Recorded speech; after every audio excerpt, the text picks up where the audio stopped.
Oh,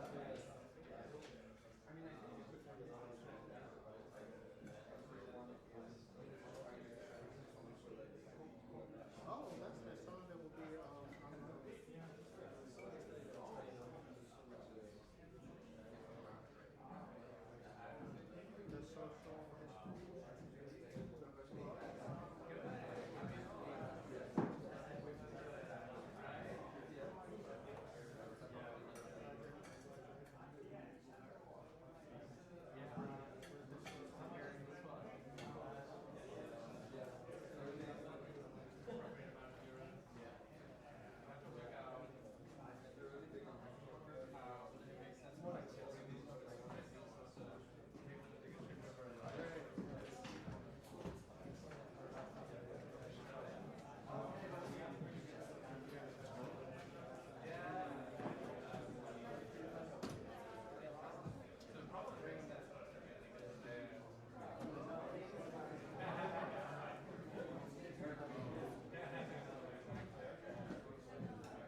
everybody. Please take your seats. We are beginning shortly because we are working on a tight schedule.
International Institute for Social History, which so generously had opened its door to host this conference.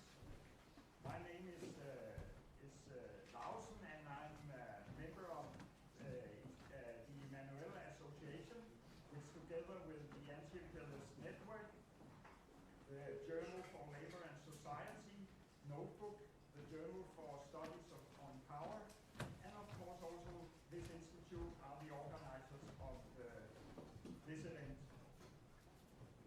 Dear friends, dear colleagues, dear comrades, dear anti-imperialists, welcome to this conference on the political economy of imperialism and anti-imperialist strategy. Analyzing imperialism and developing anti-imperialist strategy is back on the agenda. It's so good to pronounce these words again after so many years where people have forgot about, I think, the political economy of imperialism and the struggle against imperialism.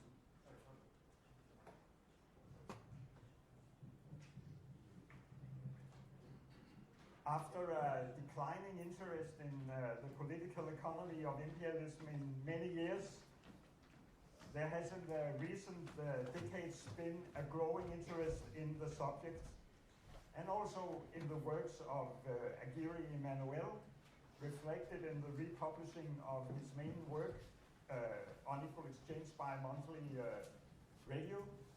Actually, he's on the cover of the January issue of monthly review.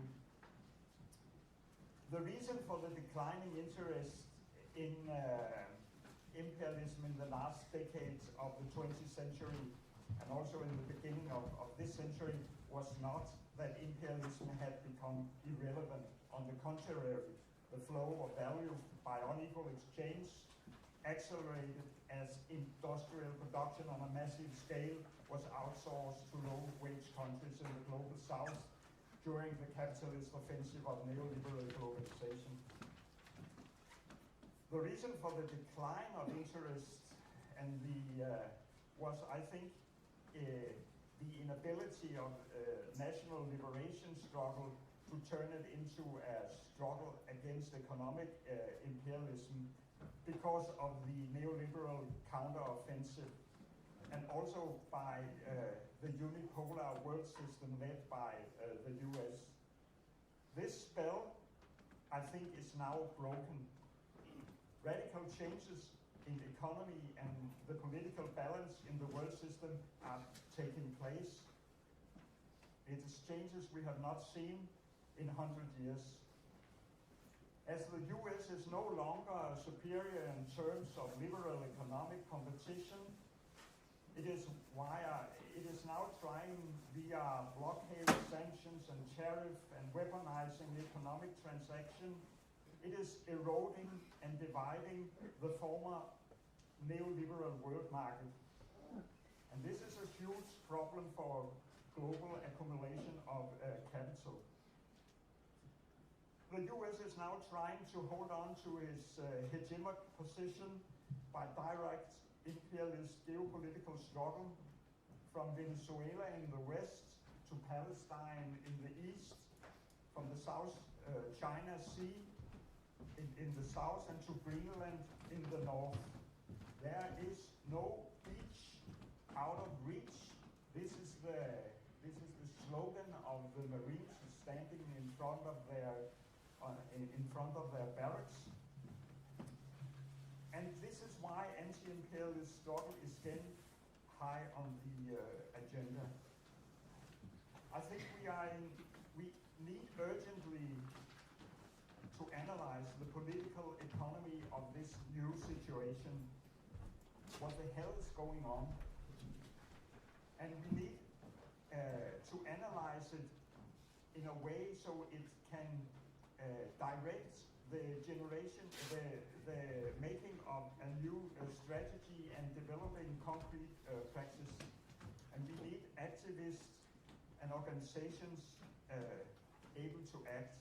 We are entering a dramatic and dangerous times.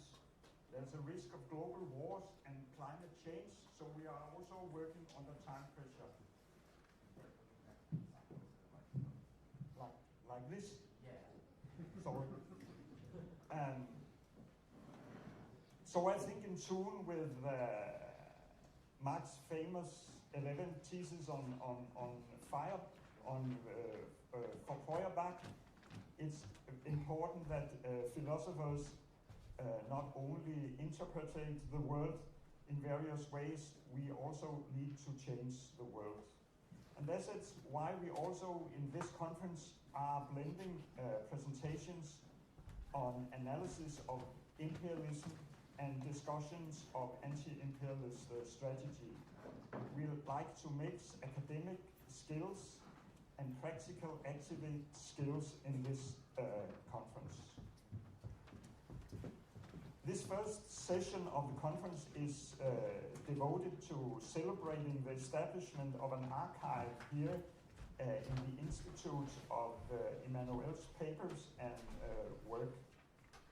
Emmanuel himself was an anti-imperialist, both as an activist and academic.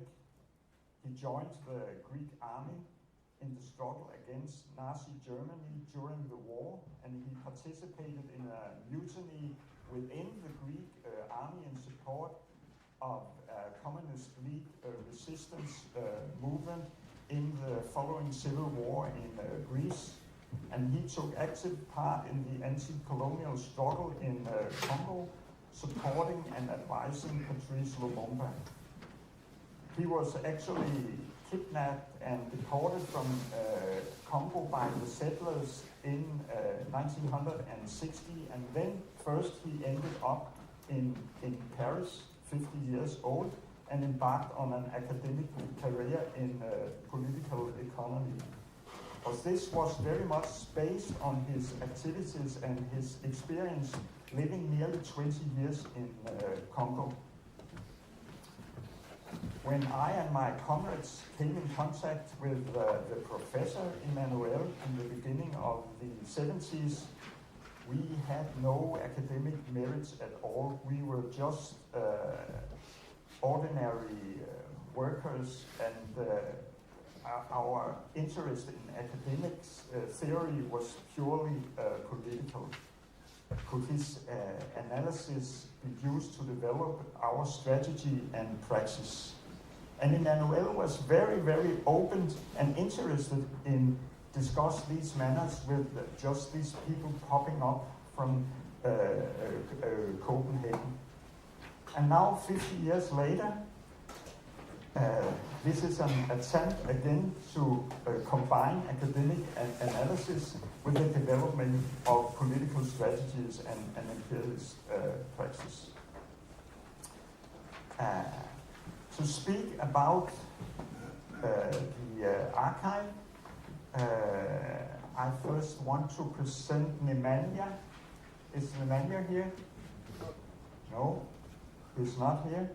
But then I would like to present Catherine Emmanuel to share some words about her father. Please.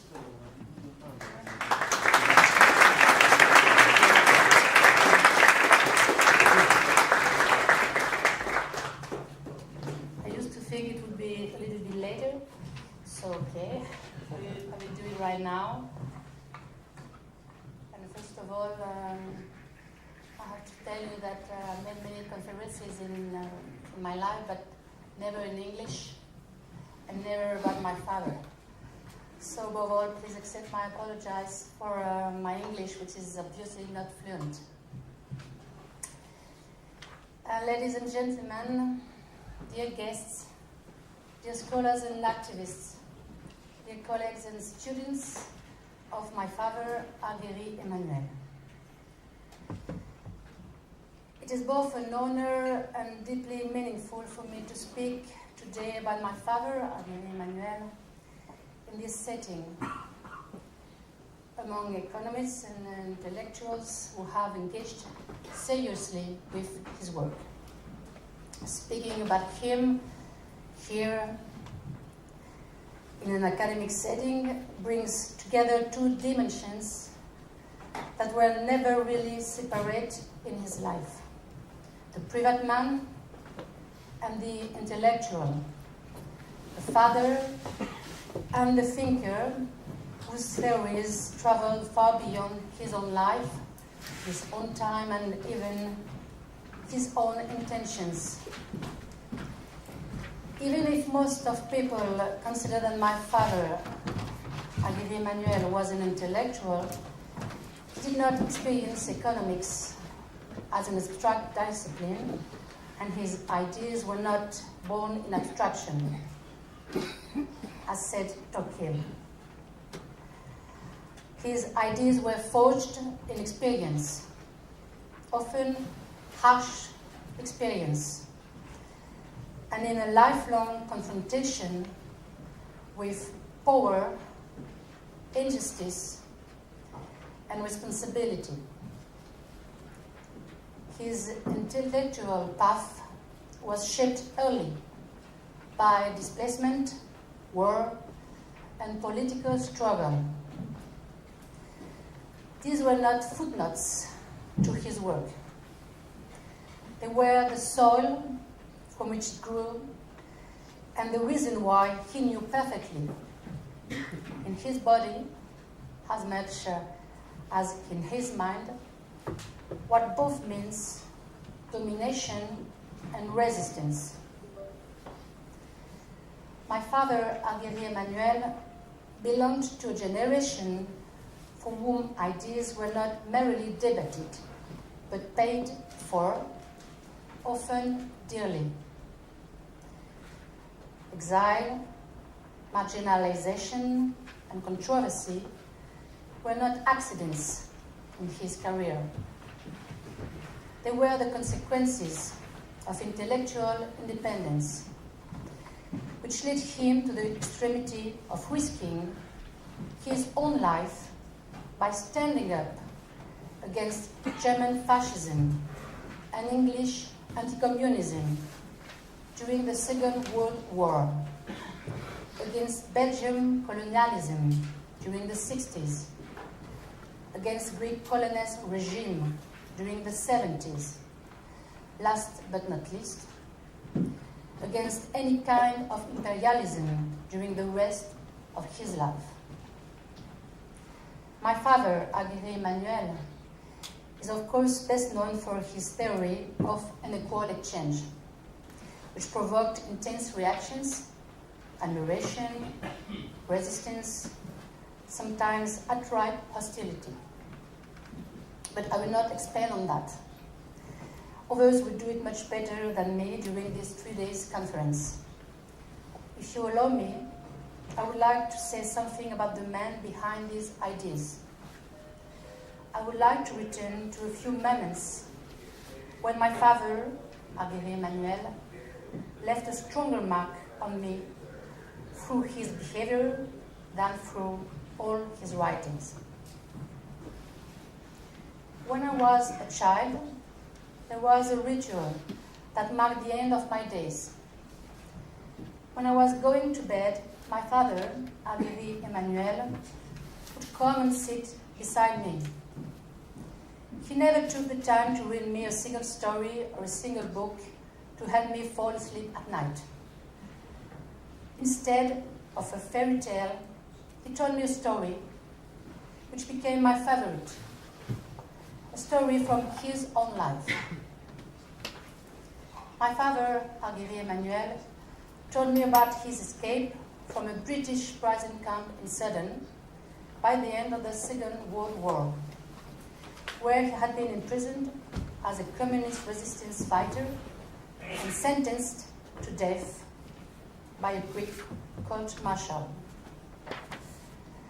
At that time, he had fought against fascism, but found himself condemned not by fascists, but by the British authorities, because he was a communist. This true and dramatic story was concentrated in the happy end, when my father, Arghiri Emmanuel, escaped by jumping on a wooden barrel in a corner of the walls prison during the daily work.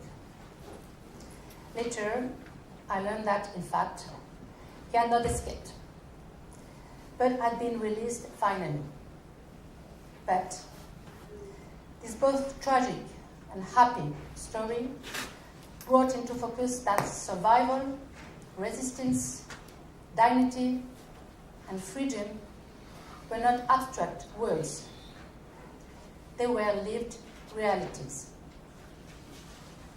As a child, I did not fully understand the geopolitical complexity of what he was telling me. But I understood something essential, that justice and power do not always align, and that being on the right side of history does not guarantee protection. Those bedtime stories were my first lessons in political economy, long before I knew the term. These lessons taught me that only a quiet determination to think honestly, even alone against all, can make you become a worthy human being. When I think back to those bedtime stories, I realize that my father, Arghiri Emmanuel, was transmitting was not only memory, but responsibility. A responsibility to think critically, to question power, and to refuse complacency.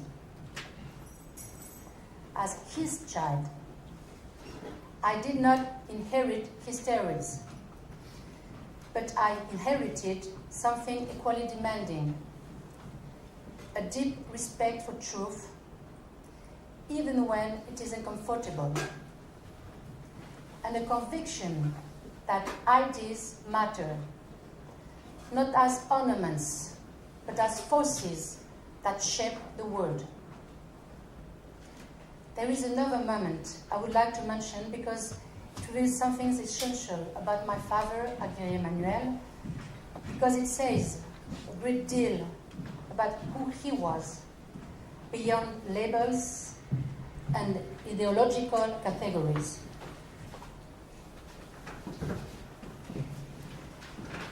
Everybody knows that my father, Arghiri Emmanuel, was a committed Marxist. There he was deeply critical of religion as an institution and of the ways it has often been used to justify domination. And yet, he chose to enroll his only daughter in a religious school as early as kindergarten. Moreover, later, he asked me that part of what he would leave behind be shared with figures such as Sister Emmanuel, Abbé Pierre, and Mother Teresa. At first glance, this may seem contradictory. For him, it was not. What my father, Arghiri Emmanuel, rejected was not faith as such, but hypocrisy and the use of belief to legitimize injustice. What he respected profoundly was lived commitment to the poor, to dignity, and to concrete action in the face of suffering. For my father, Arghiri Emmanuel, solidarity mattered more than consistency, and action more than labels. This paradox taught me something essential, that intellectual rigor does not require moral rigidity, and that one can be uncompromising in ideas while remaining open, curious, and attentive to human goodness wherever it appears. He was not a man with prejudice, but a paradoxical man who also went in Africa as a colonist, but stood up for the defense of Africans. His independence of mind can be pretty much summarized in a simple question. My father was asking me regularly a challenging question. What do you think? Maybe it was an essential shape that helped me to become the teacher and the mediator I am today, trying to help protagonists to go beyond dogmas, polarization of minds, and identity traps, understanding that unity includes not only diversity, but also complexity. Whatever, speaking here today, I'm acutely aware that the legacy of an intellectual does not belong to his family. It belongs to those who read, debate, criticize, and even reinterpret his work. Legacy lives in use, not in reverence. This conference is part of that living legacy. If my father, Arghiri Emmanuel, were here today, I believe he would be less interested in praise than in the discussions that will follow. He will welcome disagreement. He would welcome discomfort. He would welcome rigorous critique. So, I would like to thank the organizers of this conference, Messian, Toke, Nemanja, everybody, and all of you present here today for keeping this work alive, not as a monument, but as a living field of inquiry. Thank you.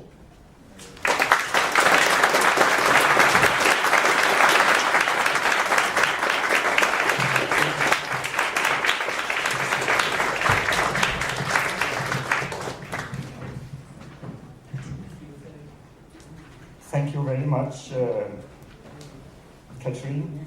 It was very, for me, it was very moving, and actually, in the 70s, we had some solidarity work with the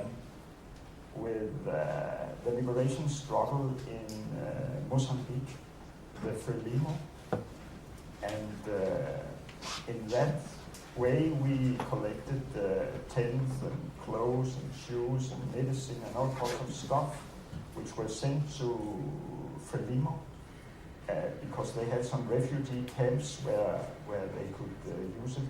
And in that work we cooperated closely with Abbé Pierre, which also had an organization in Denmark. Yes, the next speaker to tell us about Arghiri is Claudio. Claudio, would you please come? Claudio Gioricchi. Would you prefer to sit here, or do you prefer to stand? You can see what you want. Let's see.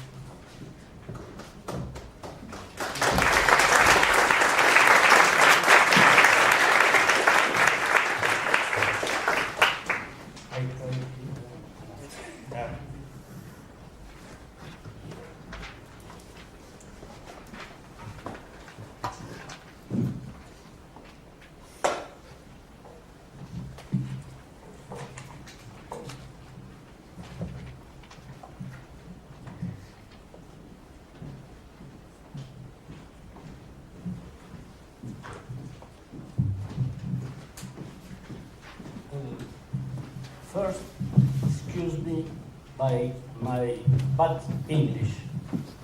That is the reason what I prefer to read my paper.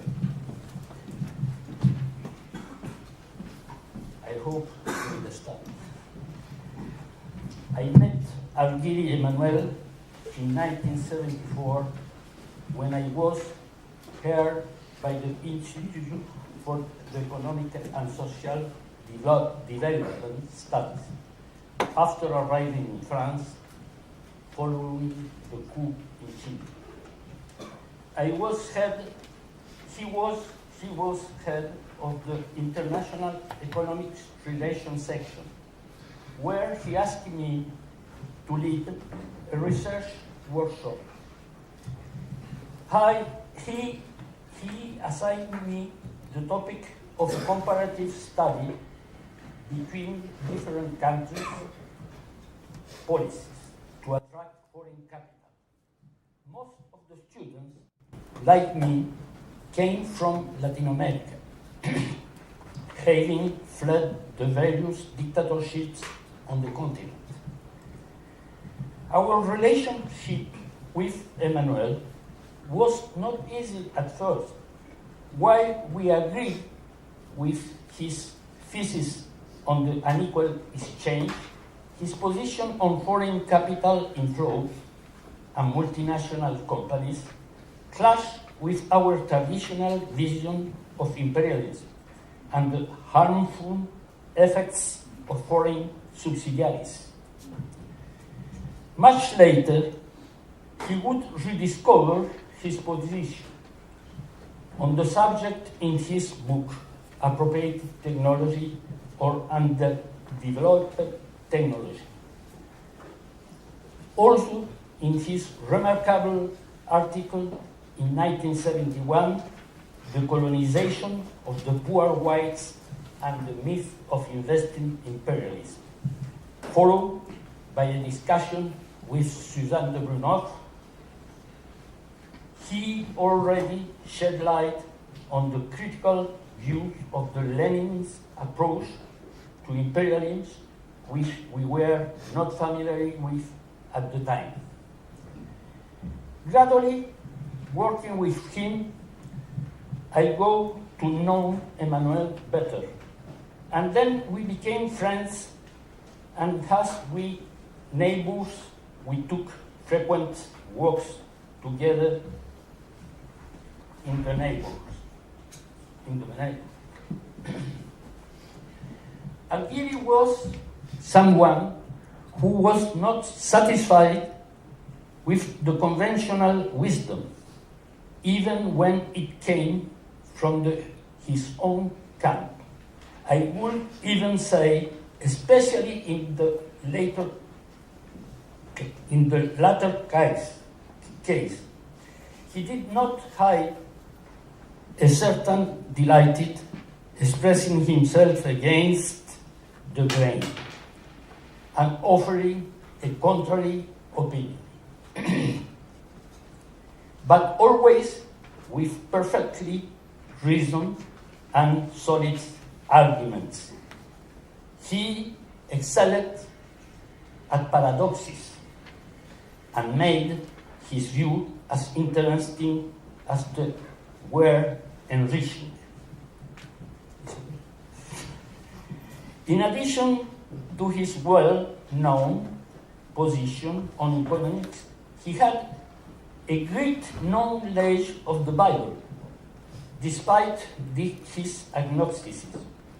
One morning, during one of his walks, he was approached by two North American evangelists in a park, and he invited them to continue the discussion at his home until the end of the afternoon. He loved to discuss and share his view. Politically, he identified with the poor in the First World and found it difficult to feel sympathy for the plight of those in the Western world. He abhorred colonization in all of its forms. I have been thinking about him a lot lately, imagining his revolt against this world ruled by Trump and resigning to the dictates of expansionist Israelis colonialists. However, in the passion he put into his position, he had a slight tendency to exaggerate the values of this home while downplaying his drawbacks, and vice versa for the opposite side. For example, he often told me that Allende, the Chilean president, would still be doing well if he had only had to deal with the Americans and not also with the Chilean bourgeoisie.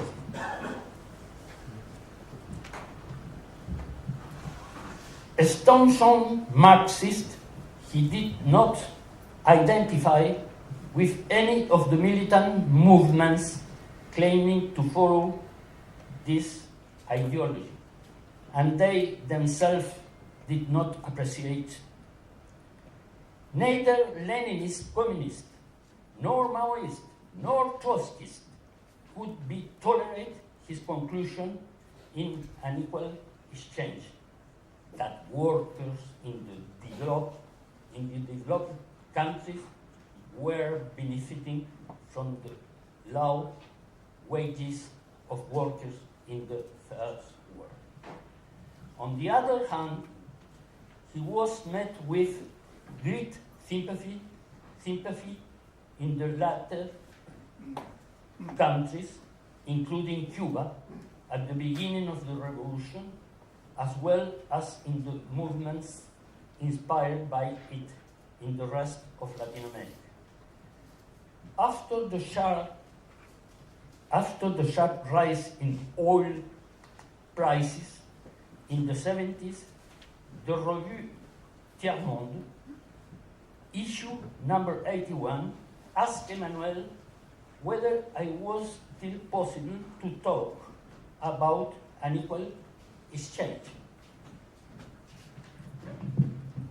He replied, yes, of course, more than ever in a very important article, Le Prix Rémunérateur of Fair Price, an epilogue to Unequal Exchange. Even this price increase was not the result of a rise in wages, but the consequence of the repercussion of a new tax on all exports in producing countries, i.e. another institutional factor in the same way as wages, namely factors that do not depend on market conditions. From there, Emmanuel began to refer to unequal exchange and the possibility of correcting it in a much more pragmatic way. One day, he told me that all of this could be reduced to one postulate: the elasticity of demand is less than 1. This means that if the price of a product increases, the quantity purchased will naturally decrease, but to a lesser extent. Mathematically, this results in a higher income than before, and therefore an additional gain for the exporter. It remains to be added that an isolated country cannot do this without consulting other exporters of the same commodity in order to act together. Otherwise, it would simply be pushed out of the market by the competition.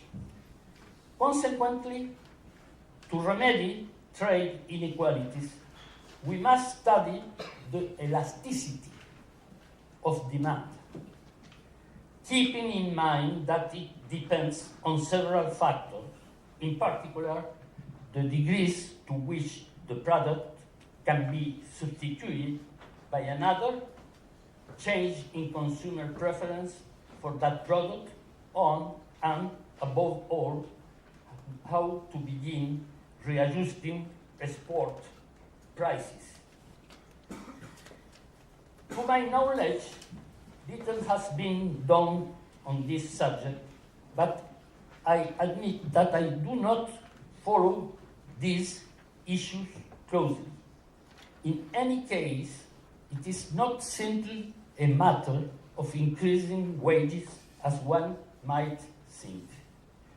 I cannot finish discussing Emmanuel's work without mentioning his book on profits and crisis, which is not as well known as the Unequal Exchange.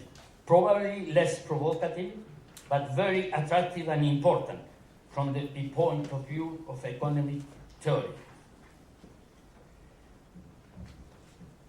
Even though several people have questioned the validity of John Baptiste Say's theorem and the fundamental equality between the value of a period production and the income generated during his production, in order to explain of our overproduction, no one has really challenged Say's theorem. Indeed, even hoarding, saving, and other factors could explain an imbalance between sales and production, opening the possibility of crisis of overproduction. This did not account for the necessity of the crisis. Emmanuel set out to show that if the system is left to itself, the value of the production is greater than the income. At a given point in time, the sum of the prices of all the goods and services which have already been produced is greater than the sum of the distributed revenues, profits, wage, rent, etc., and therefore than the aggregate purchasing power of the point in time. This fundamental imbalance, he points out, is due to profit, which article with unlike other factors, only appears after sales have been made, aiding to the other causes identified by Marx, Keynes, and other thinkers. I conclude by saying how delighted I am to have been contacted about years ago by Vishnu, who had been looking for me after reading one of my articles in which I mentioned Emmanuel, and who found my daughter's contact details. This enabled me to contact him, and he put me in touch with Torquil and Nemanja. I quickly realized that I had finally found the right people to whom I could pass on the library that Arghiri had left me, knowing that it mainly contained his correspondence and other unpublished and little known texts that I had not been able to transmit until then, as I had not found right people to do so. My thanks go to the three of them, Vishnu, Torquil, and Nemanja, and to Emmanuel Ness, whom they found his destination, the International Association for Social Studies. Thanks to my son, with whom we select the text in Paris and organize their transfer to Amsterdam. Then, a big thank you to Catherine Emmanuel, his daughter, who I have known since she was a child, who approved my approach, gave legal authorization for the use of his writings, and made it possible to complete Emmanuel's biography with a few other more personal items and pieces of information that were in her possession. Thank you.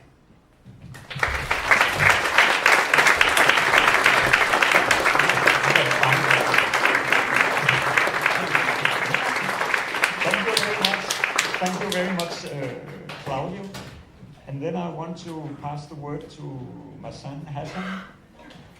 He comes after.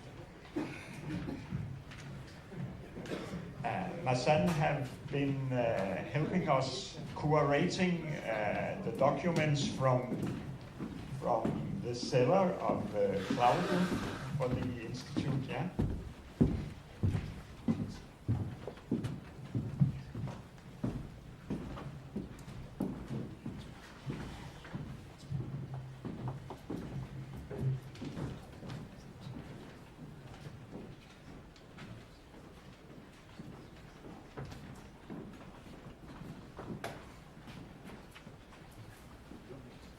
Thank you so much for inviting me to speak today.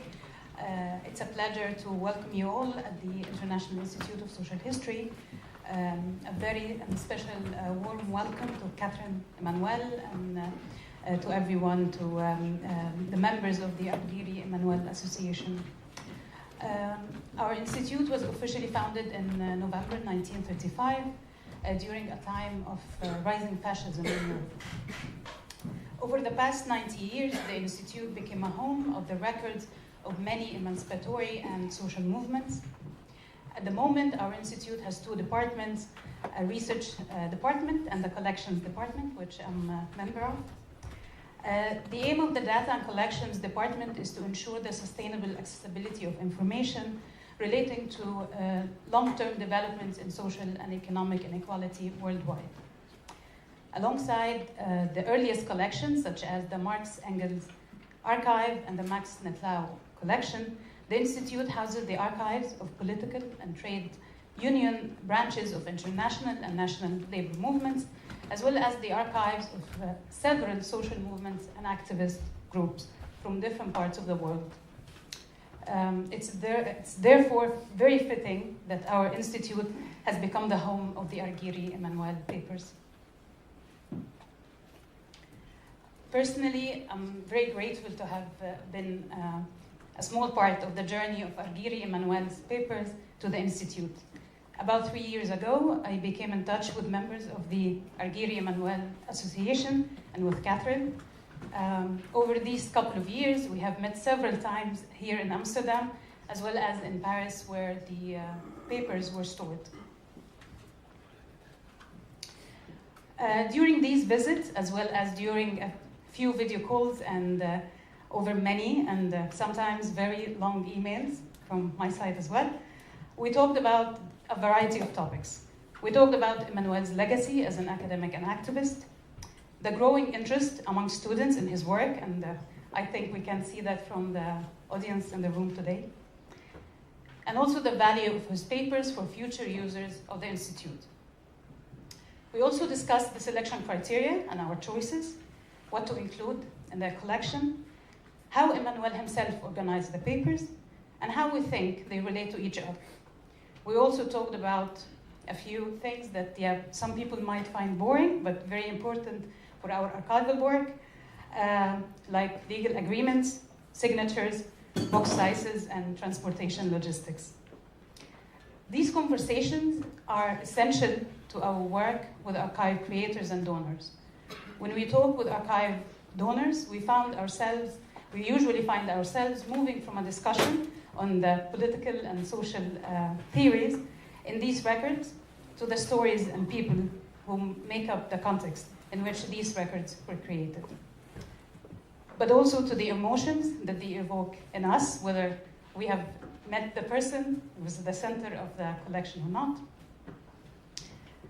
But also access, and then many times we move to the practical details of how many meters the collection would be, access conditions and restrictions, and the material conditions of the paper documents and their boxes. This is how we, as an archival institution, can learn more about the records and their meaning to the individuals and groups that are connected to them. This knowledge is necessary for us so that we can do our job and carry out our social and public role as an archival institution, which is, simply put, to care for the collections and to make them accessible to our users. In reality, talks with archive donors often take a lot of time and can be, I must say, a real test of patience for many people. Therefore, I must extend my thanks to Catherine, Torkel, Nemanja, Claudio, and many of the members of the Arghiri Emmanuel Association for your patience with me over these 3 years, and all your efforts during this process. Thank you for being open to my questions, and thank you for being generous with your time and knowledge, and most importantly, thank you for entrusting our institute with this collection.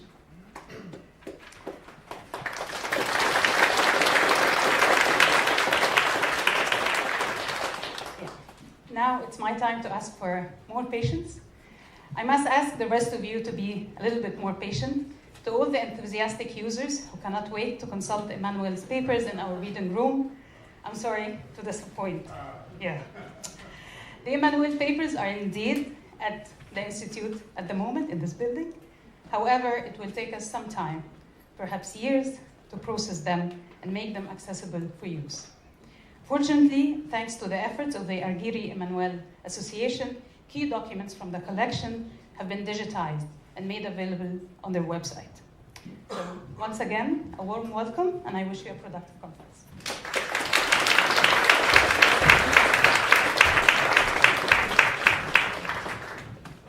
Yes, and we will continue to digitalize and publicize documents, because there were a lot of portfolios with letter exchanges between Emmanuel and different academics and persons, which we are in the process of translating. Some of them are in Greece and some of them are in French, so we are in the process of working with them, so we will continue to do that in the coming year. Now Nemanja Lujic have come from the airport. I believe that the weather was a surprise for the air traffic, but now I will pass his word and he will say some words about the Emmanuel Association.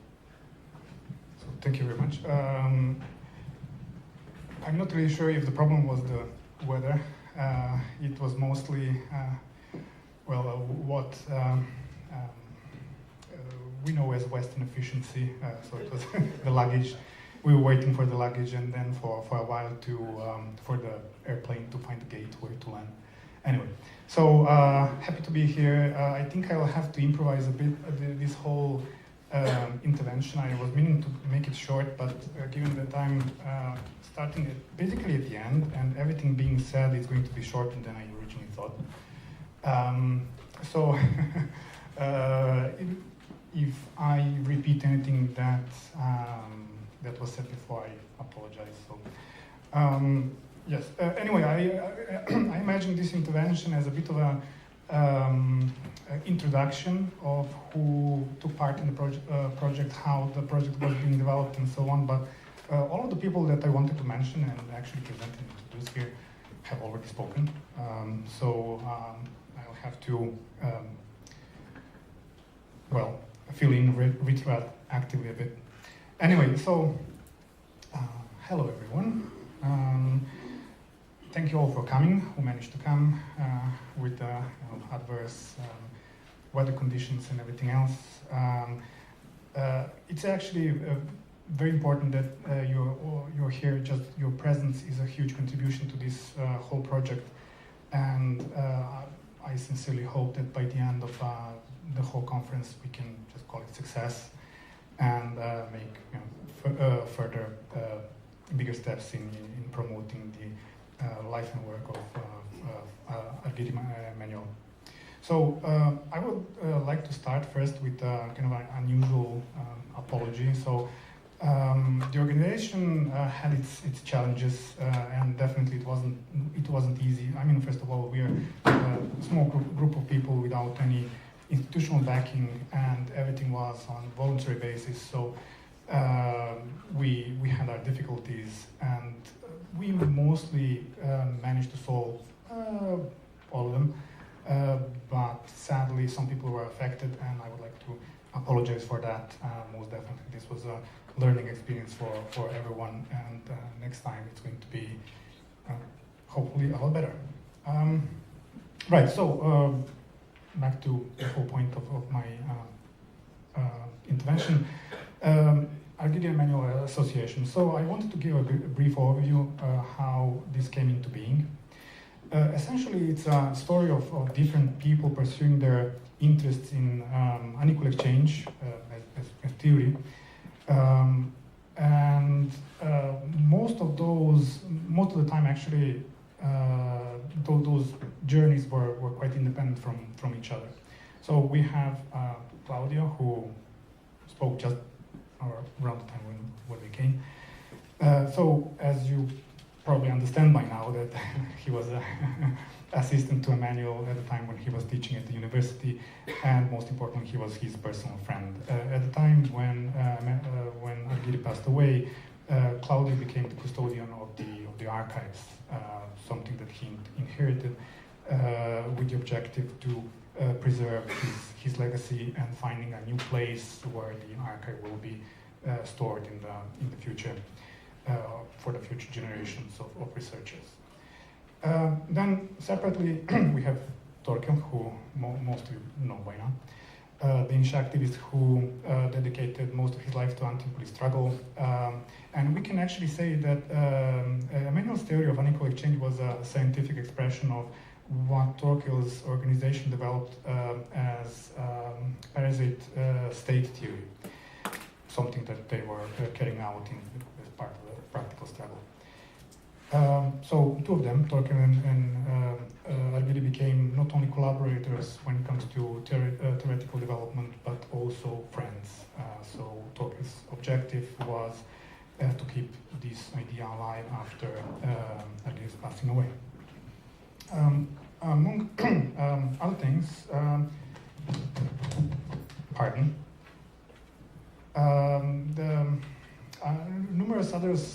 numerous other individuals gathered over the course of past decade and a half in an online community that originally served as a study group, but eventually becoming a kind of a networking hub for like-minded people. I'm not really sure if we have Peter Korotayev here with us here. Anyway, he's the founder of the community, and this is the place where we originally started networking. However, the paths started converging at several points, seemingly independently from one another. So when it comes to myself, in collaboration with Torkel, we started a web portal called Anti-Imperialist Network with the objective to publish Arghiri's works that were previously not available. So this is what is currently known as a digitalization project, or Arghiri Emmanuel Digital Archive.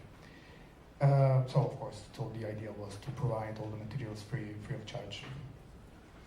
So in parallel, our friend and online community member, hello, made an interview with Claudio at some point and actually informed him about the digitalization project, which eventually served as a trigger for Torkel and myself to join forces with him and to merge our goals into one, which is to find a new home for the archive and to, of course, to make them available digitally to everyone. Soon after that, Professor Emmanuel Ness joined us as well. And that was basically the moment when the association was actually born. I have to say, much to our joy, we received enthusiastic support from Catherine Emmanuel, Arghiri's daughter, without whom none of this would be possible. Anyway, we had an initial attempt at the digitalization project with the big publishing house in academia. I will not name them. They didn't really pay for advertising. So we focused our efforts on finding the institution that would be kind enough to take care of the archive. We're quite happy that our host today, the International Institute for Social History, said yes.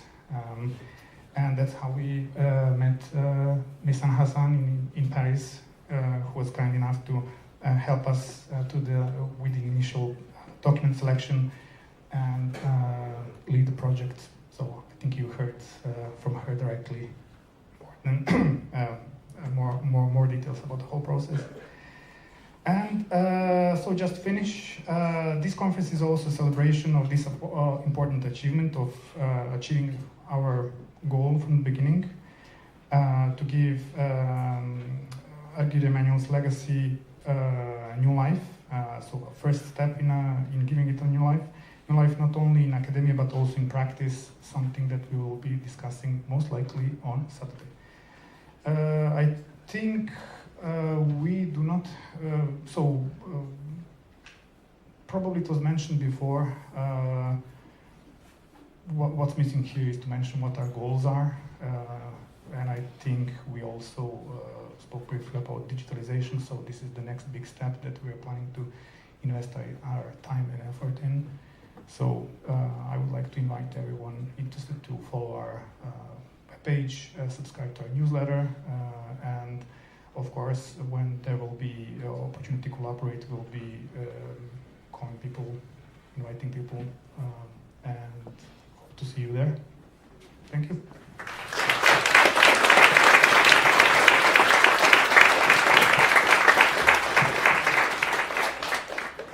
Thank you very much, Nemanja, and I think also we should I would like to say thank you to all the local activists here, because I was in Copenhagen, Nemanja was in Madrid, and Emmanuel was in New York and South Korea, and we were scattered all over the world and just communicated on Zoom. So we relied very much on the local activists here in the Netherlands to help us today. And I would like to thank Braga and Anthony and Alexandro and so on, all these people.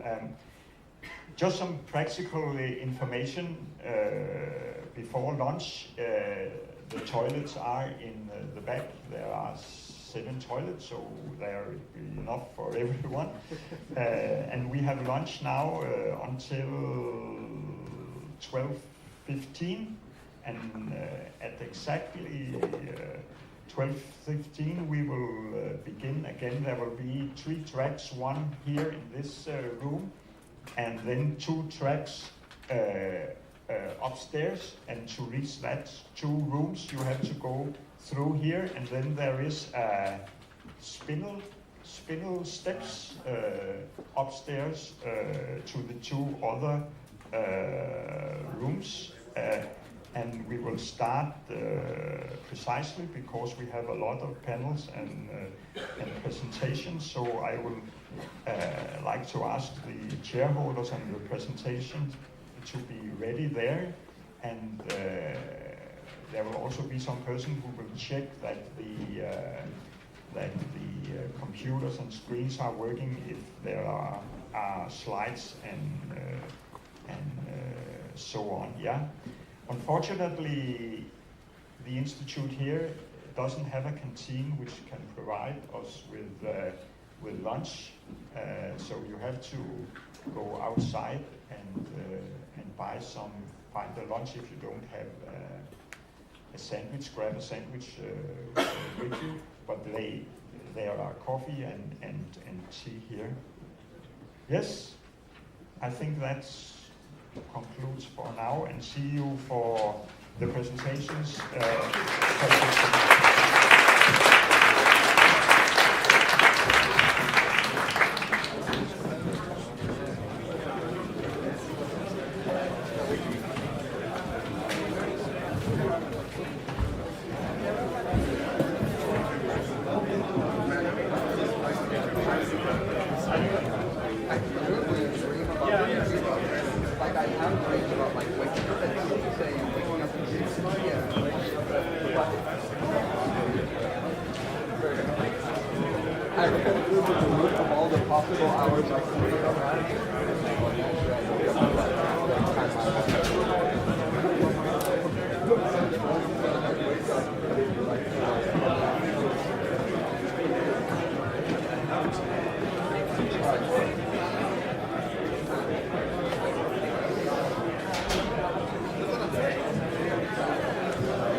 But you're starting with it possibly, which already the most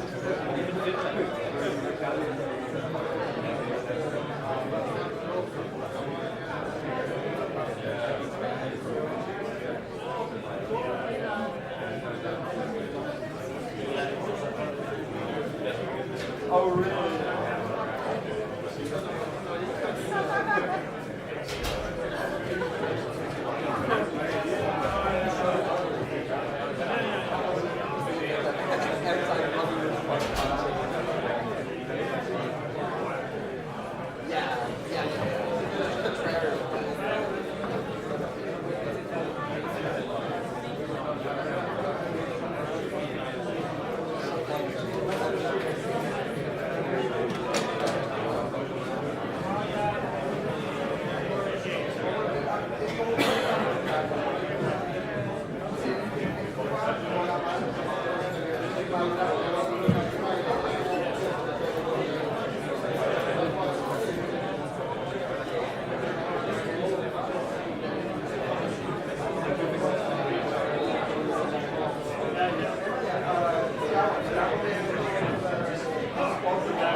Yo aprendí un poco de curso, pero no puedo aprender mucho de lo que hay. En plan, para pedirme cosas y tal, o muy básico, muy privado, pero para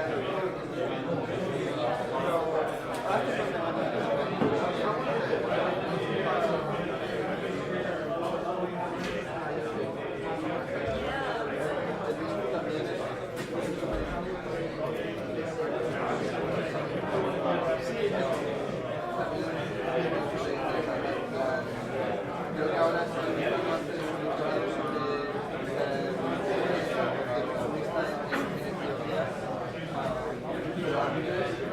bueno, creo que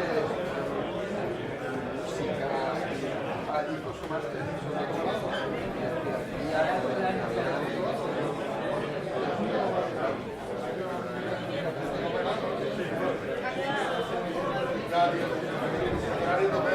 sí, exacto, más medio europeo.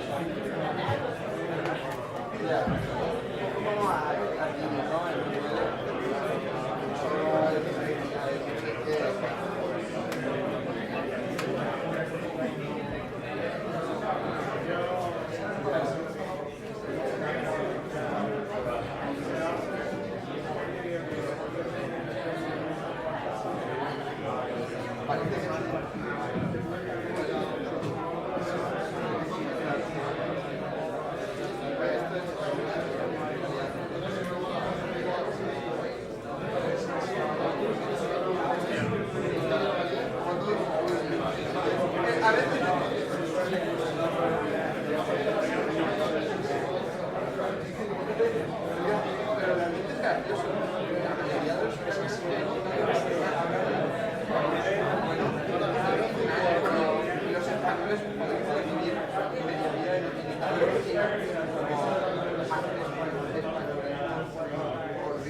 Si los serios tienen el don de aprender lenguas, creo que los españoles tienen que ir a opuesto.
All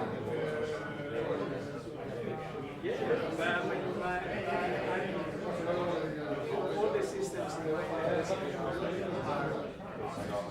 by Microsoft. So for instance, when I've been doing something in Cuba, I have to get the enforcement. I have to talk to the people in the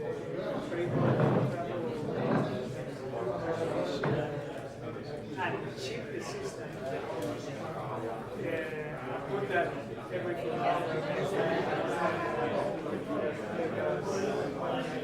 So if I take Cuba,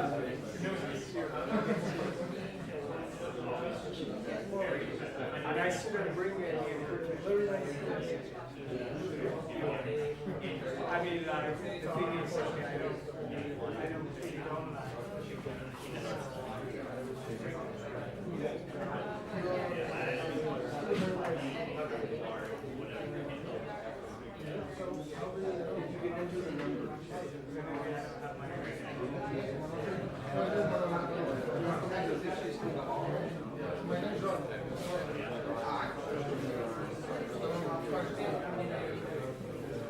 Yeah, it just doesn't do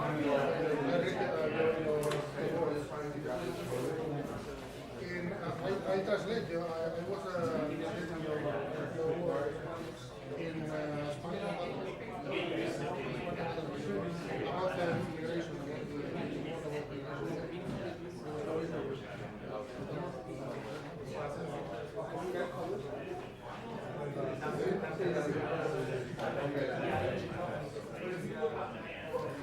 We can send this to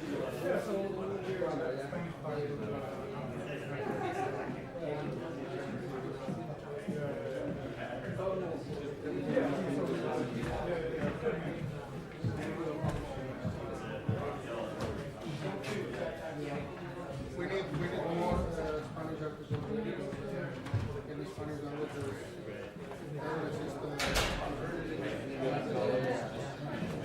Market is a lot of market, but not unequal exchange or work system analysis.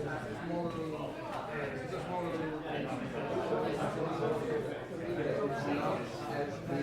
considering that a lot of the benefits yes. it's kind of bizarre.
Yeah.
And that was when you were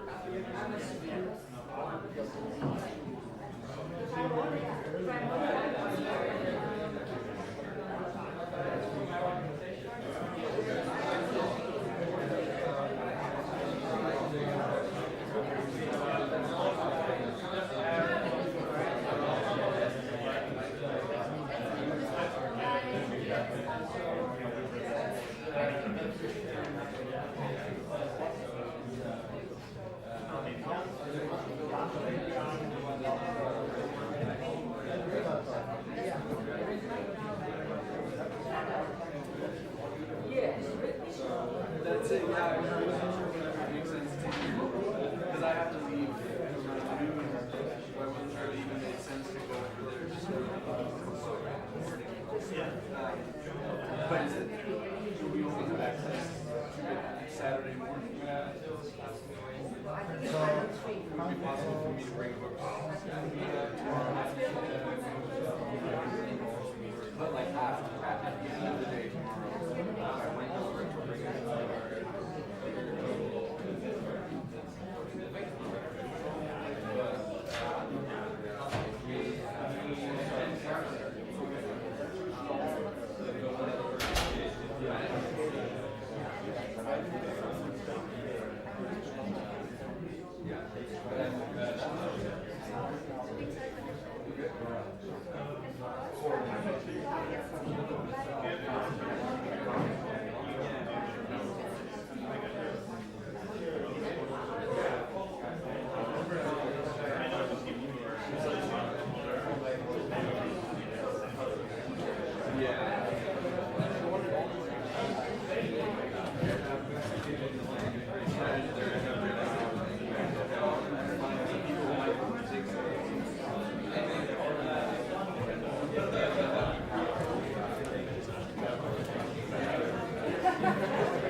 It's a nonsense word made up by a child.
Dancing around the border between Leninism and anarchism, you know, like sometimes anarchists call us anarchist press, communists call us anarchist press, in order for less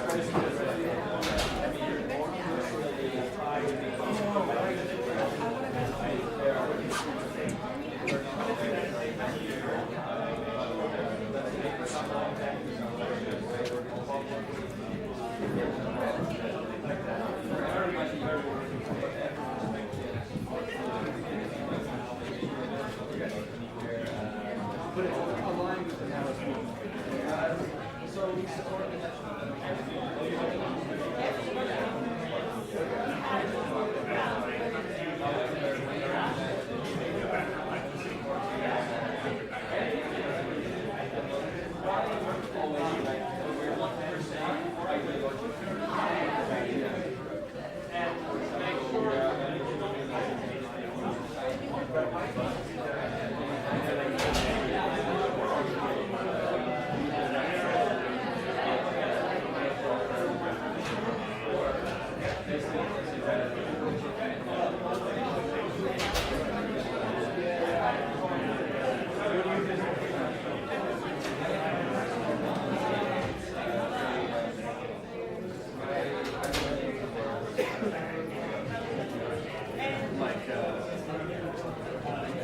demonstrate as restoration or?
There's a lot of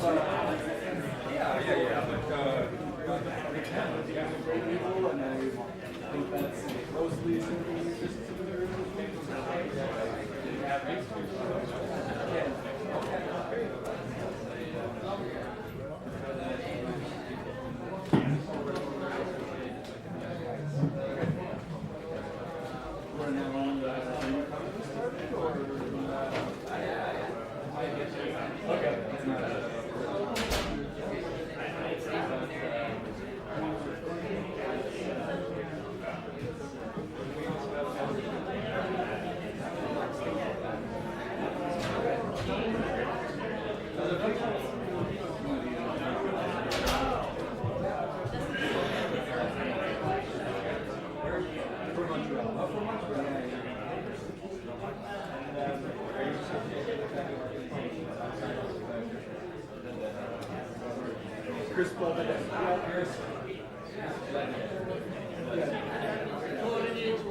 Friends, comrades, come and gather. We want to get started. Time is a factor here. Come on over. Let's join together and start this distinguished panel. Sorry, just a practical matter. Claudio is missing his overcoat and it's cold outside. Have anyone by mistake taken an elderly man's overcoat? It's not very nice. It's a jacket. Huh? It's a black woolen. Yeah, it's a black woolen overcoat. Anyone have seen a black woolen overcoat by mistake? No.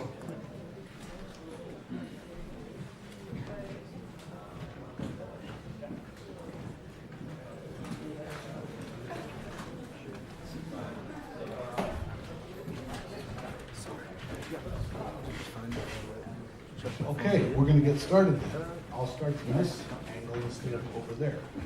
Where are you sitting? We're going to be having a panel here of the four speakers, and we're going to have, this will be followed by a question and answer discussion amongst the panel itself, and then it will be open to you for questions and further discussion. So without further ado, I'd like to introduce Andy Higginbottom, who joins us from London and will be delivering a talk on the theory of unequal exchange from Marx to Emmanuel and back. Thank you very much. Thank you very much for the invitation to come, which I'm very pleased to participate in this discussion.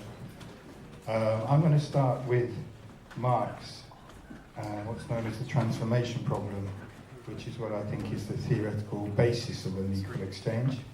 And that is actually going to take about 2/3 of what I want to say.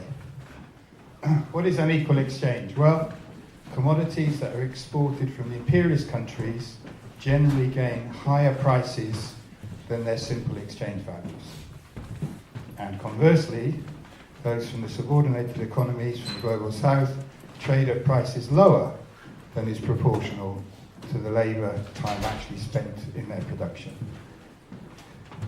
The premise from which Marx began Das Kapital is that exchange values are directly proportional to the socially necessary labour time. What we can see with unequal exchange is in capitalist reality that is not the case. And so when Marx is to talk about the law of value, we kind of assume this direct proportionality between labour time and its representation as exchange value. But if this law of value is true, how comes there's unequal exchange? There's some kind of missing explanation here. And Marx knew this. Marx knew that the simple law of value, which he presented in the first part of Volume 1, needed further development, because in Part 1 of Volume 1, he's only talking about commodities as being products of labour. He's not yet talking about commodities as the products of labour exploited by capital, or commodities as the products of capital exploiting labour. I'm going to draw on capital in 3 ways. The first is that you can very much see in Volume 1 of Capital that there's a dynamic connecting higher degrees of technical productivity and higher degrees of unemployment. These are not separate, these are separate phenomena, but they're internally connected. As the social productivity of labour increases, it both means that there's an increase in the organic composition of capital on the one hand, and that there's an ejection of workers from the labour force on the other. The second point I'm going to develop from Marx's Capital comes from Volume 3, the so-called transformation problem. And my key argument, and it's an outlier compared to almost all of the literature for the last 130 years or so, is that the transformation is from the substance of value to its form of appearance. And I'll try to explain this as we go through. And what it means is that there is a differential in the money representation of socially necessary labour time in proportion to the capital advanced. So what we're talking about here, at the beginning of Volume 3 of Capital, Marx is very concerned about, Hegelian term, form determination, which is how does substance appear in the market. Now, the form is the capitalist commodity form of prices of production. What they represent is not just commodities as a product of labour.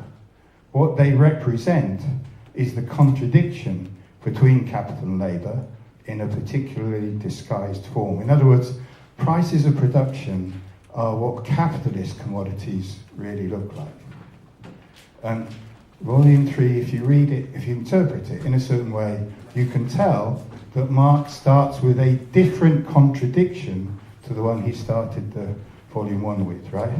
And he starts with a contradiction between the social antagonism between capital and labour. And so the form determination corresponds to the essence determination. What is the essence of the capitalist mode of production is the class contradiction between capital and labour. So the conclusion to be drawn from this reading of Volume 3 of Capital is that Marx's solution in Part 2 needs both a deeper and a wider extension. The deeper extension, or no, the other way around, the wider extension is that you need to bring in different rates of surplus value. Marx himself says this in part 1 of volume 3. As well as different organic compositions of capital, the rate of profit depends on the rate of surplus value. So therefore you need to bring that into the solution. And that's the basis of the extension of prices of production to imperialist prices of production, which is exactly what Emmanuel was doing. Further, and I don't think Emmanuel did do this, by the way, right? You need to go deeper. What do I mean by deeper? You need to go back to the socially necessary labour time as part of the solution to the transformation problem. So there's a contradiction. Beginning of volume 3, Marx says, in the capitalist system, commodity prices are regulated according to the cost of labour, paid labour, rather than the total labour expended. Okay? This is a very crucial point. He's referring to the cost to capital as being different and contradictory to the cost to labour. This isn't an embellishment of his theory. This is actually fundamental to his theory of the capitalist mode of production. But it is apparently inconsistent with the simple law of value. Okay, so still we have a contradiction to be resolved. Or not to be resolved, but to be explained. It's puzzled us Marxists for quite a long time. For me, the early critiques of Marx's position, well, there were two. One was by von Volkowitz, one by von Bavec, which was replied to by Helferdink. Von Bavec's criticism is the more important one, because actually what he says is you need to go back to labour time. And what von Bavec says is, well, in volume 1 you said prices are proportional to labour time, right?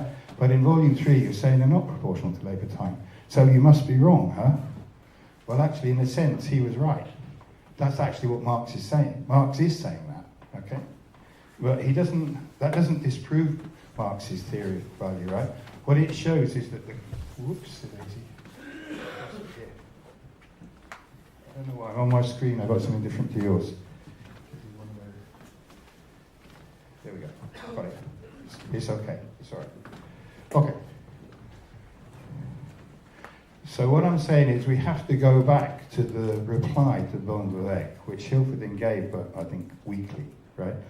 Now the reply is that socially necessary labour time is the substance of value, right?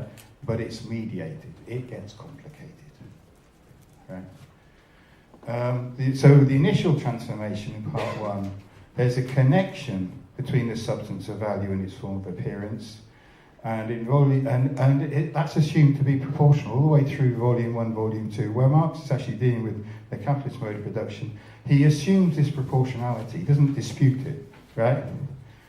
Okay, but the proportionality was set up in a social relation where products of labour, commodities are only products of labour. They're not the products of the social exploitation of labour by capital. So a reworking was necessary. Marx very well knew this. It's happened again. Keep getting interference. Okay. The dominating contradiction between capital and labour reshapes the transformation of labour content into its representation in commodity price. Okay. The way labour is actually represented through commodity prices of production as cost plus profit hides that labour is the source of value. The appearance hides the essence. There is what Marx calls a dialectical inversion. I'm going to skip this one just for the sake of time, but this is a point in relation to Emmanuel. Low wages and high organic composition of capital are not separate factors, they're internally connected. That's the point I'm making there, and it's made by Marx many times in volume 1. There's an interconnection in the general law of accumulation, and what unequal exchange is really is an extension of the general law of accumulation. So the social reproduction of social relations coincides with imperialist reproduction of capital. Okay, this is really the core point I want to make. Prices of production are cost plus profit. Now what this means is that Marx gives two versions of what we could understand as the law of value. there are two different ways in which social labour time is represented as money. And it's different in how it works in developed capitalism. Of course, the accusation of inconsistency, which is Bunkerberg's accusation, is misplaced, but there is a slightly different inconsistency in Marx's exposition, which is the assumption of simple value does not hold in the capitalist mode of production, right? So it's a developed version of the relationship between the substance of value and its form of appearance as prices of production. And this is not because of competition between capitals in different sectors, but it's the way that an essential contradiction gets expressed. So the dialectic is between essence and appearance in a capitalist system. Oh, here we are. The dialectical inversion. So if you look at the work of any business, any accounts, any reports of companies to their shareholders, if you look at the work of the World Bank in any way, they assume that capital creates value. That's their basic prejudice or starting point. What they mean is that capital produces profit for the owners of capital. Right? What disappears is surplus labour as the content of the profit. It's completely disguised because it only appears as profit form as money. Okay, so the change of form between labour time and money is crucially important here. It's not just a quantitative conversion, it's a transformation. Okay? Labour is buried, it's made to disappear. Okay? Okay, so the shift from surplus value to profit entails much more than might appear at first sight. It appears extremely technical and sort of like, what's the word? Privileged maths guru, whatever, you know, sort of thing, right? It's not. It's far more important, although maths is important as well. Okay. In general, the literature misrepresents the point. The solution does not start with simple exchange values, right? And, you know, the way the book is edited, voluntary is edited, it's understandable why that is misunderstood, right? The idea is that you start off with simple exchange values as a reality, then there's a distribution or redistribution of surplus value from the low organic composition sectors to the high organic composition, the capitals in the high organic composition sectors. So there's an adjustment process which takes place through movements of capital and through changes between the input values and the output values of the commodities produced, right? Now, what I'm arguing is an outlier against all this literature, right? What I'm arguing is that the relationship, the transformation, is not about process, it's about relation. It's about the relation between the substance of value and its form of representation, right? That labour time is proportionally represented according to the capital advanced. So it's a bit like Newtonian physics and relativity, basically, right? Gravity bends light. Okay, capital bends the representation of labour because it changes the field of representation, if I can put it like that. So labour is still the substance of value, but its representation is bent by the weight of capital. Okay, oh yeah, I put it in there. Yeah. It's strange but true that for every Marxist interpretation of the transformation problem, starting in particular from von Borkowitz, you still think of this as inputs and outputs, rather than as a qualitative difference between content and form. So there is no quantitative redistribution, right? That doesn't happen. That's a counterfactual that doesn't happen. But there is something else, and I'll come to that now. What is being transformed into what? Labour time is being transformed into money. So we have to have labour time in the different sectors with the different organic compositions, right? And it's clear that there is an equalisation. Then labour time must be represented differently by its exchange value of the commodities. So the labour workers in high organic composition sectors are represented by more money than the labour time of workers in the low organic composition sectors. It doesn't mean that they're more exploited. It means that their labour is recognised by a greater amount of money. And this in turn leads to a false consciousness, which just about all the Trotskyists left and more, Bettelheim, for example, agree with, right? Which is that these workers are more exploited. They produce more profit per worker, but not more surplus value. The distinction becomes really important, okay? It's a prime example of trade union false consciousness, which has a certain basis in capitalist reality, okay? Whereas Marx's solution, all workers are equally exploited, the same rate of surplus value. But again, now we come to the extension, okay, to imperialist prices of production. We should include not only different organic compositions, but different rates of surplus value, right? We should also include, by the way, and this is also a very prevalent and common mistake, the distinction between capital advanced and capital used up, right? So the extra surplus value is either retained by the immediate exploiters in the high surplus value sectors, which means they generate surplus profits, or it is diffused but through equalization. So unequal exchange is prices of production with different rates of surplus value. Okay, not only different organic compositions, but different rates of surplus value. Emmanuel's contribution was positive. He was, I think, as far as I know, the first to explain imperialism from this starting point in Marx's Capital. And he does bring in different rates of surplus value as the second variable into the formation of prices of production, right? He's clearly very sensitive to the north-south divide. That's his strong point, I would say. And he's right to insist that this involves a stronger unequal exchange through imperialist division of labour than, if you like, between different sectors. What's my time?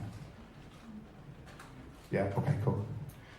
But I do think Emmanuel's solution, which is sort of like a pioneer solution, and this is sort of bleeding edge, if you like, right, has got some methodological and theoretical problems, right? So while broadly I agree with him, I think it can be improved, right? I think he oscillates between a Ricardian perspective and a Marxist one. I think he oversimplifies Marx's solution to the transformation problem. He, like almost all the other authors in the field, by the way, conflates capital advanced and capital used up, and he renders invisible, that might be strong, but it's not too far from the mark. What Marx's solution does is he shows that capital substitutes itself in a sense for labour, right? They don't sit alongside each other. They're not two factors both contributing, right? Capital dominates over labour, and the form of price of production is the sort of the signifier of that, right? So that class contradiction in Marx's solution doesn't go away. I think it goes away if you, like Emmanuel, you treat them as two separate factors, right?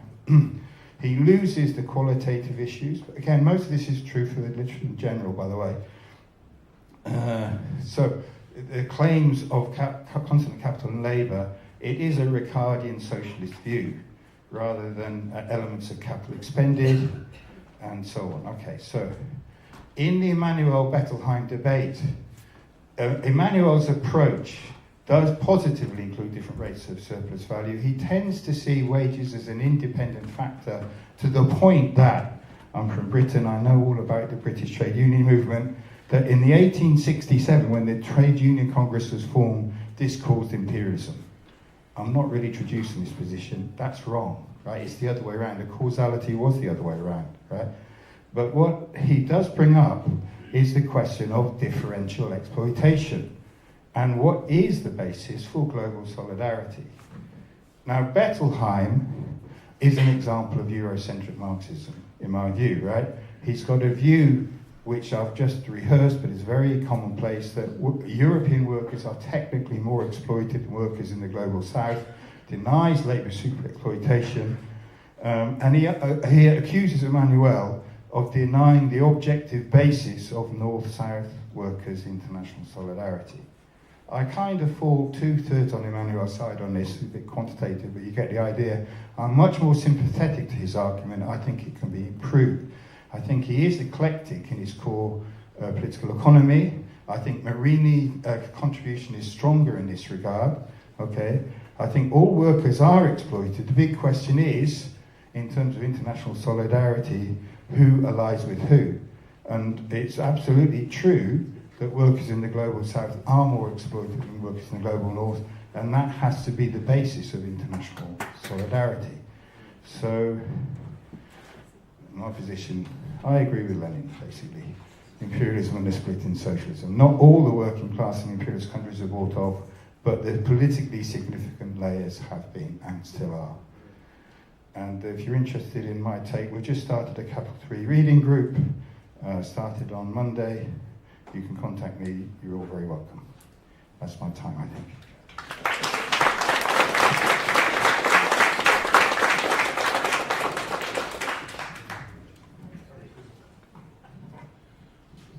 Torhill, you don't need an introduction. Mike is yours.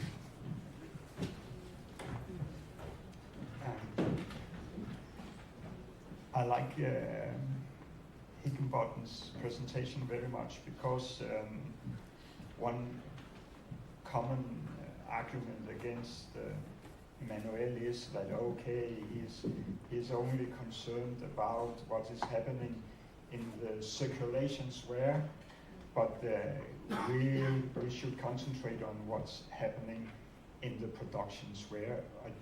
But because, of course, circulation and production is part of the whole accumulation, and we have to see it as a whole process. And also, Emmanuel's concept is very much linked to Marx's view on value. It's not about the circulation sphere at all. So I like it very much. We can go back to this discussion, and my presentation is not a dispute against Higginbottom's. It's a completely other issue, but we can go back through it. Emmanuel's work is best known for his book Unequal Exchange, which deals with imperialism and unequal development. However, he studied many other things. He wrote a book called Profit and Crisis, where he examines some contradictions in the capitalist mode of production, and he also wrote a book in 82 about technology and underdevelopment, which is basically a book about the development of the productive forces within capitalism. And he also deals with many other things. And not surprisingly, his work in these different fields display coherence in his general view on capitalism. When I first came across Emmanuel's Unequal Exchange was in the beginning of the 70s, when I was in search for an economic foundation of our very political theory of the parasite state of Denmark. And Emmanuel was attractive because he's shared our view on the position of the working class in the global north. On the theoretical level, when I read the book Unequal Exchange, it provided us with some kind of a framework for understanding the parasite state. But I remember I was disappointed because in Emmanuel's book he didn't provide any figures of unequal exchange. There was no actually figures, and it seemed that Emmanuel was much more interested in the dynamics of capitalism, which the transfer of value by unequal exchange generated. It was the process of polarization in over and underdevelopment in the world which was his prime interest.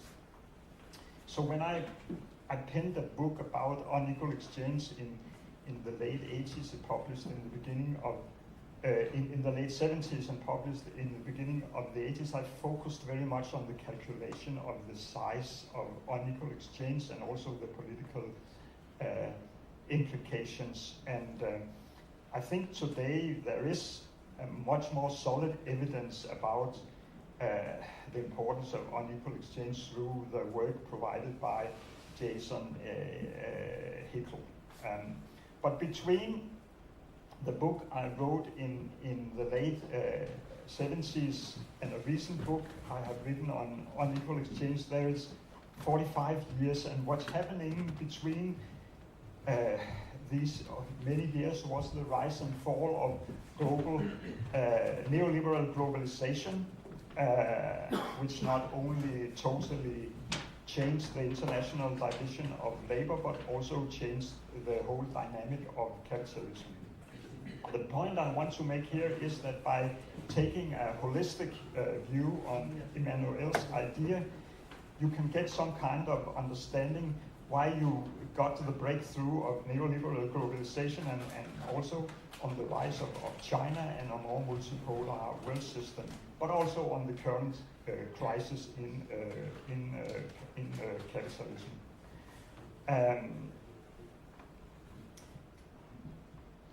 If you want to do that, you have to understand not only the mechanism by unequal exchange, but also the dynamic of capitalism has changed by the industrialization of the global south and the accompanied transfer of value.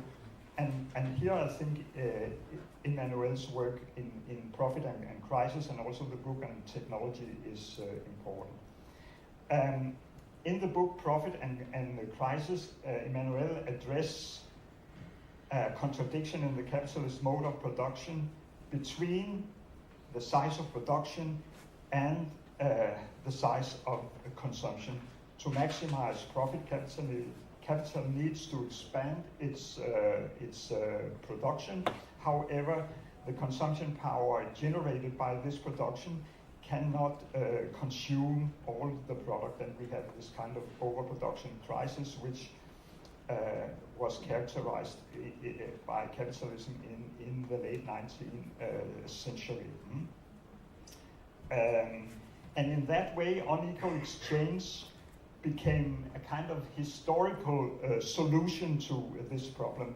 To be specific, colonialism generated a value transfer which made possible for the working class in the center by trade union struggle to raise their wage level in the center, and this provided the sufficient consumption power to buy the steadily growing amount of produced goods, and thereby being able to realize the profit for capitalists by the sale. However, it is also a polarization, it also created a polarization of the development of capitalism in the world system. The growing market in the center brought about investment in expanded production. The relatively high wages were also encouraging investments in new technology to save labor and by this way raise productivity. And this took place within an international division of labor in which the periphery exported raw materials and agricultural products and imported industrial goods from the center. It was a completely opposite dynamic in the periphery. The relatively small market there, it didn't give rise to investment in local industry production, and the low prices of labor made it more profitable for capital to expand the super exploitation of more labor instead of investing in new technology to replace labor in the raw material extraction and agricultural production in the periphery. So these differences polarized the capitalist world system from the latter part of the 19th century and up through the 20th century in development and underdevelopment. And these were just two sides of the same capitalist accumulation process. So capitalism has a centrifugal power spreading the mode of production globally, but it also had a centripetal gravity force that sucked value from the periphery into the imperial core. This polarization in over and underdevelopment also affected the resistance to capitalism. It became possible for the working class in the center to improve their living standard within the core formation of capitalism. The opposition to capitalism in the form of social democracy and social liberalism could be absorbed and integrated by capitalism. And this also explained the support of the population in the core for imperialism. In the periphery, the resistance to capitalism had to include an anti-imperialist element to be successful, hence being very radical, and it could not be absorbed or integrated into the dysfunctional periphery capitalism. And this is the reason for all the recurrent anti-capitalist revolution in the periphery and semi-periphery of the world system, beginning with the Russian Revolution and continuing into the revolutions in the Third World in the first 3 quarters of the 20th century. In an effort to unblock the development of the productive forces and benefiting the popular classes. In the cases where this anti-capitalist resistance was victorious, it led to a formation of a third economic subcategory in the world system, which I called the transitional state, which is a specific transitional mode of production. I call them transitional states because the transformation from a capitalist mode of production to a socialist production is a long and complicated process taking place within a world system still dominated by capitalism. So to sum up through the 20th century, we had a dynamic capitalism in the center, a blocked, underdeveloped capitalism or a transitional mode of production in the periphery, and all 3 parts have been dominated by a still more globalized capitalist mode of production, enforced through the mechanism of the world market and the political and military power of the center states led by the US. This formation enabled the overall capitalist mode of production to exist and develop the productive forces throughout the 20th century, reaching a zenith in the last quarter of the century. From the late 70s and over the next 3 decades, a transformation of historical dimension of the international dimension of labor took place. It's not only changed and expanded international trade, but it also globalized the capitalist production process itself. This neoliberal globalization was based on the development of the productive forces in terms of information, communication, computers, cell phones, the internet, etc., and new management forms such as just-in-time production, and a huge reduction in transport costs because of the introduction of the standard shipping container and all kinds of handling equipment in sea, land, and airports. It actually reduced transport with nearly 90% in the period from the late 70s and on. This development of the productive forces made it possible to control and manage production globally. So the distance between the place of production and the market became less relevant, and hence the need for geographic proximity of a high level of consumption to generate and sustain the development of industrialization in a nation. So the delinking of this geographically proximity between side of industrial production and consumption made possible a major change in the international division of labor. From the very beginning of industrial capitalism up to the 70s, the country of the periphery mainly served as source of raw material and tropic agricultural product. In the 50s, industrial production only made around 15% of the export from the third world. In 2009, it has risen to 70%. And today, 3/4 of the work of the industrial workforce live in the global south. Together, China and India accounts for more than 40% of the world's labor force.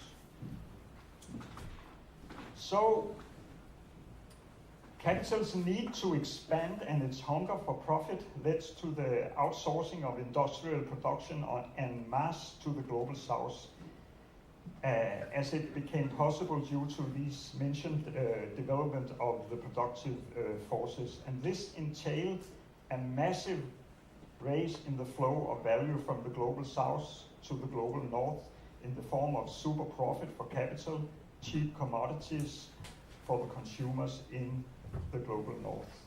However, this flow of value from the south to the north was not the only issue at stake here. It generated also a flow of means of production in the opposite way from the north to the south. The discussion of advanced capitalist role in the development of the productive forces in the periphery was raised by Emmanuel already in 1982 in the book Appropriate or Underdeveloped Technology. The value transfer had in the past 100 years entailed a dynamic development of productive forces in the center, but blocked the development in the periphery. Neoliberal globalization changed that pattern as an unintended side effect of the increased exploitation of the proletariat in the global south. Capital began to develop the productive forces in the south. Emmanuel was well aware of the role of transnational companies had in the third world. But in the terms of value transfer by unequal exchange to the north, but also in terms of the transfer of productive forces and technology to the south. He considered the latter progressive trend. Emmanuel did not like multinational companies, but he shares Marx's dialectic approach concerning the development of capitalism. Capitalist modernity was a progressive trend in this sense, that it was needed for the development of the productive forces, preparing the way for a more fully developed modernity, the next step, socialism. So we have to differentiate between development within the capitalist mode of production and the change of mode of production when capitalism is no longer progressive in the sense of being able to develop the productive forces. Emmanuel stated that capitalism is bad, but underdeveloped capitalism is worse, and that we should not slide from the criticism of capitalism in general to the denial of development within capitalism. In other words, these trends forget that if capitalism is hell, there exists a still more frightful hell, and that is less developed capitalism. This is because if capitalism not got a historical mission, it nonetheless has a place in history. It is not a bad dream. It is by very nature the development of the productive forces, and if this development does not ipso facto lead to the satisfactory of the social need, it nonetheless constitutes a much more favorable framework for a certain satisfaction of these needs than those of the past class regimes in history. This is a position Emmanuel already developed back in 1960 in Congo when he was an economic advisor for Lumumba. He did not advise Lumumba for a snap transition into socialism in the Congo because he considered it was simply not possible for an underdeveloped and very backward economy as Congo. His advice was to dismantle the settler state and the settler regime, which meant develop,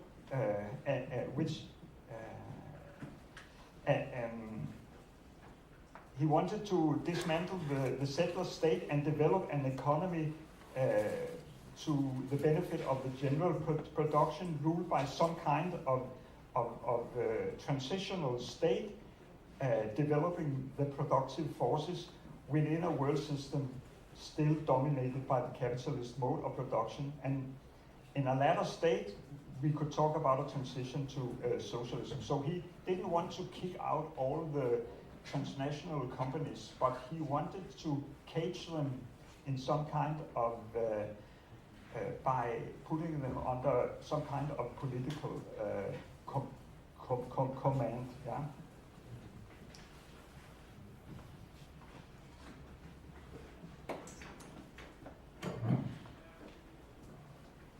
The rise and fall of neoliberal globalization have brought such a stage nearer, I think. Transitional capital established production in China for export for the consumer market in the global north.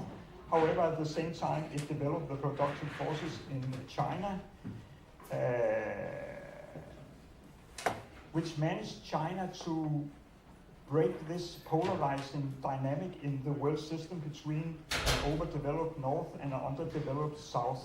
And China became the world's leading industrial force. The peripheral state encounter with neoliberalism was very different from place to place in the Soviet Union and Eastern Europe. The shock therapy brought real assisting socialism in that part of the world to an end. In Africa and Latin America, where transnational capital was in command of the process, structural adjustment led to brutal exploitation and debt crisis. But neoliberalism also penetrated into the Chinese economy, but the outcome was very different. China chose to open up to the offensive by neoliberal globalization using a kung fu strategy, trying to absorb the trust and energy and bending like a bamboo branch without breaking the power of the Communist Party's ability to command the economy, as it happened in the Soviet Union. By keeping control over central features of the economy and the financial system, the party kept its national project by using the development of the productive forces and the transfer of technology to advance their Chinese socialism. After the financial crisis in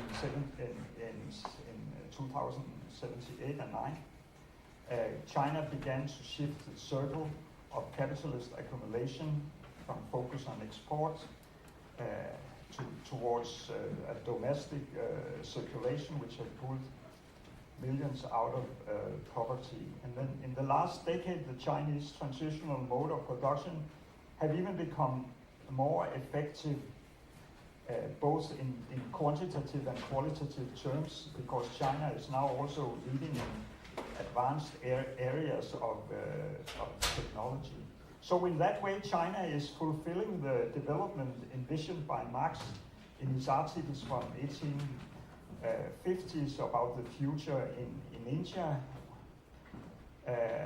while according to Marx, India would undergo a rapid development, echoing the colonializing power of Britain. However, this process was delayed by the polarizing tendency in imperialism for more than 100 years. And China is fulfilling Marx's vision, I think, but in a more radical manner, by transforming the capitalist mode into some kind of transitional mode of production.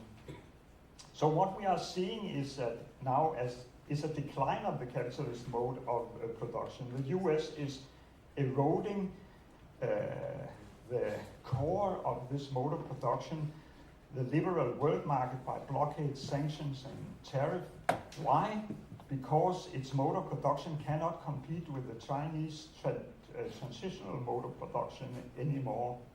And the global south are looking more to east for development than towards west. And I think if Emmanuel had lived today, he would have approved that development. Thank you.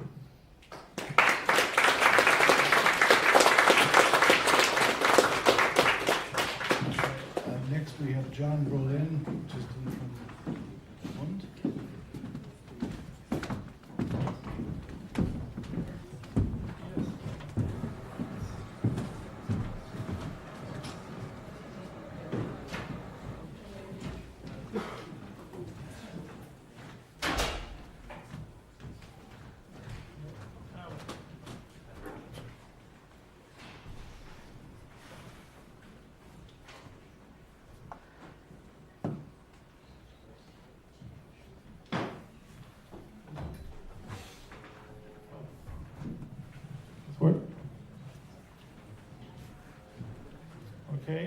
John. So I changed the title of the presentation. I'm not sure what's in the program, but now it's the world of unequal exchange versus the Earth system. We're presenting in like 3 blocks. And then quite fortunate are we.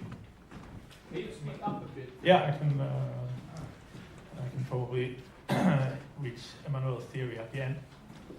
But first, I'll start with a brief description of the world, economic history, and other things. Environmental transformations, and industrial revolution, global trade, and all that stuff. And then I'll talk about some alternative explanations of ways to integrate this, like standard trade theory, comparative advantage, and what's pretty popular, ecologically unequal exchange. I will criticize that and present Emmanuel as sort of a better alternative, his theory. So that's the end part here. So what is this? Point. So this is primary energy consumption over the last 200 years. And this should be green, but it's red here. That's organic energy is food, feed, and fuel. And the black one is fossil fuels, and then there's electric stuff. But so on the right there, we have the same from 1900 onwards. You can see there that the this below here, there's both population trend. This is indexed, so there's a population trend and the consumption of biomass. You can see that they follow the same trend, and then we have mineral inputs, which is fossil fuels and minerals. And they follow basically the trend of GDP. So there is an obvious link between the two. And if you have a system where everything is produced from the land, as in the organic, and depending on the solar inflow, then it's hard to have too much inequality, I think. So the reason we could have so much global inequality could have something to do with the fossil fuel economy as well. Well, this was just the material inputs and energy inputs. So what is the problem now is not that we have too little energy inputs and stuff. It's like we have too much. So there are other limits having to do with this, with the outflow, the effluents from the economy instead. And here we have the 800,000 years of CO2 levels on the planet. And you can see that it's quite out of scale, the recent developments. And CO2 is just one of these changes ongoing. We have all the other planetary boundaries, whatever we call them. So these are lots of different versions of water withdrawal, for example, and land use. Land use is like more population-based, I guess, so there's a difference. But then biosphere integrity, like species extinctions and stuff. And there you can see CO2 again, and plastics from the 1950s. You can also see there's a steep increase for most of them, or many of them, like around 1950. So, which is called the Great Acceleration, and was proposed as one of the most dominant proposal for this the dating of the Anthropocene.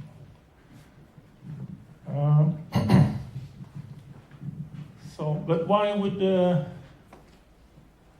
would like the fossil energy scale with GDP, for example? So we have these waves of industrial revolutions. This is just on this scale here. We have energy consumption again, and it sort of links to various developments in industrial revolutions. First, we have the coal and steam and iron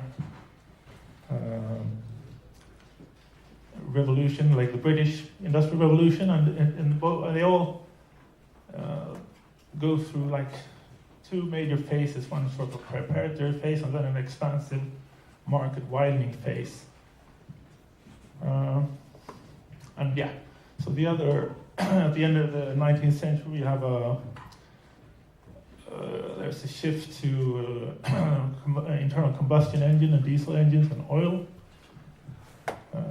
And then late 20th century, we have the ICT, information communications technology. It's not as revolutionary yet, I think, but maybe it's becoming with China.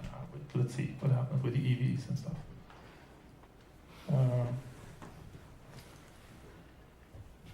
And yeah, the great acceleration then after 1950 sort of coincided with the market expansion phase of the second industrial revolution.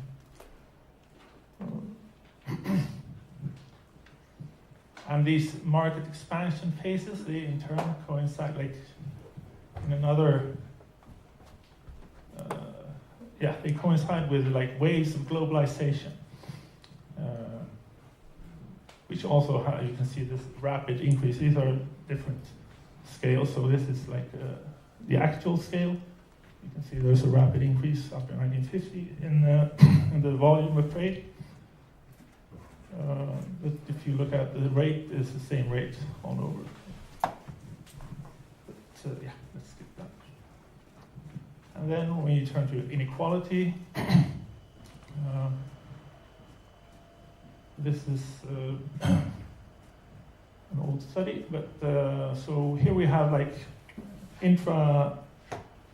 within countries, the inequality within countries, and then we have the international between country inequality. You can see this is from also the late from 1820 onwards, and you can see that the rise in inequality is all determined by the international inequality. So this one is a little bit updated. You can see this is GDP per capita, and this is energy consumption. So you can see that they follow one another pretty closely. But you can also see that it's going down in the last decades.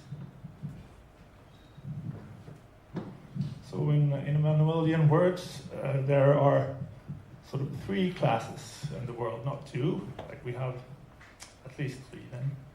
So we have an international capitalist class, and we have at least two worker classes, like rich country workers and poor country workers. And if you have 20 countries, then you probably have 20 workers class. But yeah. So this is next block, comparing different ways to try to integrate these different spheres into a consistent whole.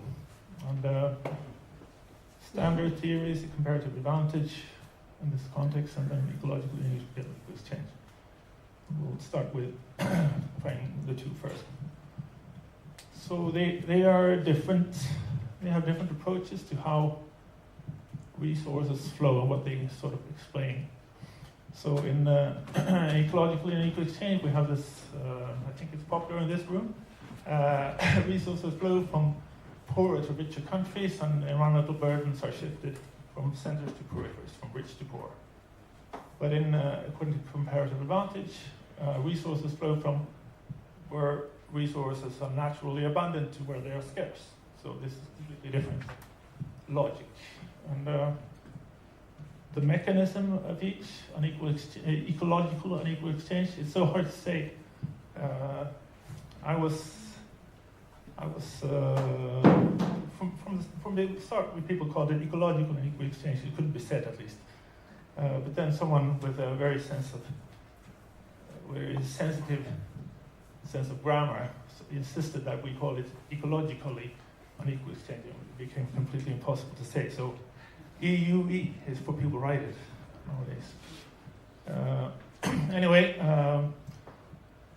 the logic has to do with some people presented it as a price mechanism. Well, prices for raw materials are always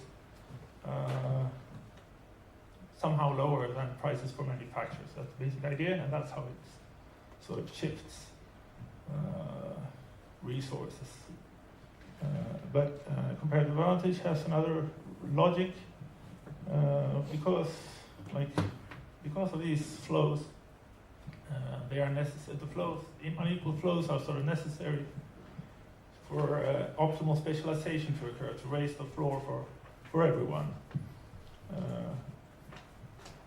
And there are different versions of that, like the old Ricardo version and newer versions, actually. Yeah, and the outcome from Unequal Exchange, EUE, is sort of inequalities build up over time, and according to comparative advantage, we have a long-term prosperity for all. And this is my old supervisor's version of ecologically unequal exchange. And I don't know how I'm doing on time. Okay, yeah, probably manage. So if we simplify the idea there, if we go through the value chain of production, we have from like a thermodynamic point of view, we have to have less exergy, like less useful energy, the further we go along the production chain. But on the other hand, from the monetary sense, like prices need to increase. So there's some maybe that's the reason why there is an equal flow of materials. So in a homeboy sense, then there is this is sort of self-explanatory, self-reinforcing process. When you have these unequal exchanges, then then there would be a recursive flow.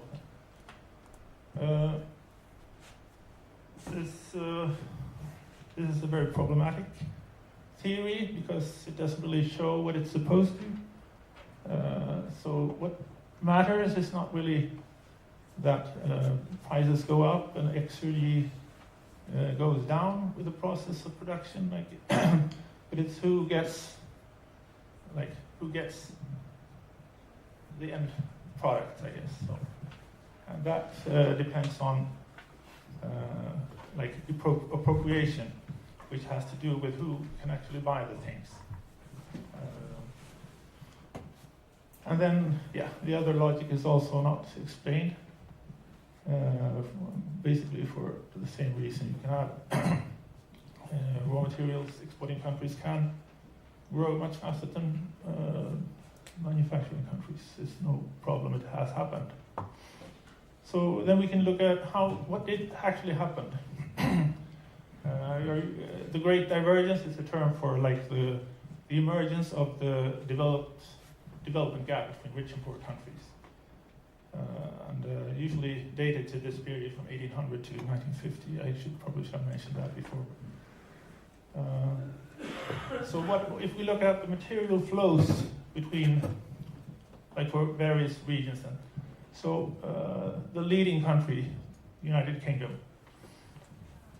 These are material flows, and these are exports down and imports up. So you can see, these are biomass, or food stuff. And but then we have this black one here, what could that be? Well, it was a major coal producer in the world, so they also exported lots of coal. And if we translate this to energy, it's already looking at materials. You can see that it's already a major net exporter of energy in tons. But since coal is also have twice the energy density as biomass, the net exports of energy are even higher. So then that doesn't really look well for net imports. Theories that project net imports. This is not a good theory. This is another kind of Reconstruction. It ends roughly around 1950. This is not energy per se, but energy used in manufacturers and stuff. So indirectly. So it excludes all these actual exports and only the imports, or only the indirect used in construction. And you see the same trend there. So the UK used a lot more energy for producing their exports than was used in the products that they imported. So we have the same trend there, and if you add them up and translate into land area, we get sort of an ecological footprint exports, which has the same trend. So yeah, it's a bad outcome for ecological version so far. But let's look at the second most dominant economy of the same period, the US, and lo and behold, it's not even an importer of biomass. The US was like major exporter of food. This is from 1870 onward, which is called in European economic history is called as the Great Grain Invasion. We started importing grain from the US and Canada and Argentina and stuff. But at the same time, they exported fossil fuel. So basically, yeah, for the whole pre-war period, the US was also a net exporter of both land-based biomass and fossil fuel. So there was an even worse outcome. And this was the time when the US became the richest country in the world. So again, it was a bad outcome for ecological versions of the theory. And here's a summary for the whole developed world, just for 1 year. You can see a similar trend. There is a net inflow in this estimate, but to the developed countries, which include like Russia and Japan also. But you can see the same trend: exports of coal, but imports of mostly like tropical goods. So if we compare these theories, what would we expect? Like another word for the developing countries is like the tropical countries, which they use. So it's not really, doesn't really contradict comparative advantage theory that tropical countries export tropical goods. Yeah. So it was not a good, very poorly executed theory, and we have a empirically refuted in fact. So the latter would have sufficed, but you have both now. So then we turn to another theory, which is Emmanuel's theory, which is more interesting for me. Again, how much time do I have? 5 minutes, wow. We've done it. So I think Emmanuel pointed out on many occasions that in various contexts that like wages are the most important assumption in his theory and model of the world is that wages are exogenous or political or institutional, or like the independent variables of the system. And that means like they are the upholders of the existing orders and what drives change. Like something drives the change of wages, of course, but that's sort of outside of the economic system. And economic system could mean like how prices are determined, for example. So there are some kind of other outside force that determines how prices appear. But then there are like subordinate characteristics. Wages are protected from equalization on the world scale. So that means that their labor is immobile. If it were mobile, then like the rates. If there was there was an actual world market for labor power, wages would equalize. But there is, like, for Emmanuel, that was sort of just mythological. It never existed anywhere. But like, you could make an argument for an institutionalized separation of wages on a world scale, based on migration, 19th century and early 20th century migration waves. We had 3 centers of migration in the world. Europe was the most famous one, which went to the New World, mostly to the US. And then we had one wave from India and another from China. And they went to like all the future poor countries. And based on the original wage level in these regions, they sort of equalized within regions. You could argue, I think Emmanuel would dispute that, but yeah, you can still make the case, I think, based on his theory. On the other hand, we have the rate of profit, which tends towards equalization. Doesn't mean that it's equal all over, but it tends towards an equalization. There are lots of studies in economic history, sort of, and they also seem to find that there is this equalization. If you compare like returns on investment in London, depending on if the like companies based in England or the UK and based on like some colonial, some part of the colony, the rate, like there is very similar returns on capital investments. So there is a kind of equalization. And it's not sure that you have the same equalization between different countries. So it depends on what you mean by this equalization of the rate of profit.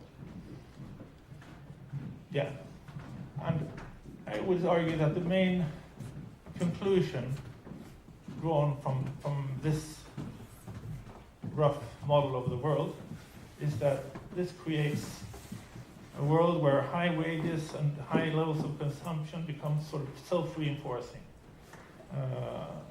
And how does that happen? No, it stopped working. I don't know why.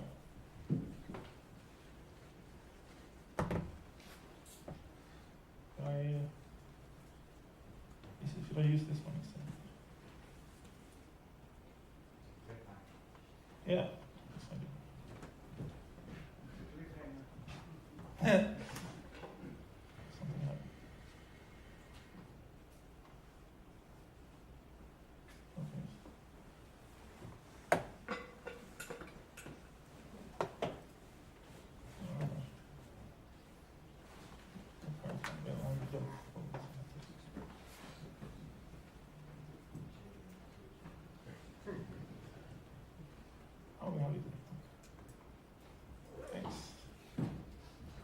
Okay. So when I wrote a thesis on Emmanuel's theory like 20 years ago, and I was mostly concerned with his unequal exchange, the proper theory, like the actual called his theory. But then there were lots of other like surrounding arguments that I realized could also be included in sort of the world of unequal exchange according to Emmanuel. But the first thing, what are wages, and what are like factors of production or factor of price? In his word, that would be like a claim. So a higher wage. 2 minutes. Okay, I'll manage one per slide. Sorry. So an higher appropriation of societal output, and that could sort of also higher appropriation of environmental services and whatever. He did have like these kinds of formulations as well, like in physical terms. So what high wages, they would also they could also like bias how comparative costs work. So if you have raising the wage sort of exogenously, like institutionally, it's not just the physical advantage, you have a land-rich area, but if you raise, that's what is supposed to determine how the price of land for use goods are evaluated. But if you on top of that have a very high wage, which is sort of just added, then of course that could change how the comparative costs work and how specialization would turn out in a real world. So that's another part of the argument. And also, so that would affect how these trade-embodied flows of things would flow as well. If you specialize, if you switch completely the opposite to the opposite specialization, you would export another kind of goods. So that would change the flows of these, for example, environmental factors. But also capital could flow from poor to rich countries, which would be, that couldn't happen, but it happens. And then the price, as price determinants, high wages, if wages rise, then that raises your price and affects how terms of trade, the terms of trade. And that's sort of the proper unequal exchange theory, which he devotes most time to in his book.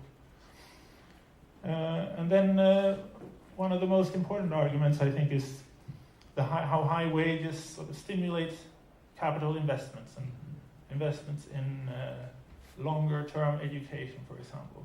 All of these things are very much affected by the wage level, and quite completely independently of Emmanuel's arguments. There are one of the most popular explanations of in the Industrial Revolution in Britain, and also like the way divergence between these countries is based on exactly this kind of argument. And then Emmanuel has some other arguments having to do with his other book, how this other kinds of contradiction between how you could sell your products without having corresponding purchasing power. And if you have like an institutionalized rise in wages, that would cause you can still those with the profit could still invest against this expected rise in the markets. So that would be sort of a liberation of that. I guess my time is up, but this is my final slide. I think there are still limits, and I think we're pretty much aware of limits to the model. So one of them for me is there's no explanation of alternative development paths. Like Emmanuel was aware of, like, Japan shouldn't really develop according to his model, but still it did. And after sort of the whole developmental state, like investment decisions are not determined solely by like market forces. They're determined by like many political choices. For example, China, they let multinationals in, but sort of strictly limited to these, I forgot what they call them, like, coastal areas that were sort of cut off from the rest of the economy. So they could import technology and learn from that and then expand to the rest of the economy. And then there are other like limitations. Even the specifications of the unequal exchange model changed after the floating of the currency. Nixon floated the currency, so it wasn't connected to gold anymore. And that changes how you need to express Emmanuel's model. So that's another version. Yeah, but and some of the outcome of all these, they're linked, I think, to the rise of the poor world, meaning China. How China could rise based on these new developments that are not really included in his model. So there's a limit to how much he can explain, but I think even the limits are very explanatory in a sense. And if China should happen to go in more like a non-fossil, non-electro state, and maybe that's a solution to the basic contradiction of unequal exchange between how it can be resolved. There's no physical. One of the outcomes was that we have stagnant wages in the West, and then we have had rising living standards in poor countries. Yeah, so that's sort of basically what I had to say for now.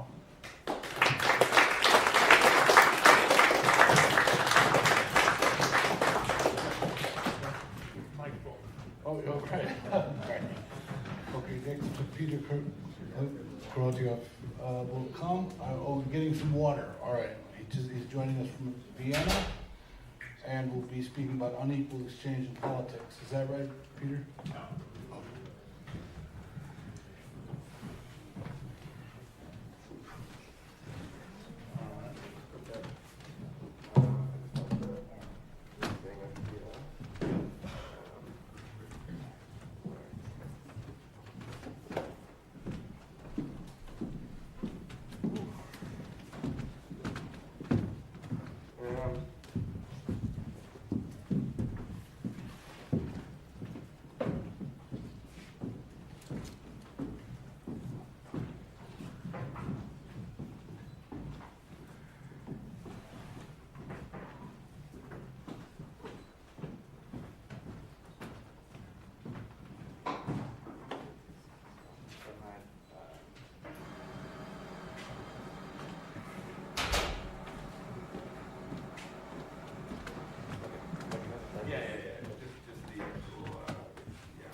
My phone just broke up now, so I'm just getting up my talk on my laptop. But it was very nice to have John talk just before. Is my mic working all right? Yeah. When I read his PhD several years ago, I found it remarkable. Probably the most memorable piece of secondary literature on a manual that I read. And it got me. It was one of the things I read that got me somewhat interested in things I'll be talking about today, this intellectual history of unequal exchange, and in particular the way that the concept of unequal exchange has been mobilized, not just by theoreticians, say, and academics, but by people that played major roles in the policy and politics of their countries. So that's what I'll be talking about today. There were many different individuals I was going to talk about, but I narrowed it down essentially to three. We'll be talking about the mercantilists of the 16th to 18th centuries in a very broad sense. We'll also be talking about a very interesting Romanian economist and political figure, Mikhail Mănălescu, and then at the end we'll talk about who are we talking about at the end again? A Russian contemporary official, essentially. And so to begin with, I suppose I'll begin with a little bit of backstory of how I got interested. I suppose unequal exchange was, my family lives in Ukraine, and I would go there to visit them. And over in Ukraine, the question of free trade and as opposed to protectionism and so on, it's a very live political question for was, but still is, and it led to, in 2014, a revolution, a war, and so on. And while living there, I got interested in different economic journalists that would criticize the results of the free trade agreement with the EU. They would sometimes use the term unequal exchange, not in a very say, Emmanuel in a sense, but still in terms of the structural inequality between rich and poor countries when they're engaging in free trade. So that's just an example. And I mean, talking about this, say, in Ukraine, it's considered to be very politically inappropriate and could get you in some serious trouble. So unequal exchange is a concept that has a lot of power in many places. It's a bit of a controversial matter in many places, which is interesting, I think. And I was also, I'll just hold my computer like this, and that's fine. I was also, what I found interesting as well is the way that the question of free trade, and you could say unequal exchange, really split the political field, where you had, for instance, obviously liberal forces in Ukraine. They support free trade with the EU in a sort of fanatical, ideological manner. You can see up there. And the sort of the right, you could say, or the fascist right, you could say, they also did, but they would claim that in the long term they're working to undermine the EU, but we need to do this temporarily, strategically, whatever, tactically. And then on the left, it was very divisive, where you had anarchists and sort of left liberals. They tended to support the EU out of maybe, say, cultural reasons or different ways in which they thought the EU was more progressive than the alternative. And then you had more, say, Marxist-Leninist types that would oppose the free trade with the EU out of more economic reasons, because of the damage that the free trade agreement would do to the industrial economy. And then you had also many sort of industrial workers who were also not very enthusiastic about it. So anyway, that's just a little bit of an introduction, and I think it is somewhat relevant to what I'll be talking about next. So here we go. So now, yeah, I suppose. I mean, today I'll be talking about, as I said, these mercantilists and so on, and in fact, the people I'll be talking about today will be almost, broadly speaking, right-wing political figures. And I think that that is somewhat logical because, as I'm sure we're all aware, I mean, Emmanuel's theories, even though Emmanuel considered himself a Marxist, he often got a lot of pushback from other Marxists like Bettelheim and so on, and was often even accused of, say, having this nationalist deviation through his essentially denial of international solidarity between the working class. So I'm going to be talking about right-wing figures today, essentially. And I think that's also important because in the current moment, I mean, maybe less so now, but especially after the end of the Cold War, many Marxists sort of believed unequal exchange was no longer something that had to be considered because of globalization and maybe stagnating wages in the First World and so on. And many Marxists maybe even started agreeing with liberals that free trade is better than protectionism. And there's also a long sort of pedigree of that where Marx himself, he had his speech, 1888, was about free trade, where he argued that it was much superior to protectionism in that free trade would accelerate the contradictions of capitalism. It would make a sort of communist revolution more imminent, whereas protectionism would just slow it down in this retrograde manner. But now that globalization is founded and so on, there's more interest in the idea of unequal exchange, the limits of free trade. So I think it is quite relevant to have a look at these different thinkers that even if they're not left-wing and so on, it can be very useful to understand the different possibilities that exist as alternatives as opposed to free trade regime. Anyway, so the mercantilists, these were thinkers from in the 16th, 17th, 18th century Europe. Emmanuel actually returns to the mercantilists throughout his work. He finds them very interesting. Particularly in the preface to Profit and Crises, he really dwells upon the difference between the mercantilists and the economists that came after them. So after the mercantilists, you had modern economists, David Smith and Ricardo and so on, that really harshly criticized the mercantilists, ridiculed the mercantilists, accused them of having this fetish for gold and for building up monetary reserves. And it's this idea of the sort of the misguided mercantilist is still very sort of, you could say it's a specter that still sort of haunts modern economics, where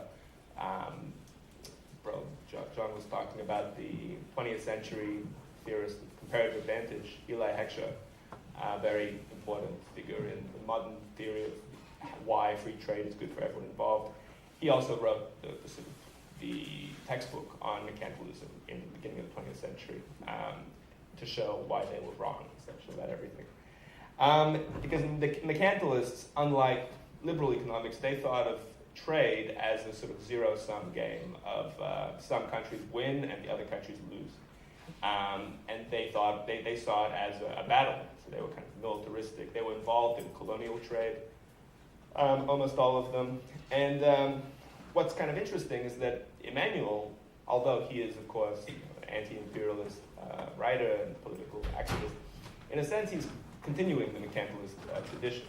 Because, like the mercantilists didn't know about this because it was after them, but much of Unequal Exchange, for instance, is dedicated to the criticism of comparative advantage, this anti-mercantilist idea that trade benefits all involved, which was a specific, explicitly made as a refutation of mercantilist ideas, essentially. And in Profit and Crises, Emmanuel also comes up with his own new theoretical justification for why the mercantilists were right that trade surpluses are beneficial. And then the other reason why Emmanuel is quite interested in the mercantilists is not even as much a theoretical reason, but a sort of social reason. Because the mercantilists, they weren't just theoreticians, or that even wasn't their primary occupation. They played major roles in colonial trade, in crafting domestic political policy, and they played a number of other really major roles in their society. The bottom figure here, this sort of Descartes-looking fellow, that's Thomas Munn, and he was director. Thomas Munn's the top one, the English one.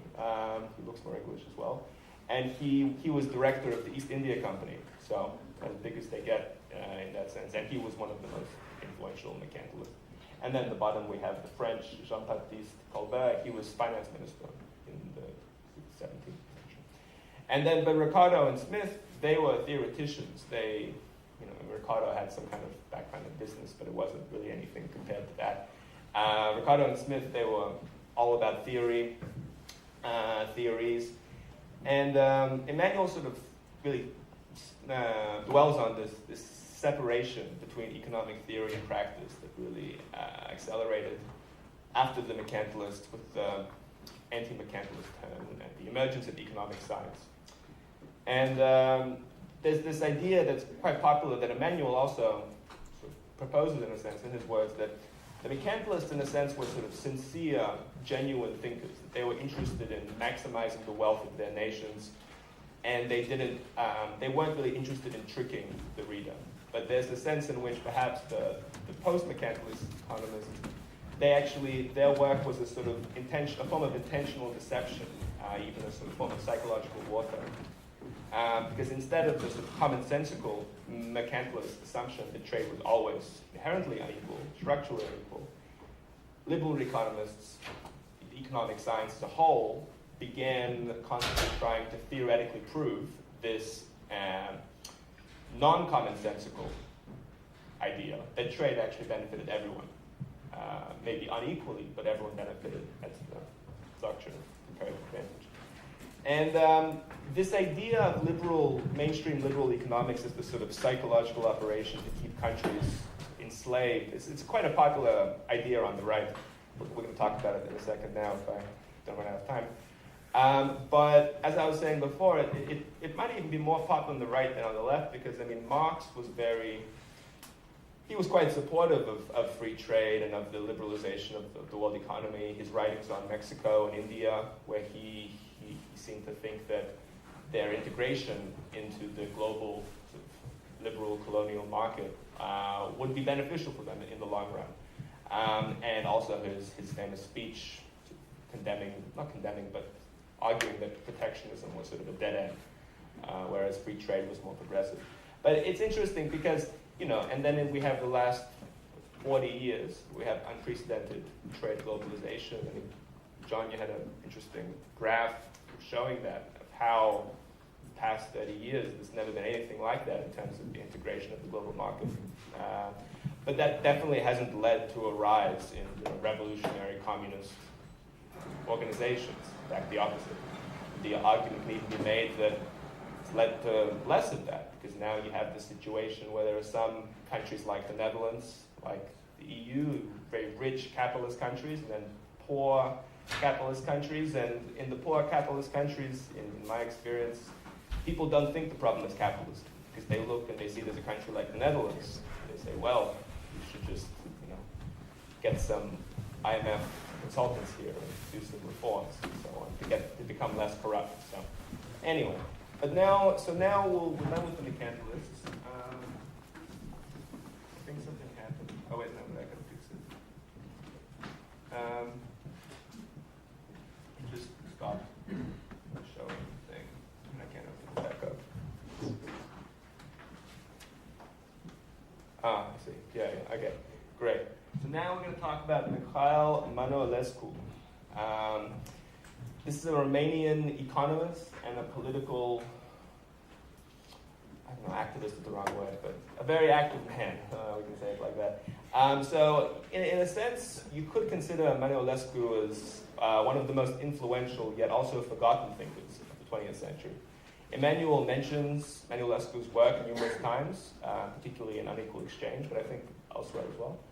And he praises Mănăulescu for his sort of courageous formulation of the first economic doctrine that proposed permanent protectionism. Because prior to Mănăulescu, there were some economists that argued for temporary protectionism, but with the long-term goal of then ending the protectionism and simply opening the barriers to the market. But Mănăulescu thought there should be permanent protectionism. He wrote this in this 1929 book called The Theory of Protectionism and International Exchanges, which had quite a major impact in Europe and Latin America at the time. He also wrote a book about corporatism several years later that was also quite influential. And I mean, I'll talk about it if I get time, hopefully. But there are some people even argue that Mănăulescu was kind of at the origins of the dependency theory of the post-war order. This was a very, let's say, left-wing, anti-imperialist body of intellectual thought. And many argue that it was Emmanuel's idea, because Emmanuel not just argued for permanent protectionism, but he also argued that there was an unequal exchange between the industrial and the agrarian countries, which made engaging in trade structurally exploitative. But now I'll talk about why he was forgotten, and there are quite important reasons why Mănăulescu was forgotten.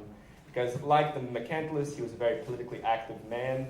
In 1931, he became governor of the National Bank of Romania. Then the king removed him the same year, but it happens in Romania. And then in 1932, he created his own party, the National Corporatist League. And he even reached the heights of foreign minister in 1940. But I think that might be a photo of him on the right as foreign minister, because he was, of course, negotiating with Romania's closest ally, Nazi Germany. But he didn't really get much done at this post. The most well-known action of his was he fainted during the negotiations because it became clear that Romania had to give up all of Transylvania to Hungary, and that Hitler was fine with that. That's not what Mănăulescu was hoping for. But, and also, besides that, I mean, Mănăulescu had always argued that, there was this exploitative relationship between the Western Europe and Eastern Europe.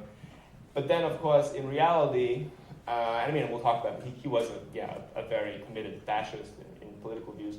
But then when he had the alliance with Nazi Germany, of course, there wasn't much respect given to the Eastern European allies of the Reich. And Mănăulescu even ended up modifying his theory towards the end of the 30s and started beginning to argue that, in fact, it was necessary for Romania to supply Germany with raw materials, which was a bit of a about face compared to what he'd been arguing in his works before. So, I mean, some people have argued that Emanuelescu's fascism was sort of conjunctural in large part. Many have sort of described him as an opportunist more than anything, and he really didn't seem to have the mystical zeal possessed by, this is Corneliu Codreanu, the very famous Romanian fascist of the Iron Guard. But and these were guys that definitely did believe in their ideals. Codreanu was killed by the king or Antonescu, anyway, by other Romanian right-wing forces in the late 30s. But Emanuelescu was actually a prominent financer of the Iron Guard, which is quite remarkable. He sort of gave away much, he had some sort of land assets, and he sort of gave them to support them and so on. He even Emanuelescu ran in the Senate, for the Senate in 37 in an Iron Guard front party. So, but what's interesting is they had quite different perspectives, say, on the future of Romania. Because the Iron Guard was a profoundly reactionary movement. They were absolutely anti-industrial. They really wanted Romania to totally just get rid of the cities, essentially, and return to the countryside. And whereas Emanuelescu was a big supporter of industrialization, he wanted the peasants to move to the cities to work in factories. So they did definitely have some serious differences. And Emanuelescu also opposed autarky. He thought that in a world of protectionist states, there would still be trade. It would just be more beneficial for everyone else. And I mean, what's interesting as well about Emanuelescu is that he wasn't the only, he definitely wasn't the first such figure in Romania. In fact, he was building off a tradition of thinkers in Romania that had much the same ideas about Romania's position in the world and the exploitative nature of trade. He was essentially sort of an anti-communist bourgeois nationalist. There are many of these in Romania. For instance, here you have this impressive sideburns fellow whose name was Alexandru Zenopol. He was educated in Germany, and he vocally criticized unequal exchange in the 1880s in Romania. He also called for protectionism and industrialization to the day.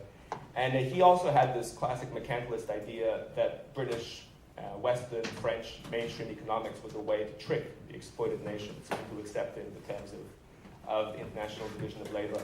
He wrote that Romania, Eastern Europe, Asia, Africa, and Latin America were, quote, slaves whose labor built the civilized fortress of Western Europe. Which is a pretty cool quote. You can sort of imagine with not much time. Anyway, whatever. The Romanians are all that matter anyway. So, but anyway, I mean,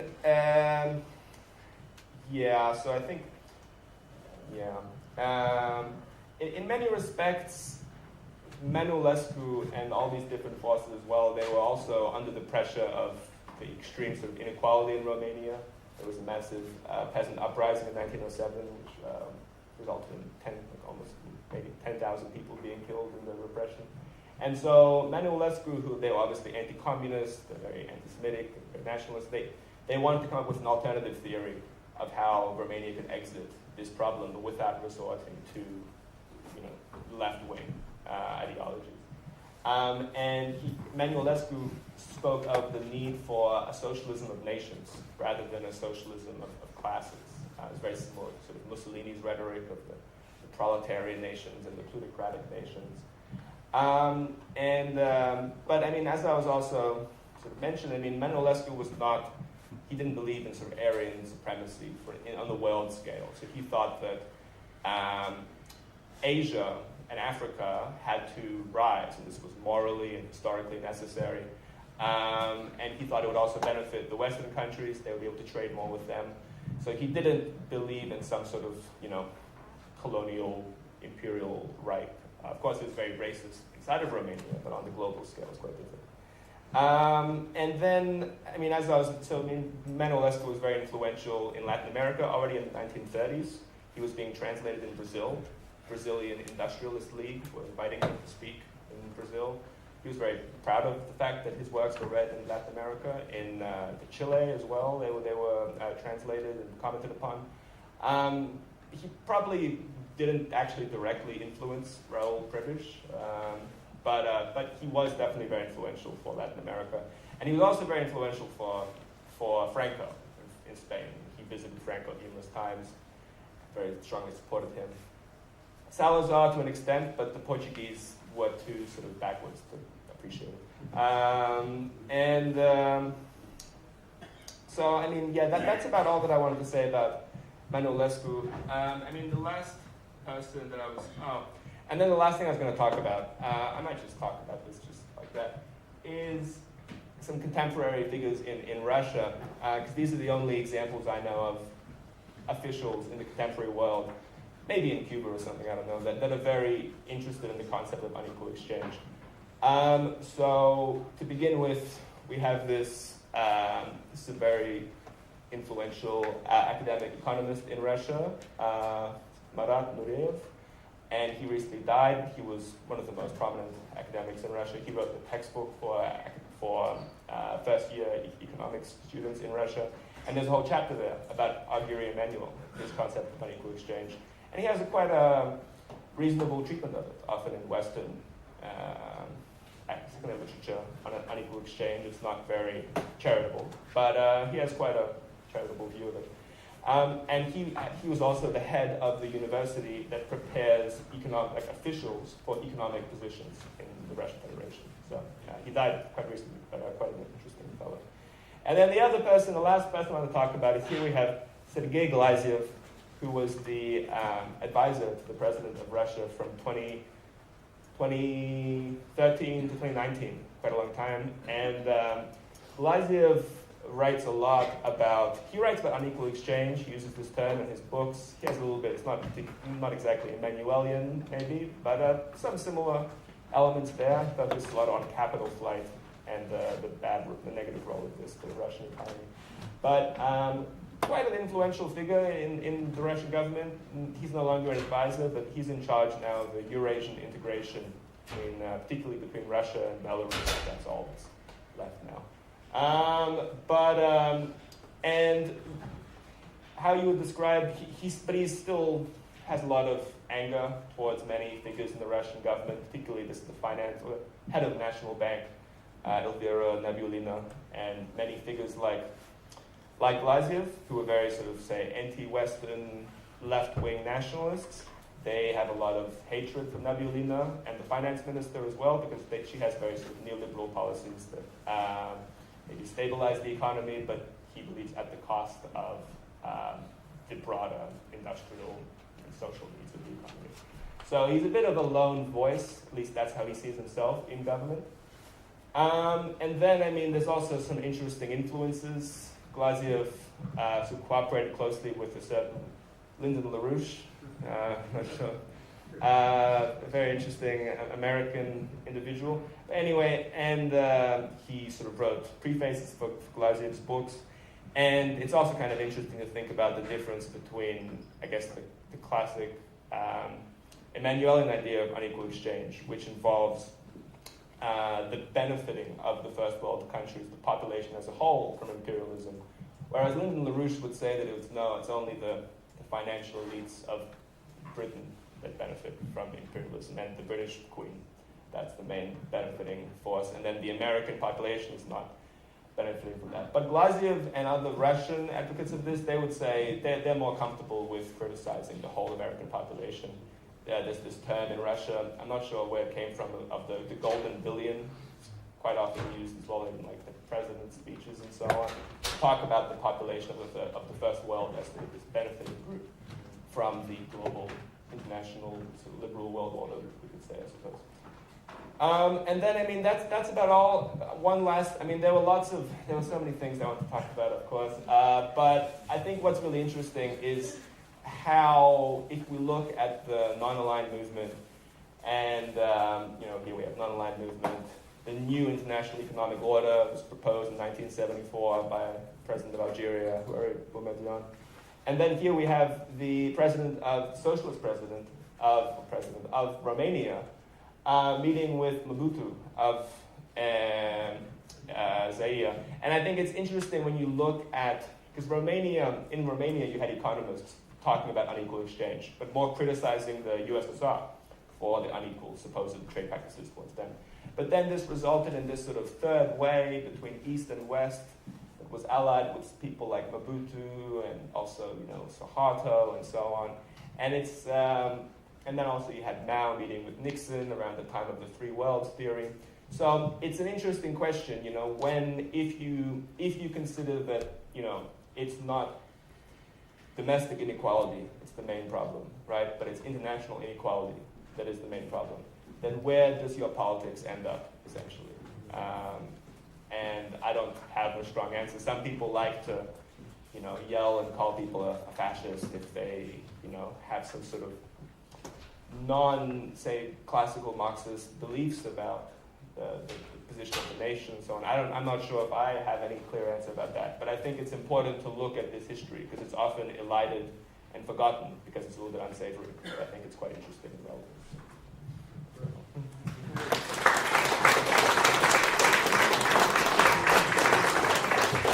Okay, I think everybody on the panel should come up so that we can conduct the discussion publicly and together. I think we'll start with the discussion amongst the panel before opening it to the 10 minutes. Barely. Okay, well, then maybe, shall we just open it to the floor then? Okay. Are there any questions? There you go. Thank you for all the time. So unequal exchange with many things to different people and uses to which they're put. I think on the one hand, it is important to clarify alternative practice and why value theory remains essential to a discussion, if I can put it in these terms, about the expropriation of forms of solidarity. So I'll just say that. The second thing is you know, if I can, is where we start, so to speak, in the periodization of unequal exchange.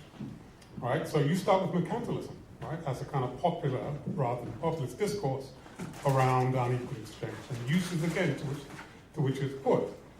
And I would say the same thing with respect around transformations and how we understand value, how one can put it in these terms with respect to the layering of value. We think of value in terms of a particular phase of capitalism rather than, for example, the layering that comes from mercantile capitalism, right? And the values that, you know, getting back to circulation and getting back to so I'd like us to think about that in both in historical terms, but also the uses to which the value is put, right? Just one comment on your paper, which is that whole segue between unequal exchange and populism, right? And how that segues into fascism, how nationalism, as a part of the use of unequal exchange, in effect, has this way of treating identity as a vehicle for making claims about the wrong that unequal exchange does. And I would only say this as a comment in terms of the politics of unequal exchange seems to me needs to get these things right, because the uses to which they're put can be very, very dangerous. Thank you. Anybody want to comment on that? Before we take any more questions? Actually, can you come up? Yeah.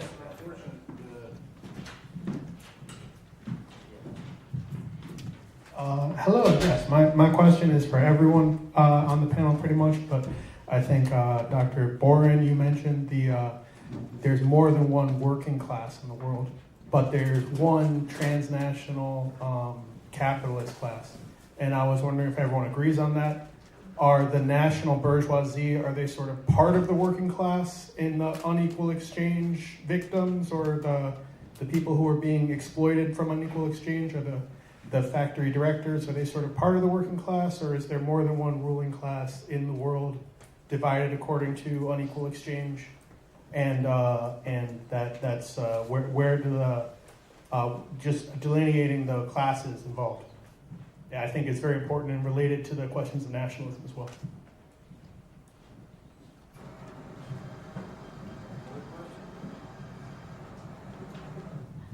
Thank you again for the presentations, were all very interesting. I just have a question for everyone, and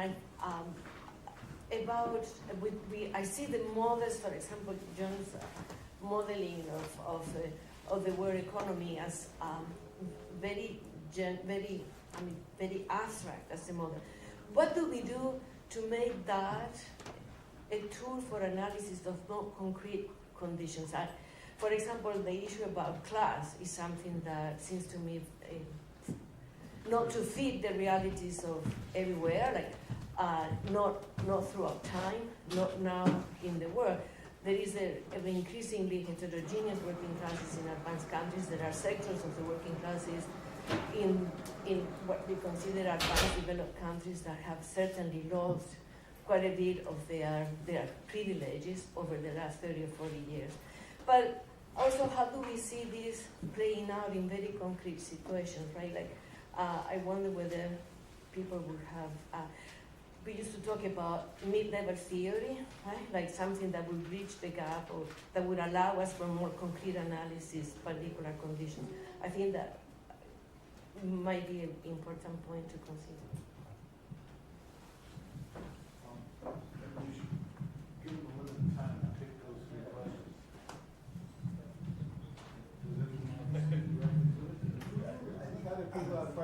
I'll go in.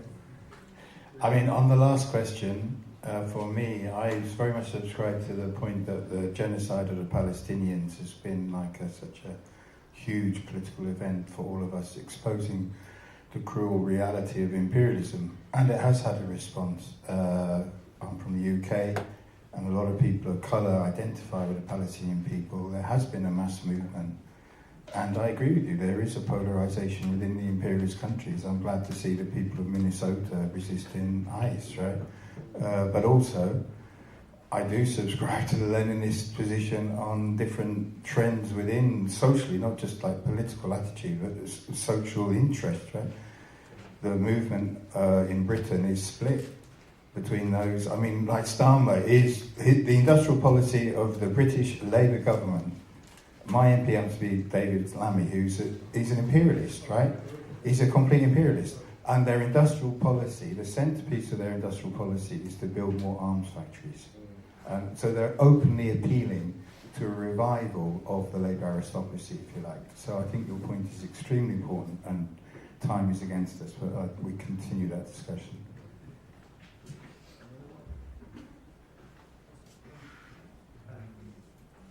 I would like to. Okay, you go. The limits of unequal exchange and where we should set the limit. First of all, I think that this transformation from the capitalist mode of production to socialism, we have to see it as a very complicated and very long-term process, and we should not just limit it and hope for some kind of pure and clear transition. And also we have the transition from prehistorical mode of production to capitalism. It was also very complex and very strange.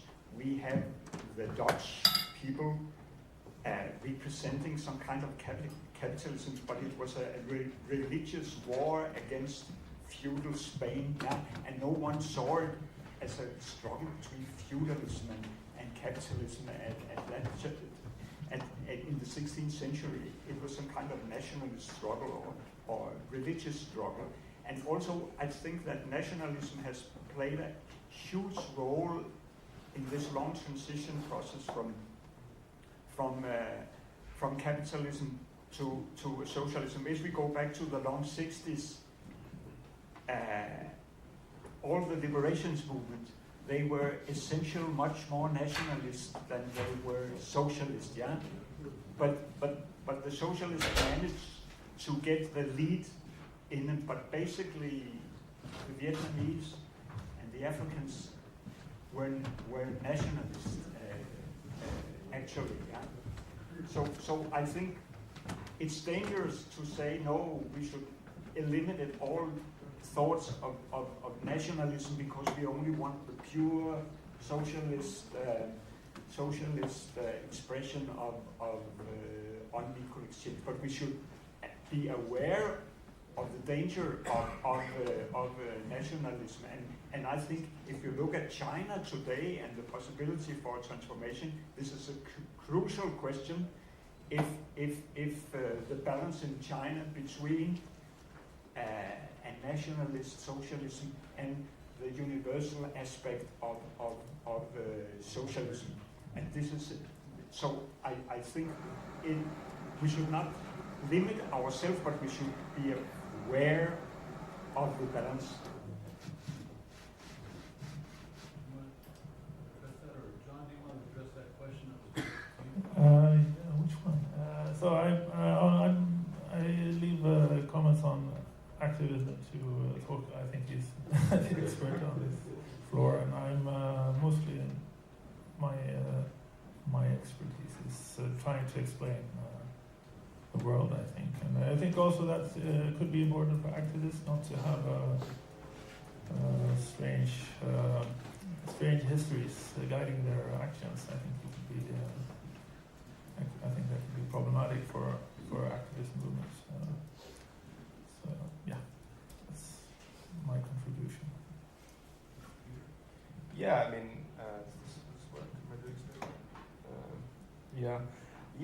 I agree that I think a lot of the problem in the 20th century, sometimes there was this desire to deny any legitimacy to nationalism on the part of Marxists. And then when you deny something that still exists, it often comes back in a worse way, maybe, than if you just accepted that it exists and tried to deal with it, return of the repressed or whatnot. So I would say that about nationalism. And there are different types of nationalism. It's not there's the Iron God, and then that's not all. And I think also it's an issue of how we think about socialist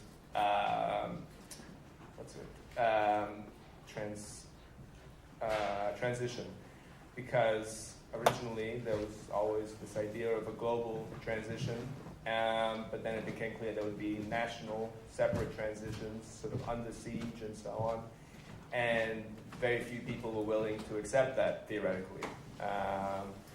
And if we do accept that, then I think this changes a lot of how we see that. And then just the last thing I'd say is about the relevance of unequal exchange. For me, I always found this theory very, very relevant, just living in Ukraine, because, I mean, all of the arguments are about free trade and all of this, and that's what all the political arguments are. So having this theory that allows you to have a very sort of concrete understanding of trade and what you can say about these matters, I found that very, very useful. And also being able to explain, the first world, because the first world is such a fetish in the third world. It really is this incredible, huge ideological thing in people's minds. So being able to have a sort of clear explanation of why the first world is so rich and the rest of the world isn't, it's very important, because that's kind of the main political topic most of the time. So that's what I would say. Do we have time for another question? It's 2:20. Are we going to wrap it? Well, in that case, because it's 2:20 and we've got... I think we're going to wrap it up here. I'm not sure what the next panel is coming in here. Wait, we have a small coffee break. Short coffee break. All right. Great.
We'll see you around.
Somewhere in the middle, we'll find it.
We're starting here again. Emmanuel Ness is chairing the next country here.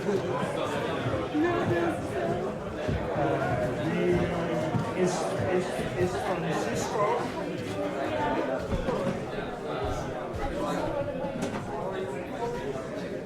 Is Francisco Macheda.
Raising a hand.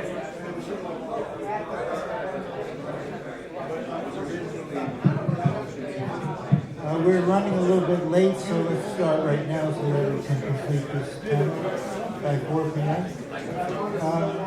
This panel is on technology, political economy, and digitalization. And so we have 3 very good guests who are going to present on the topic, and looking forward to your comments. So the first speaker is Arghiri Emmanuel. He's a graduate student in political science at Brooklyn College, City University of New York.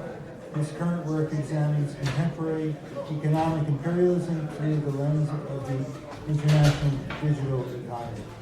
His collective research interests focus on economic imperialism, unequal exchange, and global labor relations. So, Zach, you've got the floor.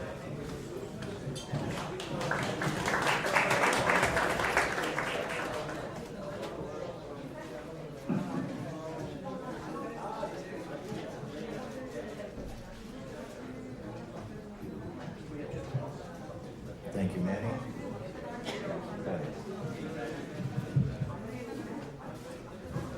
So yeah, I want to thank not only Manny, but Torkel, Nemanja, Anthony, everyone else involved in organizing this, and for all of you for being here.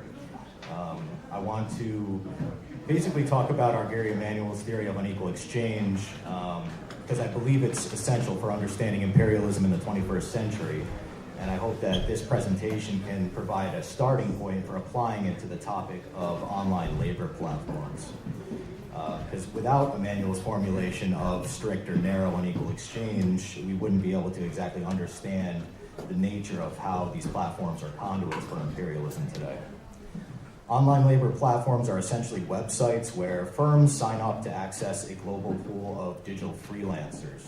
These workers are young and highly educated, working in roles such as software engineering and data science, writing and translation, accounting and professional services, and just about any other occupation that could be done with a computer and internet connection. They're paid nowhere close to the wages of Western workers who do the same jobs and have the same skills and use the same machines, which is a reality that undermines the argument often given as justification for international wage differentials and underdevelopment. Emmanuel's essential here because his theory of unequal exchange in the strict sense explains how value transfer happens internationally even between the same industries. Earlier theories of broad unequal exchange identified value transfer with specialization of a nation's economy, for example, when one country exports steel and another makes automobiles and then sells it at a higher price at the world market. So my talk focuses on how narrow unequal exchange functions in this new aspect of the international digital economy that we call platforms. So since the early 1970s, the world economy has undergone dramatic change under globalization, with national and local economies increasingly integrated into a unified capitalist space. The main drivers of this process have been the expansion of Western imperialism after the collapse of the Soviet Union, the introduction of neoliberal policies, and new technologies that have enabled faster material and information flows. The international division of labor, once characterized by a binary between the agricultural periphery and the manufacturing center, has changed.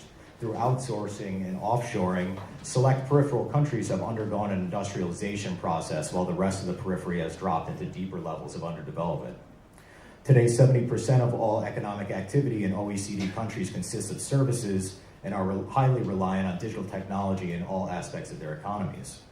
Since these knowledge-intensive stages of production have the highest profitability in the global economy, the previous international division of labor is retained, although its organization is transformed. And then since around 2015, online labor platforms have opened new avenues for imperialism by continuing outsourcing trends without requiring foreign direct investment.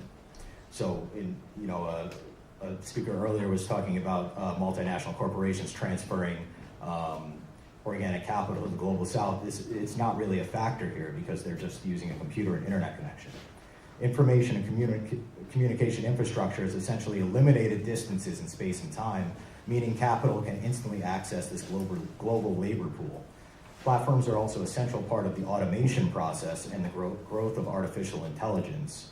A 2015 World Bank report, for example, acknowledged that the rapid growth of micro work and platforms is largely driven by the need to train AI models. The World Bank has since then, in 2024, estimated that between 150 and 450 million people engage in online gig work globally. And that's about 4 to 12% of the worldwide labor force, the low end of which is roughly equivalent to the number of transnational migrant laborers. The figure on the left here shows that platform work is normally broken into two categories, micro work and freelancing. Micro work it's like seconds long tasks involving usually classifying images or sanitizing data for machine learning. Freelancing refers to more high-skilled service roles, for example, a 6-month contract as a software engineer for a machine learning startup in Silicon Valley. On the right, we see that a majority of platform workers hold advanced degrees, around 65%. Not shown here is that most of them are aged between 15 and 29, again, around 60%. And combined, these conditions create a global reserve army of highly skilled digital workers that clients in service-heavy economies need to tap into to basically expand the digital economy. Platform work is often precarious by the nature of its one-off contracts. Wages face downward pressure because workers are often bidding on job listings that have dozens of other public offers, making them feel like they have to work for less. Wages are minuscule, with global averages for the 5 most popular platforms around $2.50 an hour, and many workers report going without healthcare and other securities, obviously.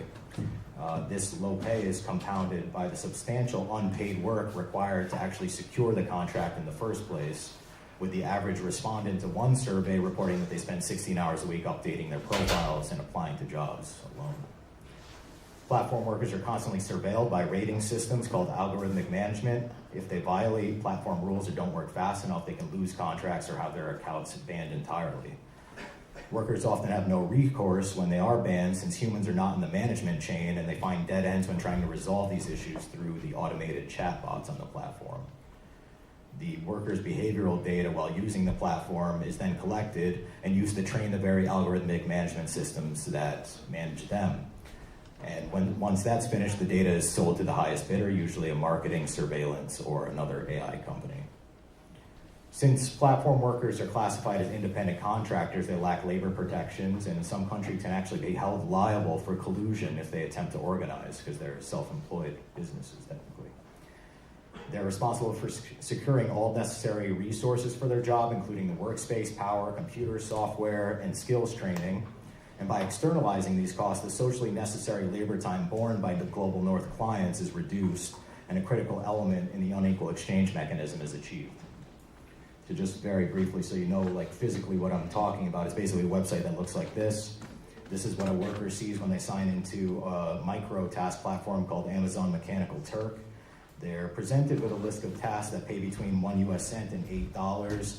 And as you can tell by the task titles, it's basically just for training artificial intelligence software, like is this parking space occupied, and address identification. And when you actually choose one of those, like is this parking space occupied, this is basically the task that you are asked to do, and you're paid 1 cent for asking or for answering every one of these questions. Now, how that works out hourly, one study showed that US workers earn an average of $3 per hour, and Indian workers earn about $1.50, which are contextualized by broader data that shows that platform workers as a whole earn an average of 70% less than traditional employees. On the opposite end of microtasks or long-term contracts for high-skilled IT services, such as this typical listing for a software engineer on Upwork. It's a 6-month contract paying between $15 and $25 hourly. The client is in San Diego, has hired 25 people through Upwork since 2020, and has paid an average rate of $16 an hour. However, the Board of Labor says that the hourly mean wage for a software engineer in California is $83 per hour. Based on this client's public reviews, it appears that all of their contracts were completed by workers in the Global South, specifically Pakistan, Nigeria, and Vietnam. This data from the Oxford Online Labor Index shows that India, Bangladesh, and Pakistan account for half of all registered freelancers globally. On the left is 2017, on the right is 2024. We see that between those years, Indonesia, Vietnam, and Venezuela expanded massively, and the U.S. dropped from around 9% to around 4%, with the UK share dropping from 7 to 2. So there's a clear outsourcing mechanism when you look at that. As for the demand side, well, 40% of it is coming from the US, which makes sense with the Silicon Valley and high level of technical concentration. 3/4 of all demand comes from all high-income countries in general, which their share might actually be larger, since the outliers of India, Pakistan, and the others, they might actually just be subcontracting demand from the global north, but we can't really say from the data. And then this is just the same two graphs side by side. So it's clear that it's a mechanism for outsourcing and automation, which is not unexpected, since the World Bank report was actually entitled "The Global Opportunity in Online Outsourcing." And that report did acknowledge, for example, that there are negative psychological effects of microtask work, but it argued that developing countries could benefit from tapping into this new source of income for their unemployed youth. It argued, quote, "A flexible working schedule allows individuals to take better care of their families, continue to study, and start their own business while working and earning a salary. Furthermore, it provides opportunities for on-the-job learning and skills development in areas such as information technologies and marketing," unquote. But this typical business optimism faces the reality that this survey that was conducted of 107 platform workers in Southeast Asia and Sub-Saharan Africa, who reported a mean weekly wage of only $165. Some reported incomes below their country's monthly minimum wage, and several near the global poverty line of $58 a month. Globally, UNCTAD found that across 5 platforms, wages were consistently sub-minimum, and international wage differences were stark.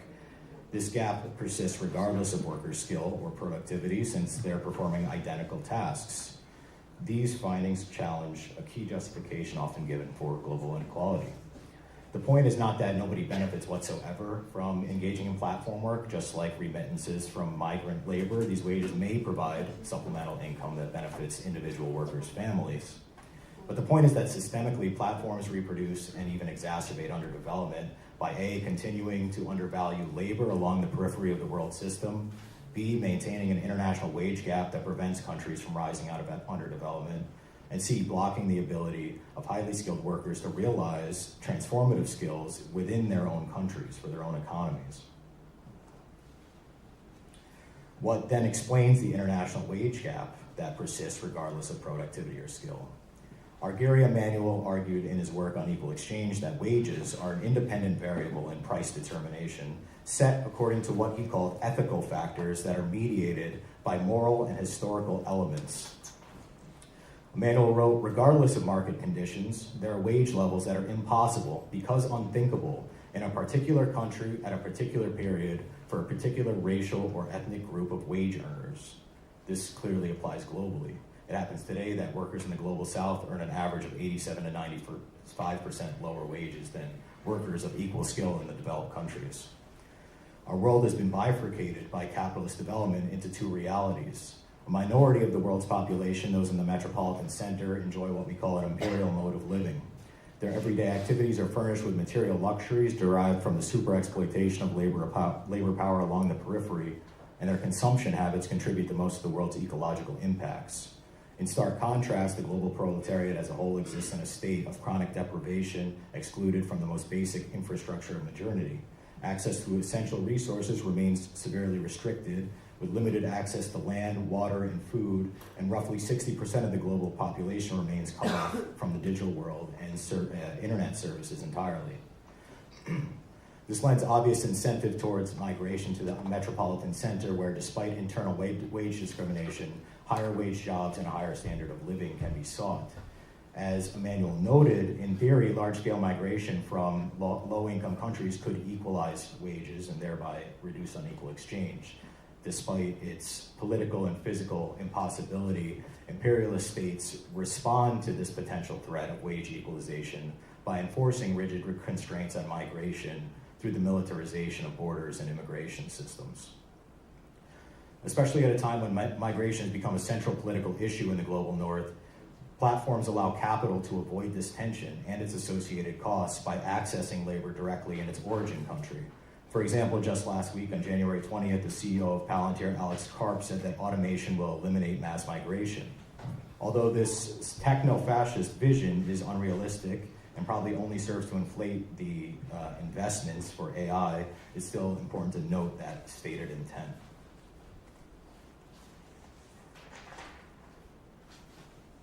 You may have noticed that China was not in the top 15 countries that supply platform workers.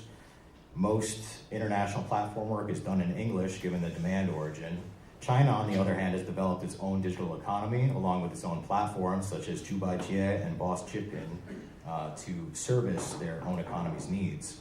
Platform work in China, therefore, appears, at least at first glance, I'm still in the process of this study, but it appears to bypass a lot of the mechanisms that we've discussed here, since its platform economy is mostly national.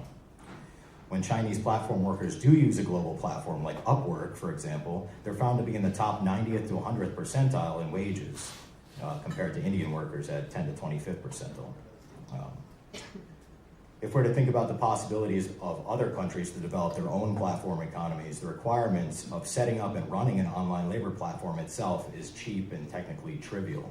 The difficulty is in finding the national demand for this type of work, given its concentration in the central economies. In other words, the development of indigenous machine learning systems and everything that is needed for them.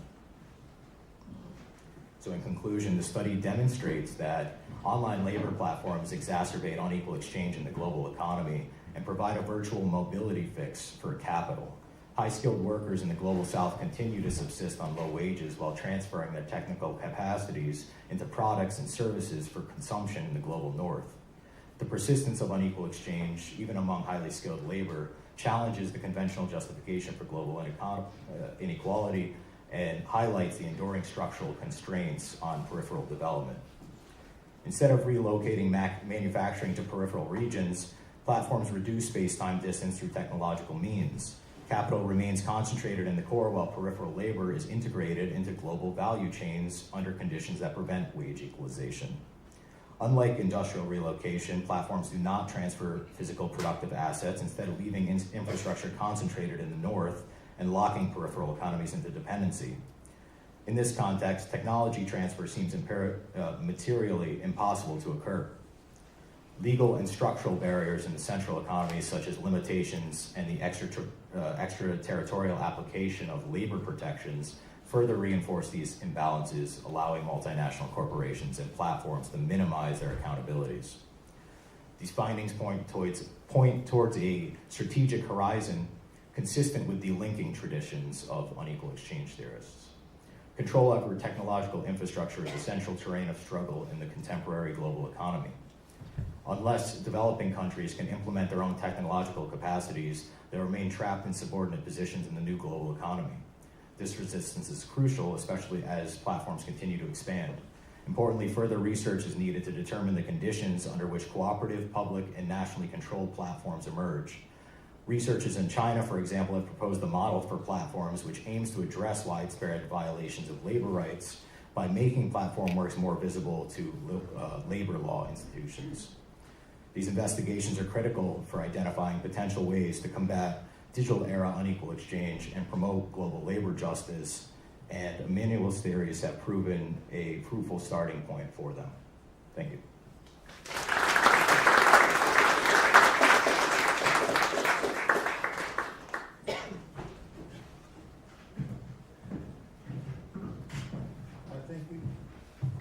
Thank you for that, Zachary. We'll just go on to the next speaker, Didan Eshani. He's going to speak on digital appropriation and unequal exchange in the age of big tech. So his biography is quite long, but I'll read it quickly. He's a graduate student at Central European University, pursuing a political science MA with a specialization in political economy. His BA thesis at Amsterdam University College, an analysis of the rise and fall of self-management and market Socialism in Yugoslavia explored the economic position of Kosovo in Yugoslavia. His research interests are Marx's critique of political economy and unequal exchange, with a particular focus on current debates on technology and big tech. He is currently working on MA thesis, as I just pointed out. Thank you, and Pitanya.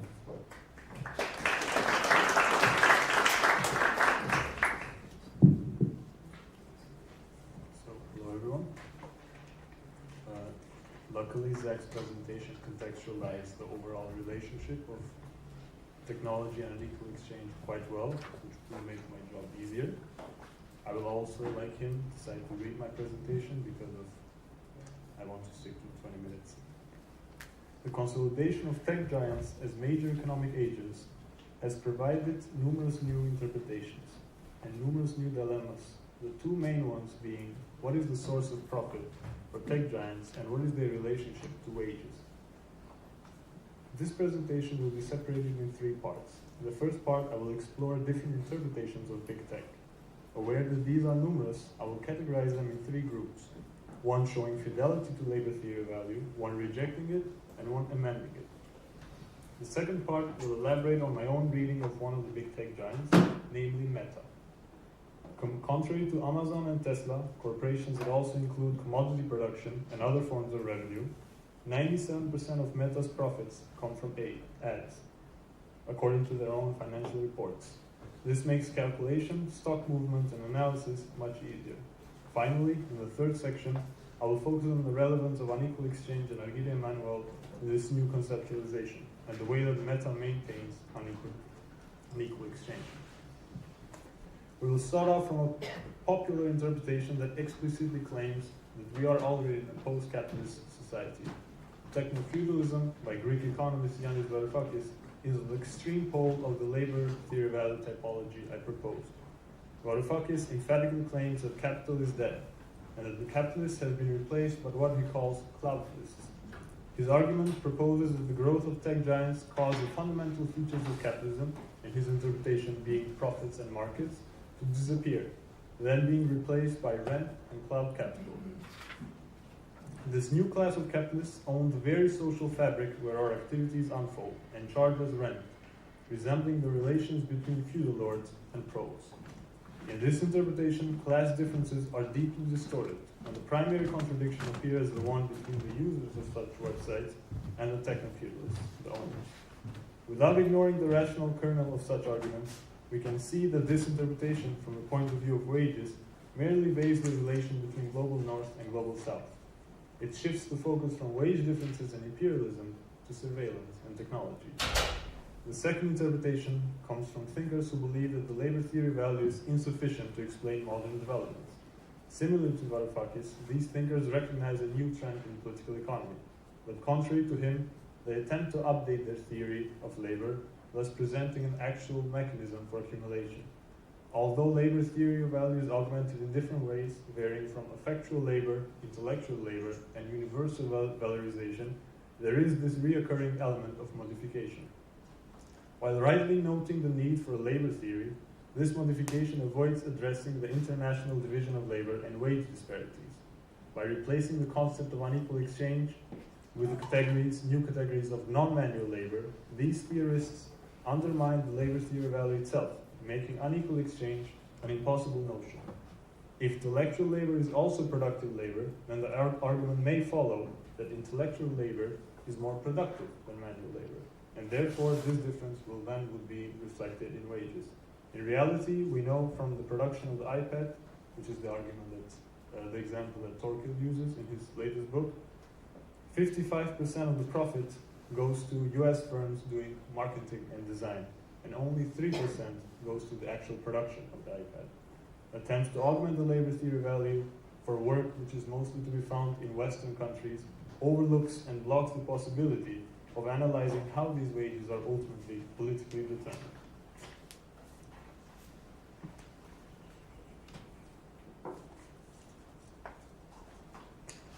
The third interpretation comes from what I consider a direct application of labor theory value, or what Emmanuel called in his response to Bethlehem, a metaphysical application. Ahmed Tonak, in his essay titled The Political Economy of Facebook, carefully separates the work that users do from the work done by Facebook workers themselves, classifying the former, so basically us posting on Facebook, as unproductive, while the productive labor that workers employed by Facebook perform provide the service of Facebook, which is then sold in the market as an economy. Tonak makes his point very clear. Quote, Facebook, like every other company in capitalist economy, begins each day with a certain amount of money, or what Marx calls money capital. With that money, Facebook buys computers, scanners, cables, monitors, software, buildings, desks, chairs, servers, etc. These things that Facebook purchases are commodities, and these are, in Marxist terms, the means of production. And the surplus value produced by the productive workers of Facebook, which he numbers at 56,000, is the main source of profits, end quote. If we consider the fact that average wages for Facebook are reportedly around $100,000 a year, they use not a weighted average to make it seem like it's higher, so it's not a realistic depiction, but anyways. To reach the values that Facebook catches in the market, the rate of exploitation would have to be significantly higher than any realistic number. In the same book, Tonak and company present the rate of exploitation in different countries throughout different years. For their country, Turkey, they number it at 312%. So you give away more than 3 times the amount of value that you get to keep. This would mean not only that Facebook workers are incredibly productive, they're also some of the most exploited workers in the world. Tonak's position, therefore, seems to implicitly echo another of Bethlehem's points, criticized by Emmanuel, the notion that productivity is the main driver of wage differences. Drawn to its logical conclusion, this interpretation claims that Western workers are severely more exploited than Global South workers. This interpretation of labor theory value bypasses all the mechanisms of the market, and it ends up turning value into a metaphysical essence. All 3 of these interpretations tell us some aspect about the new stage of capitalism. The new infrastructure of capitalist relations are no longer roads and oil rigs, but also gigantic digital edifices. Furthermore, a lot of human labor is necessary to maintain such edifices, both in its classical understanding of manual labor, but also as constant new developments in creative updates, machine learning for AI, etc. However, none of these interpretations manage to explain the particular role that big tech plays in global relations. What do tech giants do beyond organizing these structures? Additionally, the question of wages remains unresolved. I believe that it is the global mechanizations of big tech that will give us the key to the wages structure. Looking at wages in isolation, without reference to what these wages are contributing towards, eliminates, I consider, the Marxist notion of totality. Attempts to understand the big tech from the point of view of wages, production, or rent miss the mark insofar as they assume meta, in this case, produces a commodity that is subsequently sold, or that they own some infrastructure from where they parasitically secure profits. All interpretations point towards part of the truth. Nevertheless, they do not explain why do people purchase meta ads to begin with. I believe that the answer is simply to sell both commodities and services. This simple fact should serve as the fundamental ground for our inquiry. In 2025, last year, an important scandal broke out. Meta had illegally collected reproductive health information from millions of women who use the fertility tracking app Flow Health. The data had been passed on to the tech giants without the user's knowledge or consent, despite repeated promises that it was private. Meta's terms and services claim that they do not sell data, and while it is true that one cannot simply acquire such data from Meta to use for their own purposes, the catch is that Meta does allow clients to give requests on who to target with their ads. Hypothetically, if someone requested Meta to target women from the age of 30 to 35 who are expecting a child, Meta would fulfill such a task without disclosing information to the buyer. The data gathered through tracking was not for the sake of domination or control. Notions that without relation to political economy become pointless. We know that data from researchers, that data on period tracking and ovulation are 200 times more important than data on age or location. This sensitive data is so useful because sellers can target women who are likely to be pregnant with specific commodities. However, information is not valuable in itself, in the same way that raw material is not valuable for Marx. Such personal data does not partake in production, and Meta does not produce a commodity. Instead of selling commodities, Meta sells a service. They provide a structure through which people can target users with high precision. I argue that this is a form of commercial capital. I believe that Meta's profit does not come directly from surveillance itself. Meta drains part of the value of the commodities sold with the help of its websites, akin to what a merchant does in volume theory of capital. Sellers are forced to devalue their commodities on Meta's marketplace, and the surplus value created by this devaluation is then appropriated. Digital appropriation, basically. The advertising services that Meta have to be included in the necessary cost of production and circulation, altering the price of commodity. The producer has to factor in the cost they will spend on Meta, not so different from transport or taxes. The reason why the purchaser of ads includes Meta in their cost of production is because it shortens the circulation time of their commodities.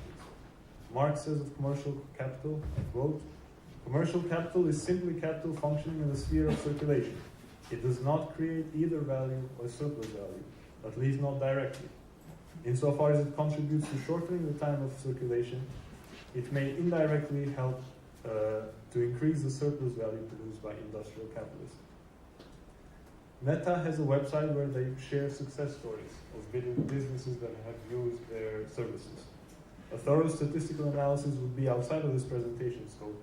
Therefore, I will mention only a handful of calculations and examples that I found on the health subsection. For example, 15% of the health category is taken up by beauty services, openly claiming they target, again women, connected back to the Flow Health example, between the ages of 25 to 50 with skin treatment and beauty-enhancing services and products. The ads generated an increase of 30% more engagement, 30% less cost on average, sometimes going as high as 90, and most importantly, the speed of sale was about 4 times faster on average. Their role in circulation can also be discerned by the fall of Meta shares during the Trump tariff fiasco.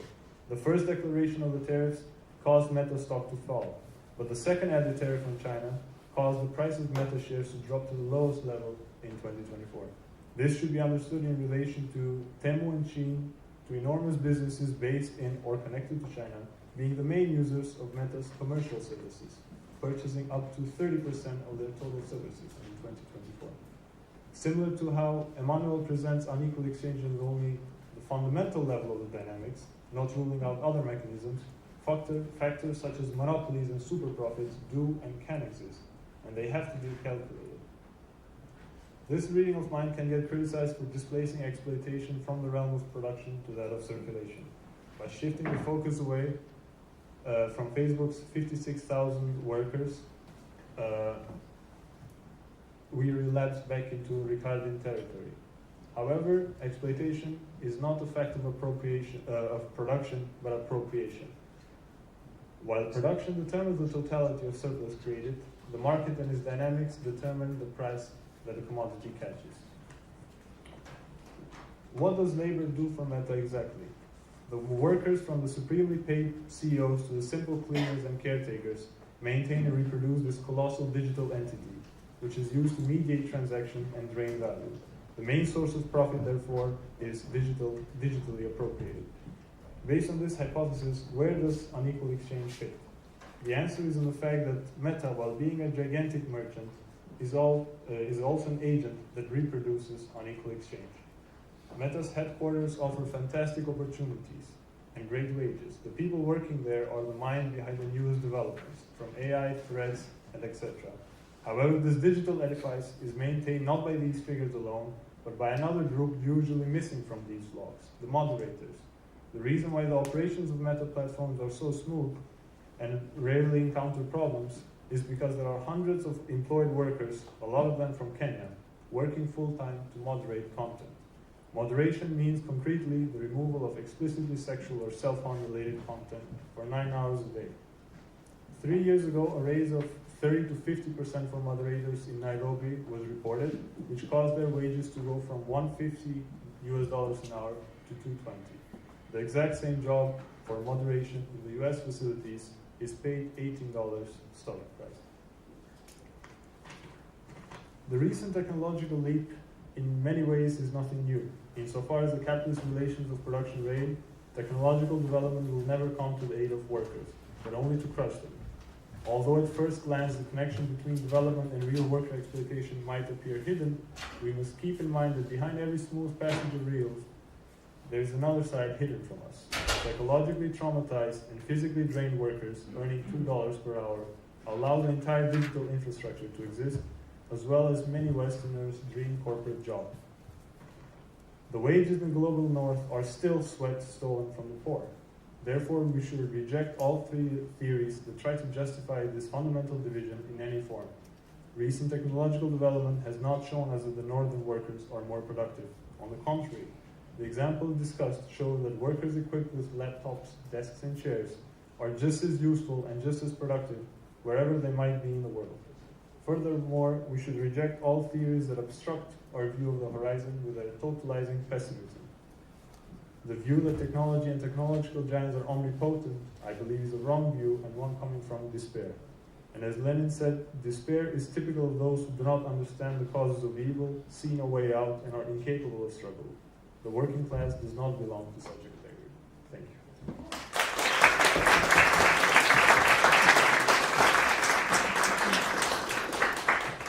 Thank you for that presentation, Ivan. Our final presentation is Vishnu Bachani, who's going to speak on the digital apartheid and undoing piracy and anti-systemic project.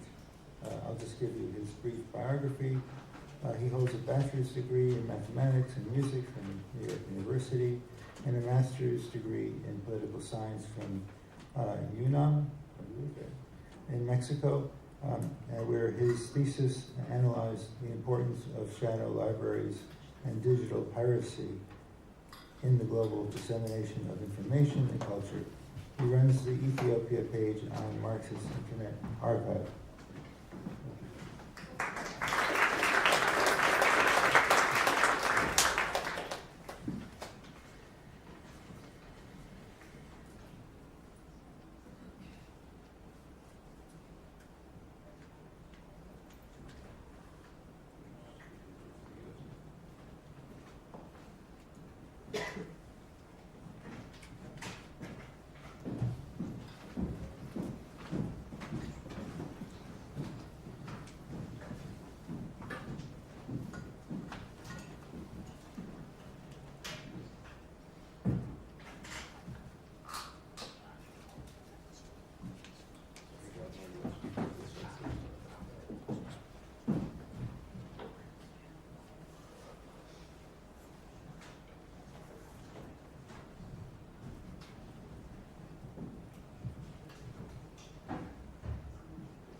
That was supposed to be a better font, but it's not installed on this computer, so it looks a little bit lame. Anyway, my presentation is kind of a distillation of some of the more relevant aspects of my master's thesis that can be tied to political economy, unequal exchange, global inequality.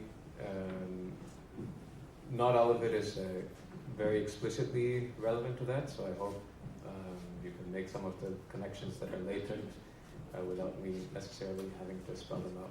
But in any case, I'm going to talk about not so much about labor or exploitation, but about one specific thing, which is distribution and the way in which illegal projects, piracy in this case, help to fill a kind of hole, so to speak, or lacuna that capitalism leaves in distribution. Okay. Here's a definition from the enemy, but it helps in any case.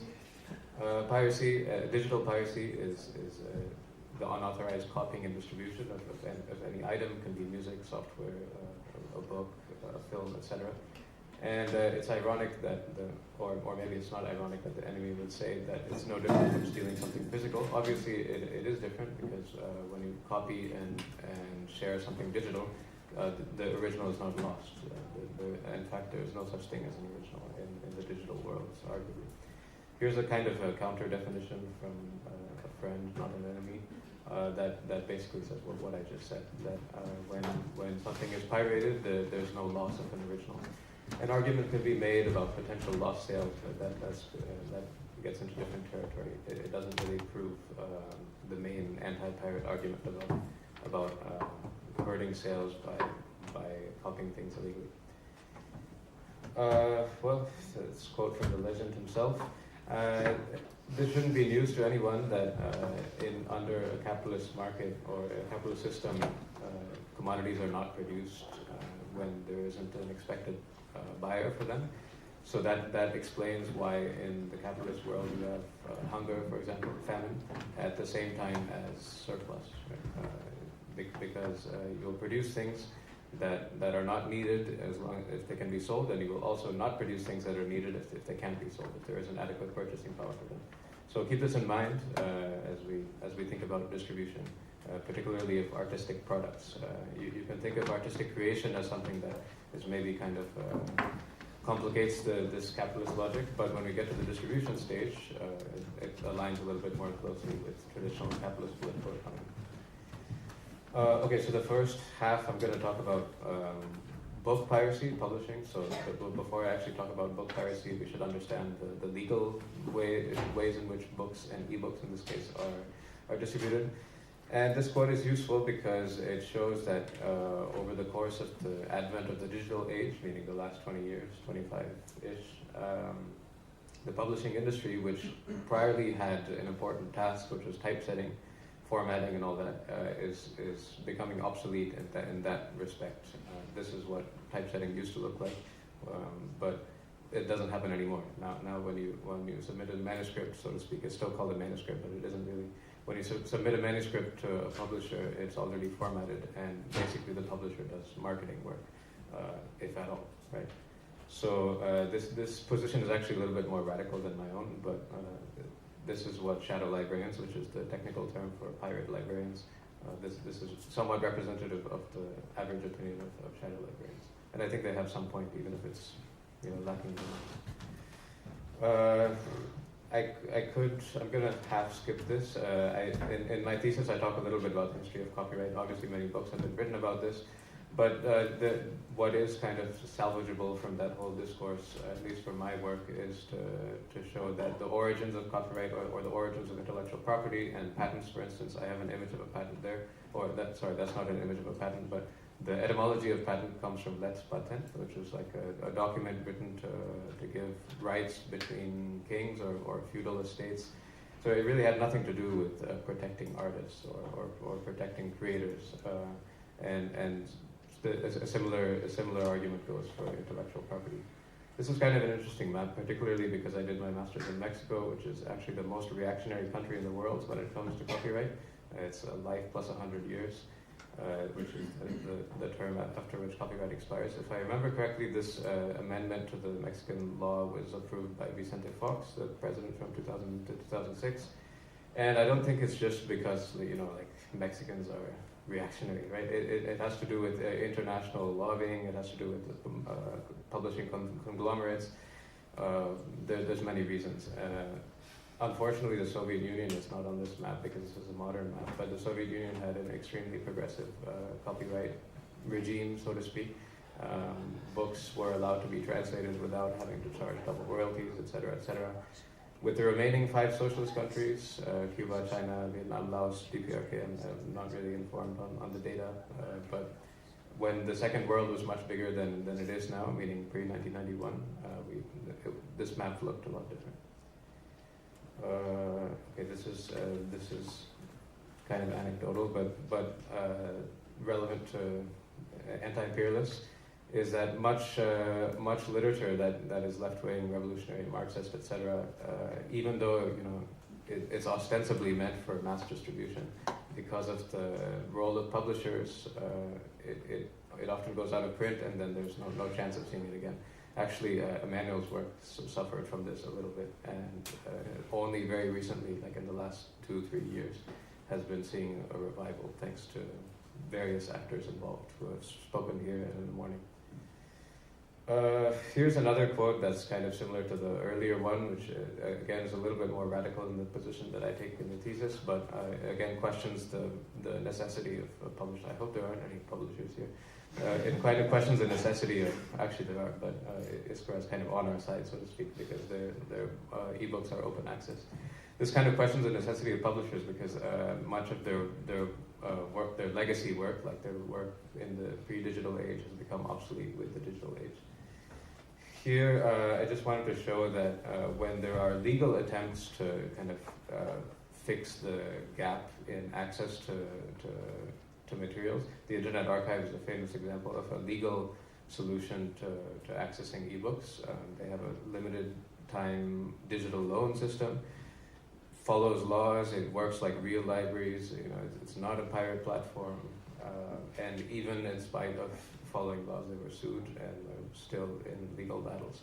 So the publishing industry has kind of waged war against all manners of open access movements, both legal and illegal. Okay, I don't really need to explain this, but I just wanted to show some examples of geo-restriction, which happens with books and with films and also with audiobooks. I kind of find it funny that it says, please consider another book. It's kind of like saying, please consider like reincarnating yourself in an imperialist country, right? It's not something you can really do. I have some stuff about Verso, famous Marxist publisher that a few years ago, like 10 years ago, put invisible watermarks in their ebooks, which caused a great uproar, and the release of this manifesto accusing Verso of digital surveillance of people who shared their ebooks. Sebastian Budge was one of the editors of Verso, is a notorious anti-pirate activist. You can read more about this in the thesis. I just wanted to include this quote because it's kind of poetic. A little bit of history of piracy. This is possibly the first pirate in history in the 6th century in Ireland. The source is kind of a hearsay, double hearsay, so we don't really know if it happened, but if it did, it's pretty cool. He was I don't know what they're called at that time, a bishop, a monk, something like this. And he copied a manuscript of someone else, and the other monk accused him, bishop, whatever, accused him of piracy or whatever it was called in Irish at the time. And it went to the royal court of Ireland, and here's an excerpt from his defense. And keep the bold part in mind, because I'm going to show you something modern now, and I want you to notice the similarity. The particular quote that the king ruled against his favor, so this was ruled, what he did was ruled as an act of piracy that was illegal, and was convicted for it. And this was the ruling, which is kind of a historical precedent for copyright law, especially in Ireland, but more generally also. Because it's kind of difficult to render in English, I've also included the original Irish, which has diminutives for book and cow and things like that. And now, as fast forwarding like 1500 years, here's a digital rights activist who wrote a manifesto which has a very similar message. And in all these years, very little has changed. People are still advocating for the right to information, the right to culture, and are still coming across legal barriers when doing so. Okay, we've spoken a bunch about legal distribution of books. We can now talk a little bit about illegal solutions to the inequality of access to literature. In the thesis, I focus particularly on academic literature because there's kind of much more informal networks for non-academic literature, but at least for academic literature, these are two very large shadow libraries, which is a technical term for pirate libraries, that arose in different instances to deal with the problem of lack of access to literature in different countries. Library Genesis is perhaps like the more older and established one. It was born in 2008 and came out of predecessors that were a little bit more informal, but all of them were from Russia, from the Russian Federation. And I think it's no accident that the Russian Federation is kind of birthplace of many important piracy projects, because, well, as many scholars socialist history know, the fall of the Soviet Union, and in particular the fall of communism, so to speak, in 1989, 1991, was catastrophic for most of these countries, with maybe the exception of Poland. In most countries, in particular the Russian Federation and other countries of the USSR, it was a very dark decade, and there was famine, there was prostitution, and alongside that, problems in academia of not being able to access things that the rest of the world, particularly the imperialist bloc, had access to. So Russia was an innovator in many pirate platforms, and Library Genesis was kind of one of the first big centralized databases to come out of those efforts. I'm going to kind of skip over this. There's a link at the end of this presentation that you can read more of my thesis to read about this. But I kind of go through some of the LibGen forums. Full disclosure, I worked for LibGen when it was still alive, so much of this was also based on personal experience and things that I could access that normal people couldn't about how LibGen worked. I'm going to include some graphs here. These are not mine. They're from a Hungarian researcher who wrote this a number of years ago, but they're kind of useful in showing the usage of shadow libraries, in particular LibGen, but it can be extrapolated to others. LibGen was just kind of the big one back when this research was done 10, 15 years ago. Here you can see the growth, meaning the number of books that were there. Here you can see supply and demand, meaning downloads versus what is available.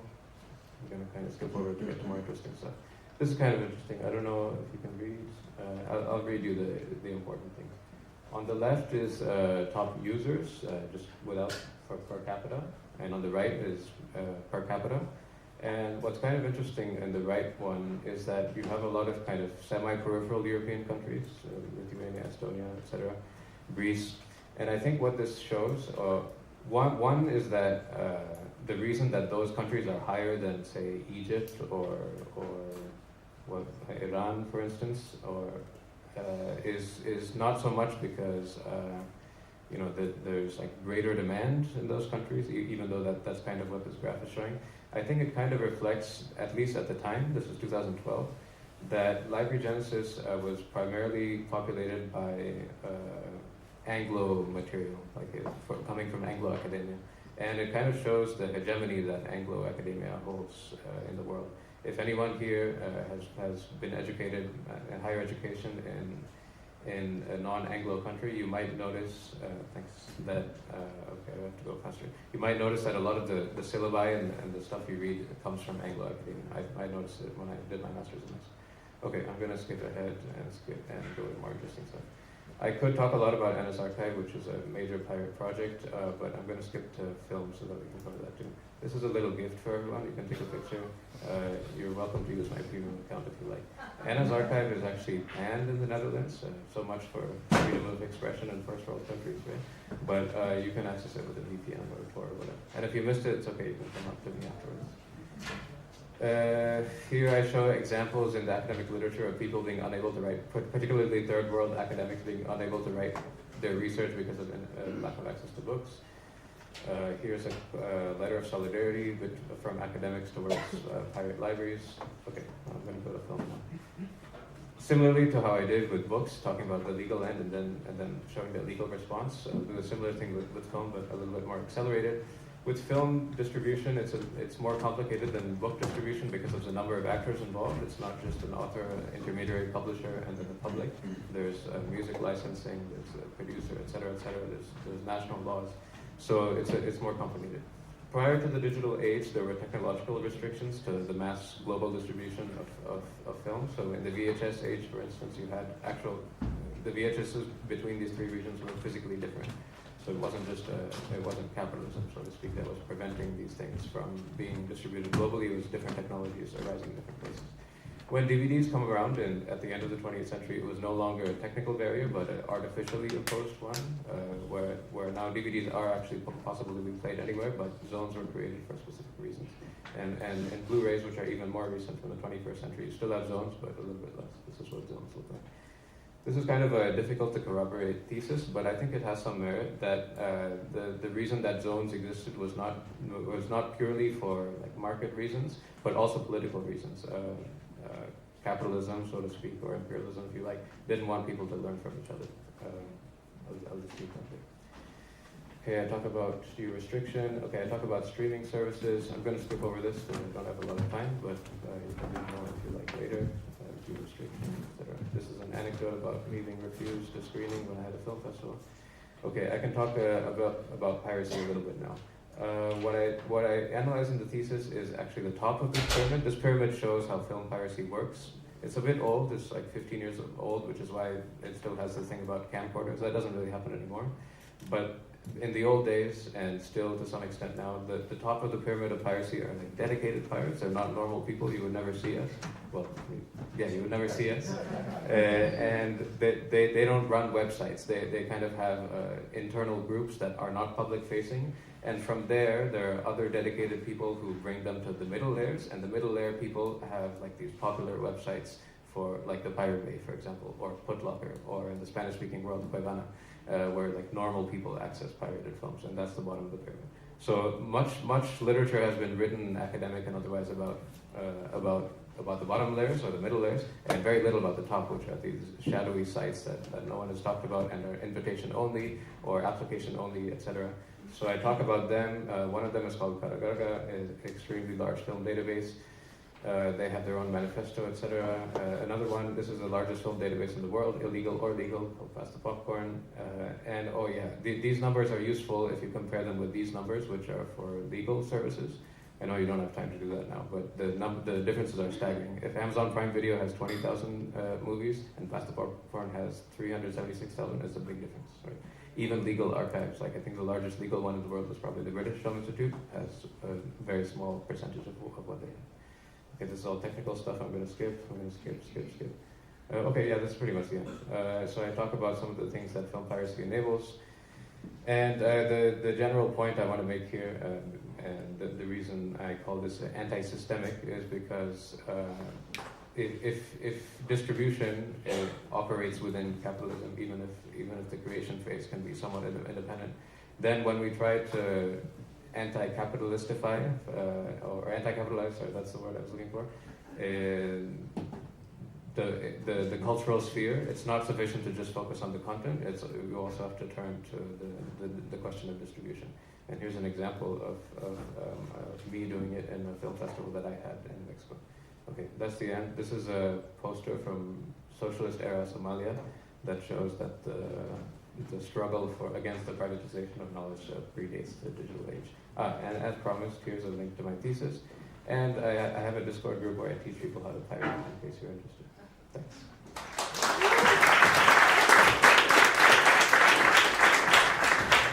Thank you very much for this. We don't have that much time for questions and answers because we have the lecture by Marcel Vanderlyn. So if anyone has any questions, make them short. Or comments. Okay.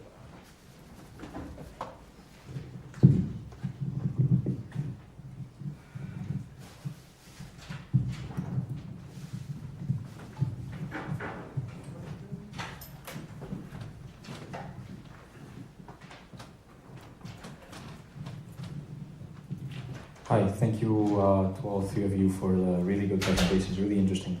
I wanted to ask first two questions. One to Zachary. You mentioned that the share of the global workforce that does online platform platform labor was just about the amount of migrant labor in the world economy. Is that right? Okay, I just wanted to confirm that. And then I wanted to ask Vishnu a bit more concretely, about perhaps the history of repression of these anti-systemic initiatives, right? And my question is, I think from knowledge, in the Aaron Swartz sort of moment, there's a big sort of push by, I guess, media capital or whatever to counter that. Then you guys kind of regroup and manage to set up again. Now something happened with Anna's archive. I'm just wondering, if you could give us more of a sense of this war between, the anti-systemic projects of distribution and the media capital that is trying to counter that, and how does that work? Is it intensifying? Has it calmed down? What are those dynamics, if you can talk to that?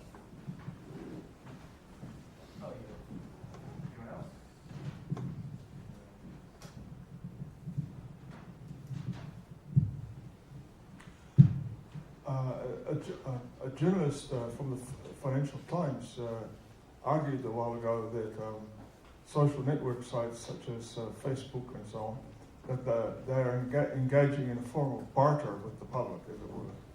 What do you think of that idea?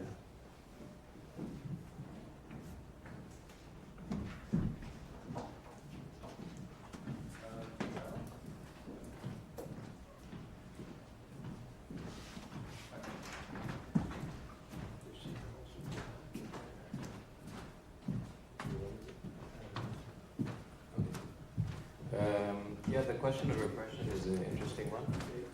It comes and goes, and it has a lot of different factors.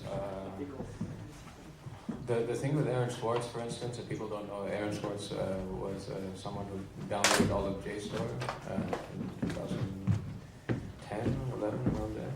And he was prosecuted by the U.S.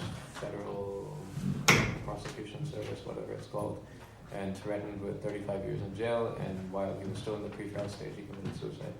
And actually what's interesting about that case is that JSTOR advocated for the U.S. to drop the case, but it was already kind of out of their hands. And I don't really like JSTOR, so I have no reason to defend them, but I think they're genuine. They really had nothing to do with the case after the initial complaint.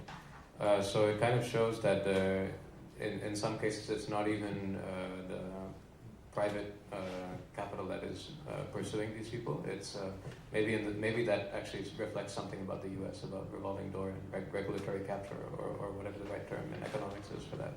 As for other cases, there's a kind of a constant war. It's like a cat and mouse game between pirates and anti-pirates. A good website for like following news about this is called Torrent Freak. They publish a lot of news and actually interviews sometimes with both pirates and anti-pirates. I had a very interesting interview with the former CEO of BRINE, which is a Dutch organization. I forget the Dutch abbreviation now, but it was like the Global Institute for Protection of Intellectual Property, something like this. It's the largest anti-pirate network organization in the world. They're responsible for shutting down more pirate sites than anyone else. And the CEO retired like a year ago, 2 years ago, and they published an interview with him where he talks about what their organization does. So sometimes, sometimes it's motivated by, I think in rare cases it's actually motivated by financial losses. In rarely can it actually be demonstrated conclusively that someone has, or a company in particular, has suffered financial loss due to piracy, and that's like a motivation for anti-pirate legislation. In more cases, I think it's kind of just, in some cases it's to set an example. Yeah, I remember one case 6-7 years ago. This was someone I not knew personally, but I kind of knew who he was. He leaked a copy of The Revenant, this Leonardo DiCaprio film, before it came out, and he was fined $10 million or something like this. So they really wanted to make an example out of him to show that you shouldn't do that.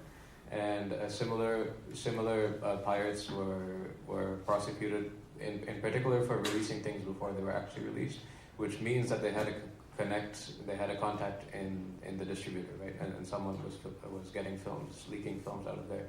They really don't like that for some reason. I guess the reason is because then it lowers what do you call that in English? Box office sales. So that really kind of punches them where it hurts. For like post-release piracy of films in particular, I think in much cases they don't care, because most of the clientele is in the third world. So here's where Emmanuel is relevant. If you have low purchasing power, that means that you probably wouldn't have bought the thing anyway if you had legal access to it, which means that it doesn't matter if you pirated it. And it matters even less if you have no legal access to it. If there's no market for that. If there's no legal market, meaning that there's no distributor for that film in your country, say some third world country, then piracy in that country of that film is irrelevant. For books, I could keep talking for a long time, but maybe we can talk about it personally, so I don't take up more time.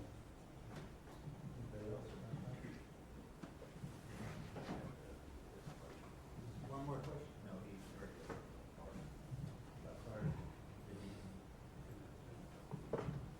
In some sense, it is mutually beneficial for the users that are using the ads on Facebook and the corporate as such, but the fact that they're taking information without your consent and then using it to sell their services to other people showcases there's a clear power dynamic between the two. So I would not characterize it as barter. I think that they collect data that is necessary for the services they produce.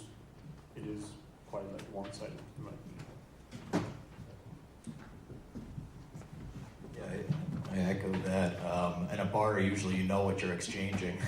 We're not even really told kind of what they're extracting about us, you know, with this behavioral data and whatnot. And it's definitely stuff that you would never give away if you knew the whole extent of it, like health details and whatever. So, yeah, I mean, it's not an equal exchange in that sense. But yeah, that's part of the mythology that, you know, it's, okay, you get to use this cool thing and we get to do whatever we want with your data. And yeah, to me, it's not an equal exchange. So that's awesome.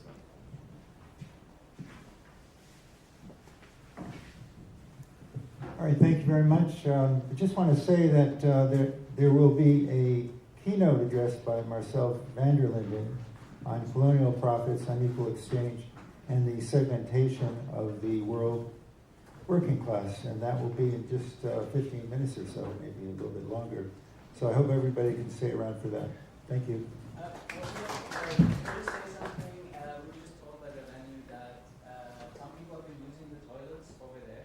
We're supposed to use the toilets there because those are staff toilets. So if you're going to the toilet, remember to go back there. And we said earlier, also there's a trash here. So if you are drinking a cup, you throw it in the trash afterwards because otherwise you have to clean extra after it's done. Right? Yeah, the only final thing, there's a socializing and refreshments at KOK lobby at look at this, at 6 p.m.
You know, Stefan Schwartz,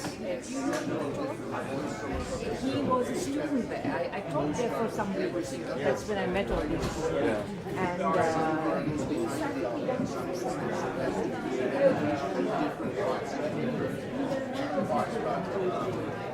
And so you can get yourself around with 8 different voices that is here.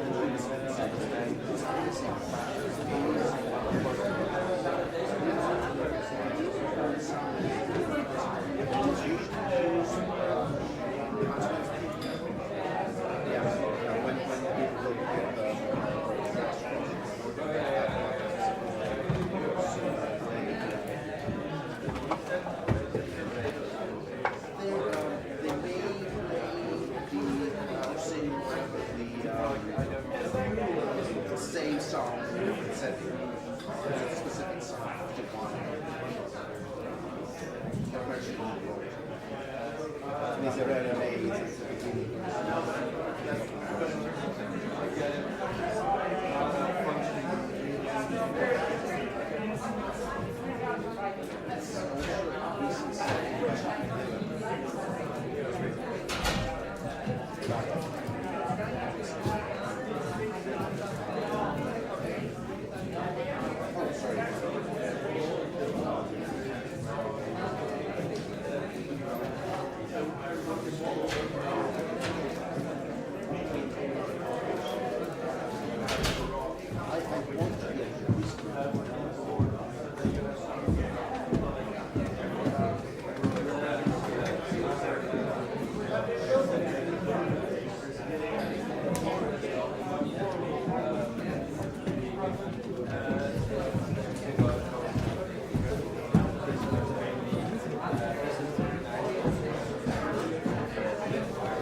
I've never been to this village before. Really? This is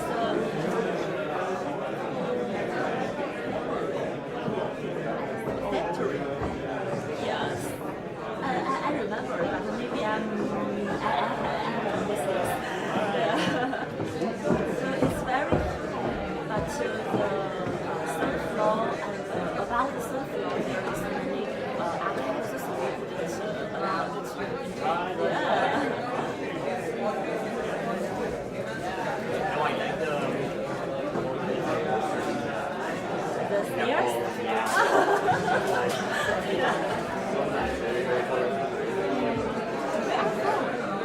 Where are you from? Spanish.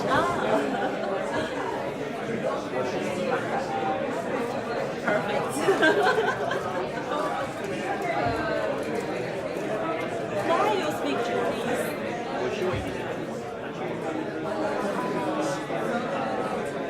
So for your research?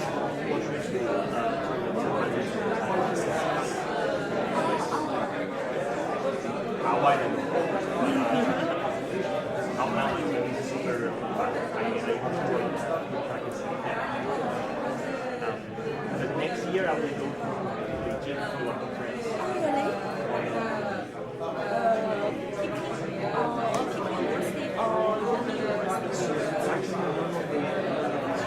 It takes place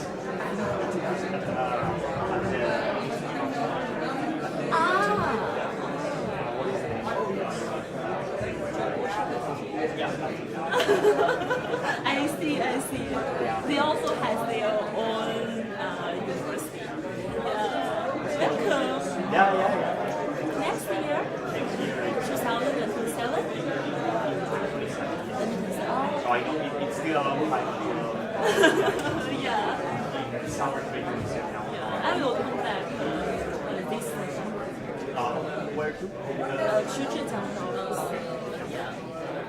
Where is East and south. East and south part. Yes. Okay. More or less. Nice to meet you. Yeah, absolutely. 我也是。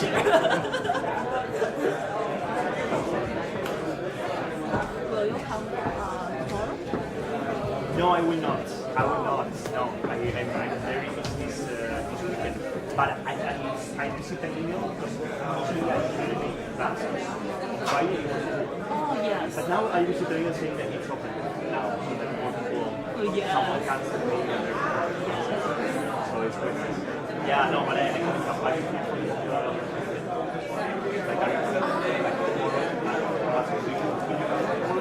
Oh, yeah, I will. Nice. Yeah, maybe I would hope they would like record it or something so that we can see something else. Yes. And also because of me, I email with them. Yeah, that'd be nice. Yeah. Do you have like food for yes. Hotel or email. What is that? Then what's it?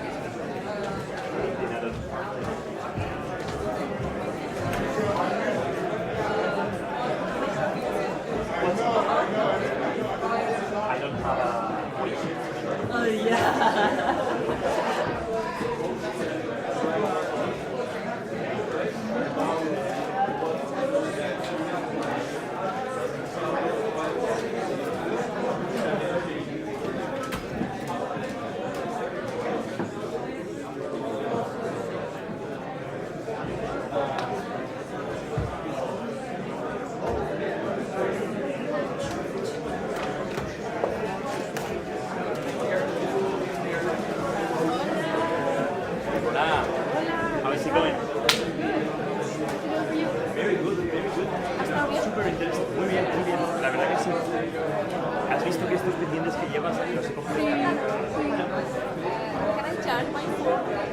I'm not in charge of any of this at all, but you might be able to charge over there. Maybe. That's perfect.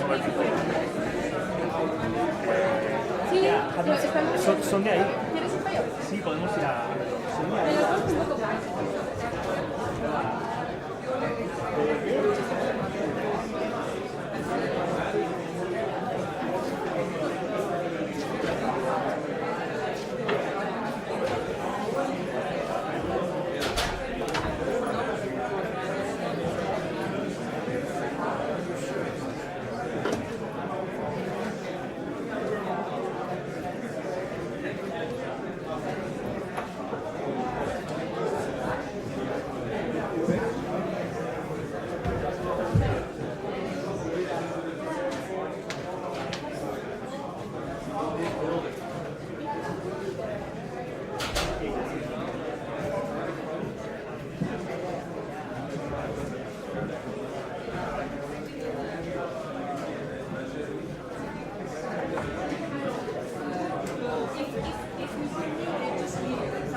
Please take your seats.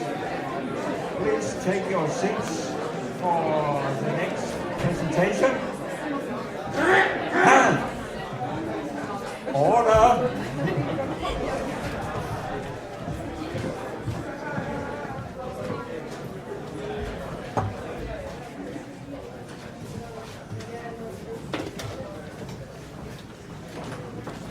Our next speaker is Marcel van der Linden, a person I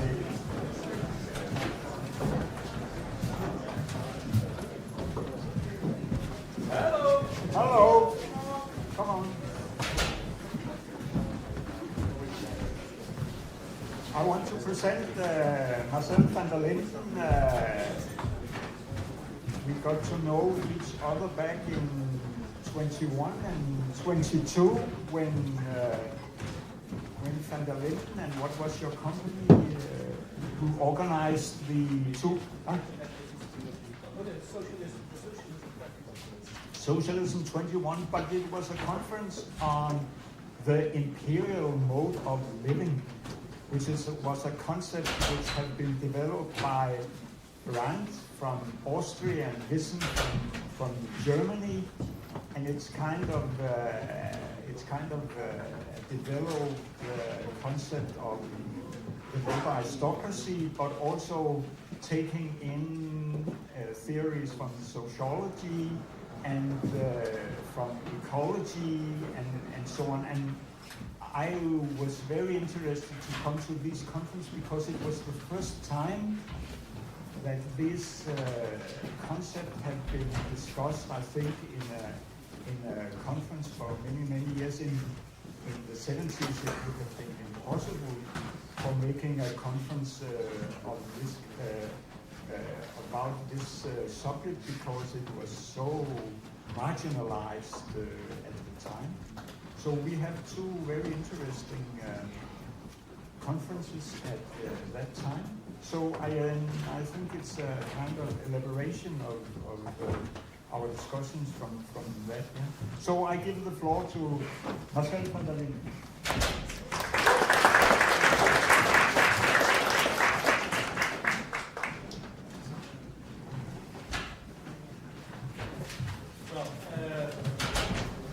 I hope that you are not too tired, and of course you're looking forward to the drinks, so I'm in between. See what I can do. Let's start with this quote from Emmanuel. So it's a late quote from a number of years after the Unequal Exchange book was published. And he says that the high standard of life in our industrial countries, so it means in the north, is due at least partially, here, he becomes more cautious and says at least partially, in fact, a result of the fact that the world's workers at starvation wages in the south produce some of our raw materials and some of our consumer goods. And that is what I would like to discuss this morning. The question is whether and to what extent wage earners in the advanced capitalist countries, so what I call the North, the rest of this talk, whether these workers benefit from the poor living and working conditions of producers and service providers in the poorer parts of the world, which I call the South. The not very original answer. In other words, it's about relational inequality. Were wage earners in the North partly better off because others in the South were worse off? Or are these two independent things? What I have to offer is only a very preliminary historical exploration of a theme that could use much further research, as I will show also in my talk. I provide a more detailed explanation in an article that will soon be published in the Journal of Labour and Society, among others. Very nice journal. My questions must, of course, also be seen in the context of the world inequality, income inequality that has increased significantly over the last 2 decades. We have these measures of the Gini index and the Tile index, and so they all show that the discrepancy between North and South has grown enormously. The idea of relational inequality is already old, and it was usually articulated by socialists. In 1907, Lenin, for example, argued, I quote, that the British bourgeoisie derives more profit from the many millions of the population of India and other colonies than from the British workers. In certain countries, this provides the material and economic basis for infecting the proletariat with colonial chauvinism. And in 1918, the Tatar Bolshevik Mir Sultan Galiyev went even further when he stipulated, if a revolution succeeds in England, the proletariat will go on oppressing the colonies and pursuing the policy of the existing bourgeois government, for it is interested in the exploitation of those colonies. That was the most radical point of view, of course, and soon thereafter he was expelled from the Bolshevik party and then executed. The first attempt to theorize such a labor aristocracy concept was, to my knowledge, Fritz Sternberg's hefty volume Imperialism, Imperialismus, 1926. Sternberg was publishing in German and therefore made little impact in English-speaking circles.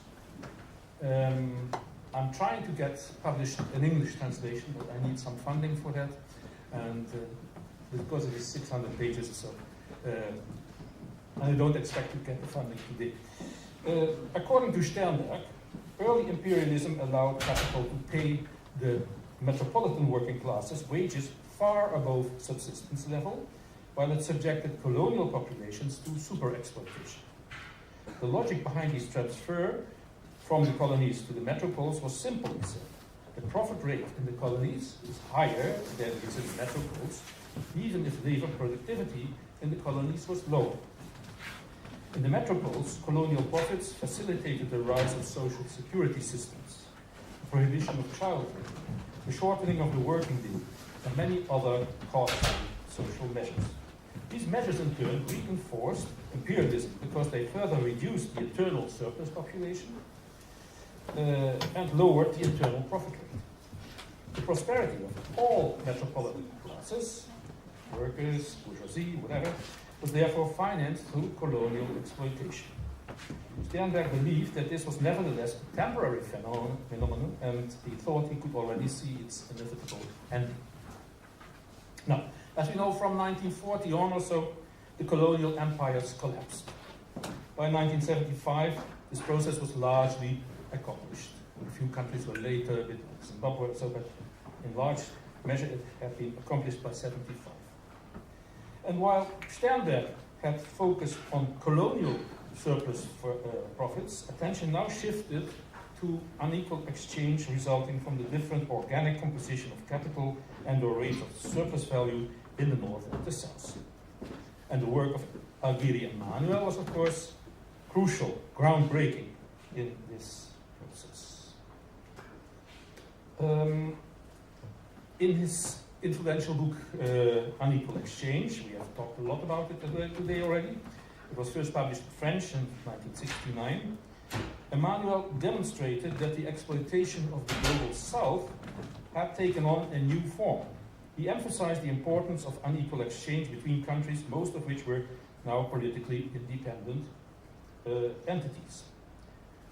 Due to unequal exchange, Emmanuel says, wages in the developed countries tended to rise above the subsistence level. They became what we call super wages, which through being paid over a long period, long enough, he says, to change man's subsistence minimum, they became equilibrium wages. Naturally, such super wages imply the absence of perfect competition and had to be safeguarded by institutional influences such as political or trade union factors.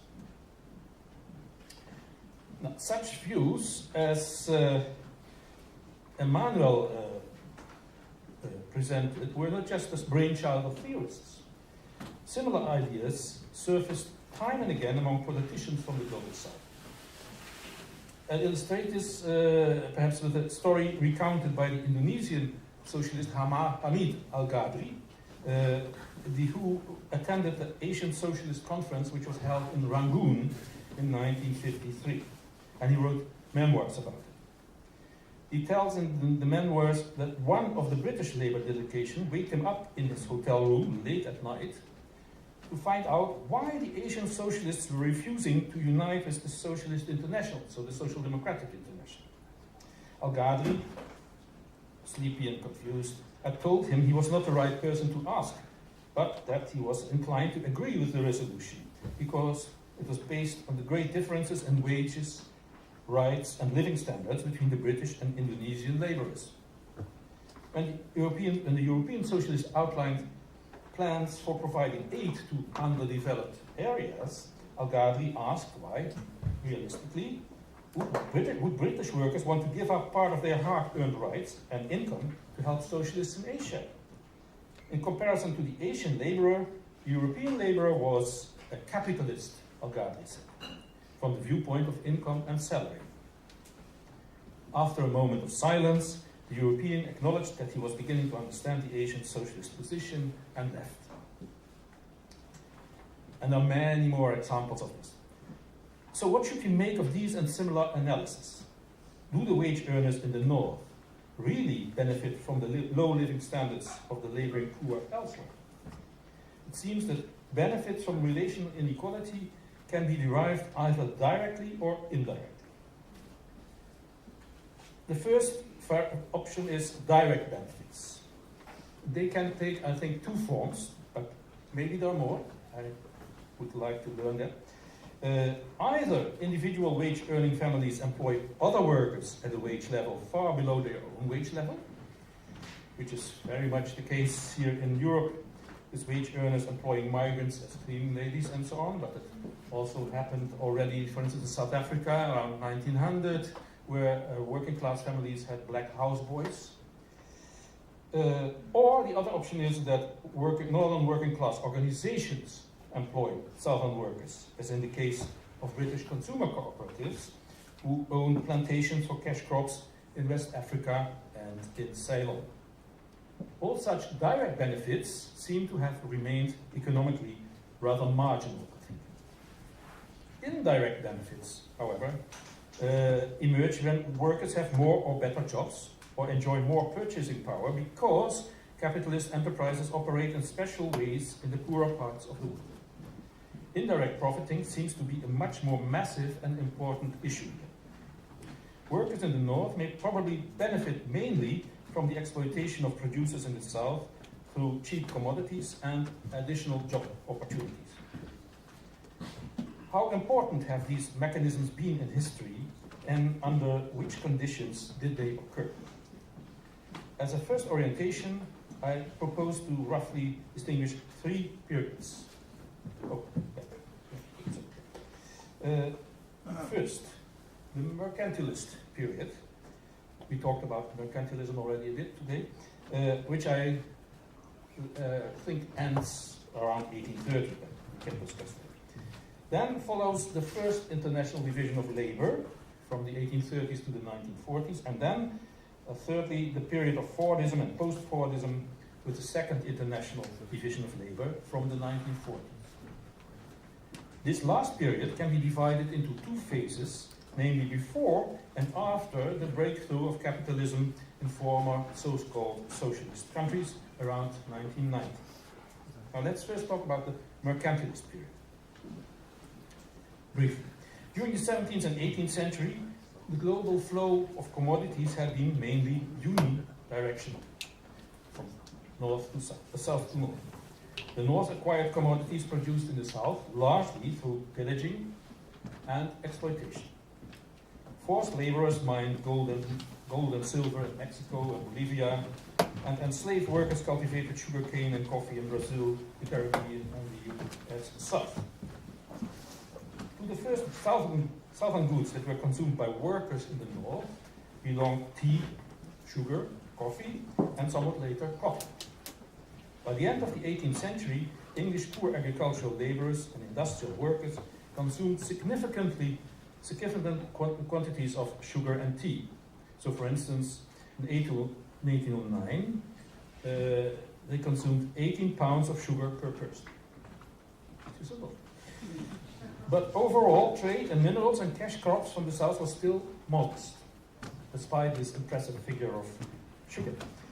As the Caribbean economist Arthur Lewis said, I quote him, "It had caused much bloodshed, but it simply did not amount to much." And of course also he says a lot of cruelty and so on, but still it didn't amount to much. And I think that's true. Then we get the first international division of labor from the 1830s on. In the 19th century, the first international division of labor followed. The growth of metropolitan capitalism increased the need to sell European goods in the colonies. Now, North-South exchange came about. The South continued to supply commodities, tropical and subtropical cash crops, but the North now provided manufactured goods. This stimulated so-called free trade. Once, for example, the British East India Company had lost its monopoly on Indian overseas trade, selling British textiles and other manufacturers in India became possible, thereby destroying the indigenous industry. By 1840, I quote here the Indian historian Irfan Habib, a parliamentary petition stated that Britain has succeeded in converting India from a manufacturing country into a country exporting raw products. This first global division of labor thus led to the tendential deindustrialization of parts of the global south. The economic historian Patrick O'Brien has estimated that the share of world industrial output emanating from production located within southern economies declined from around 70% in the 18th century to about 10% in 1950. It's a dramatic decrease, of course. From around 1750 to 1950, capitalist industrialization was largely limited to the North Atlantic region, although, of course, industrial pockets also existed in Brazil, India, and this international division of labor occurred in a global market that may be characterized perhaps as semi-capitalist, since most of the commodities imported in the capitalist countries in the north were still produced in a non-capitalist, semi-capitalist way. From the 1870s, this development culminated in the first stage of what we call globalization. During the final decades of the 19th century, a new global pattern of economic relations emerged. Not only did the size and geographic spread of international trade increase sharply, but also the standard of living of workers and the profitability of industry in European nations came to depend on maintenance of overseas supplies. During the interwar years, global growth had slowed, world trade declined, autarkic tendencies arose in the global south, and the establishment of the Soviet Union also, of course, initiated systemic competition. It was within the context of this first globalization that worldwide regional disparities increased. The situation of women in the South, in particular, deteriorated as a result. An example is Java, because I have also to pay attention, of course, to Dutch colonialism. Is Java, where from 1830 the cultivation system, also original name is cultuurstelsel, was enforced. Elise van Nederveen-Meerkerk has calculated that by this policy, the labor time of women increased by 47%. At the same time, these Indian gains enabled the Dutch government to lower the tax pressure in the Netherlands, while the real wages in the metropole increased, allowing a male breadwinner model and a decreasing female labor force. Colonial profits, therefore, says Elise in her book, contributed to changing divisions of labor at the household level. In the South, agriculture shifted increasingly from subsistence to commodity production. Where colonialism could strengthen its hold on local populations, the situation of these populations generally deteriorated. The Indian economist Utsapat Naik has argued that there is an inverse relation between primary products and domestic food grains availability. The reason for this, she says, is simple. There is a limited supply of tropical lands. The supply of tropical lands is often overestimated, it is not so big. There's a limited supply of tropical lands, and if heavy external demands are made on its productive capacity, while insufficient investment is put in, then history demonstrates that the satisfaction of domestic needs is not possible, and local populations are plunged into undernutrition and poverty. This is confirmed by all kinds of historical research in the Netherlands Indies, for instance, in British India, in Korea, in Japan, and Taiwan during the Japanese colonial rule. The output of food grains per head decreased significantly, while the export of cash crops grew enormously. The other side of the coin was the development of effective demand in the metropoles in the north.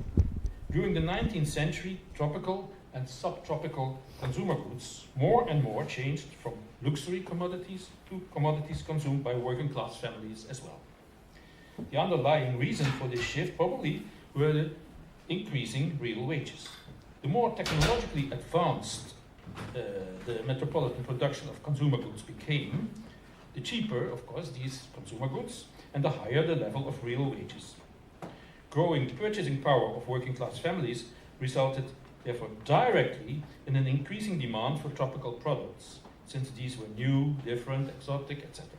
And it led indirectly to increased demand for tropical products as soon as the supply of equivalent products from the temperate climate zones proved to be insufficient given the growing consumer need. So, for instance, since the late 19th century, tropical products increasingly entered the consumption of northern, low, and middle income groups. We see this, for instance, in edible fats, Europe and North America ran out of enough supply of edible fats, so the coconut was introduced in Europe to solve that problem, and later also from Indonesia. Consumption of southern goods was further stimulated by the introduction of steamships and refrigeration techniques. Since the 1880s, these allowed perishable fruits to make long journeys. In 1912, the people of the United States, never underestimate the people of the United States, the people of the United States consumed over 6 billion bananas a year. That is more than 60 for every man, woman, and child in 1 year. It's not so relevant, but I thought I'd show you a banana in case you forgot how it looks. Despite all these developments, the share of southern goods in northern wage earners' consumption seems to have remained quite modest during the first international division of labor. During the first 3 decades of the 20th century, the consumption per capita of fruits, sugar, and cocoa in Great Britain, for example, continued to be rather low. The slowly growing consumption of subtropical goods in the north, also by wage earners, and increasing exploitation of workers and peasants in the south had a very positive effect on the economies of the colonial powers. This is not a very relevant picture, but I thought I'd amuse you. Economic historians have calculated that in the 1850s, the forced cultivation of sugar, tea, indigo, and coffee by Javanese peasants contributed an estimated 52% to Dutch central tax revenues, and an estimated 4% to Dutch GDP. Estimates of the colonial contribution to the English economy vary from 2.6 to 7.8%. The study of Belgian investment in the Congo concludes that the total return of Congolese stocks was 7.2% compared with only 2.9% for stocks in Belgium. Imperialism not only resulted in cheap consumer goods, it also created jobs in the metropoles. The British Fair Trade League, I think that the father of Winston Churchill was involved in that, but I'm not sure, founded in 1881, received enthusiastic support from British cotton operatives. The Lancashire and Scottish textile industry did export large quantities of goods of all kinds all over the south. Therefore, as the historian Muriel Chamberlain concluded years ago already, English working man did not necessarily mistake his own interest in the support of this fair trade league. If goods could not be sold, men could not be employed. Their support for imperialism, which Engels noted, may well not have been, as Lenin supposed, simply the result of clever deception by the bourgeoisie, but may have had material roots. And another example, at the so-called Colonial Congress of the Dutch Labour Party in 1930, a calculation was presented by the economist and later Nobel Prize winner Jan Tinbergen, according to which an immediate severance of the colonial ties with Indonesia would lead to a loss of employment for 10% of the Dutch workers. That was an important reason why the Dutch Labour Party never supported the independence movement in Indonesia, and at the end even fought a war to prevent independence. Now, the last phase, Fordism and post-Fordism from the 1940s on. Fears of the European empires that the loss of the colonies, as I said, between 45 and 75, would bring about economic disaster proved unfounded, as we know. Marshall aid and extensive armaments expenditure made it possible to absorb the blow. From the early 1950s, a new extended and turbulent period of economic growth commenced. In the advanced capitalist countries, the growing prosperity was accompanied by significant changes in families. Male breadwinning, which, as we have seen, had its roots in the 19th century, spread, although it did not become common anywhere. A new needs structure developed. Eating customs, leisure habits, entertainment needs changed, and an independent youth culture emerged. Tourism increased, and employees were increasingly motorized a trend that has already started before the Second World War in the United States and continued after 1945 in the other advanced capitalist countries. These changes were often accompanied by changing male-female relations. At the same time, extensive technological innovations took place that led to an ever-growing range of new materials, production processes, energy sources, and production and consumptive goods. The demand for raw materials, therefore, grew dramatically, also for non-traditional months, such as natural rubber, which was necessary for all the enormous demand for car tires. So the rubber, of course, comes from the tropical and subtropical regions.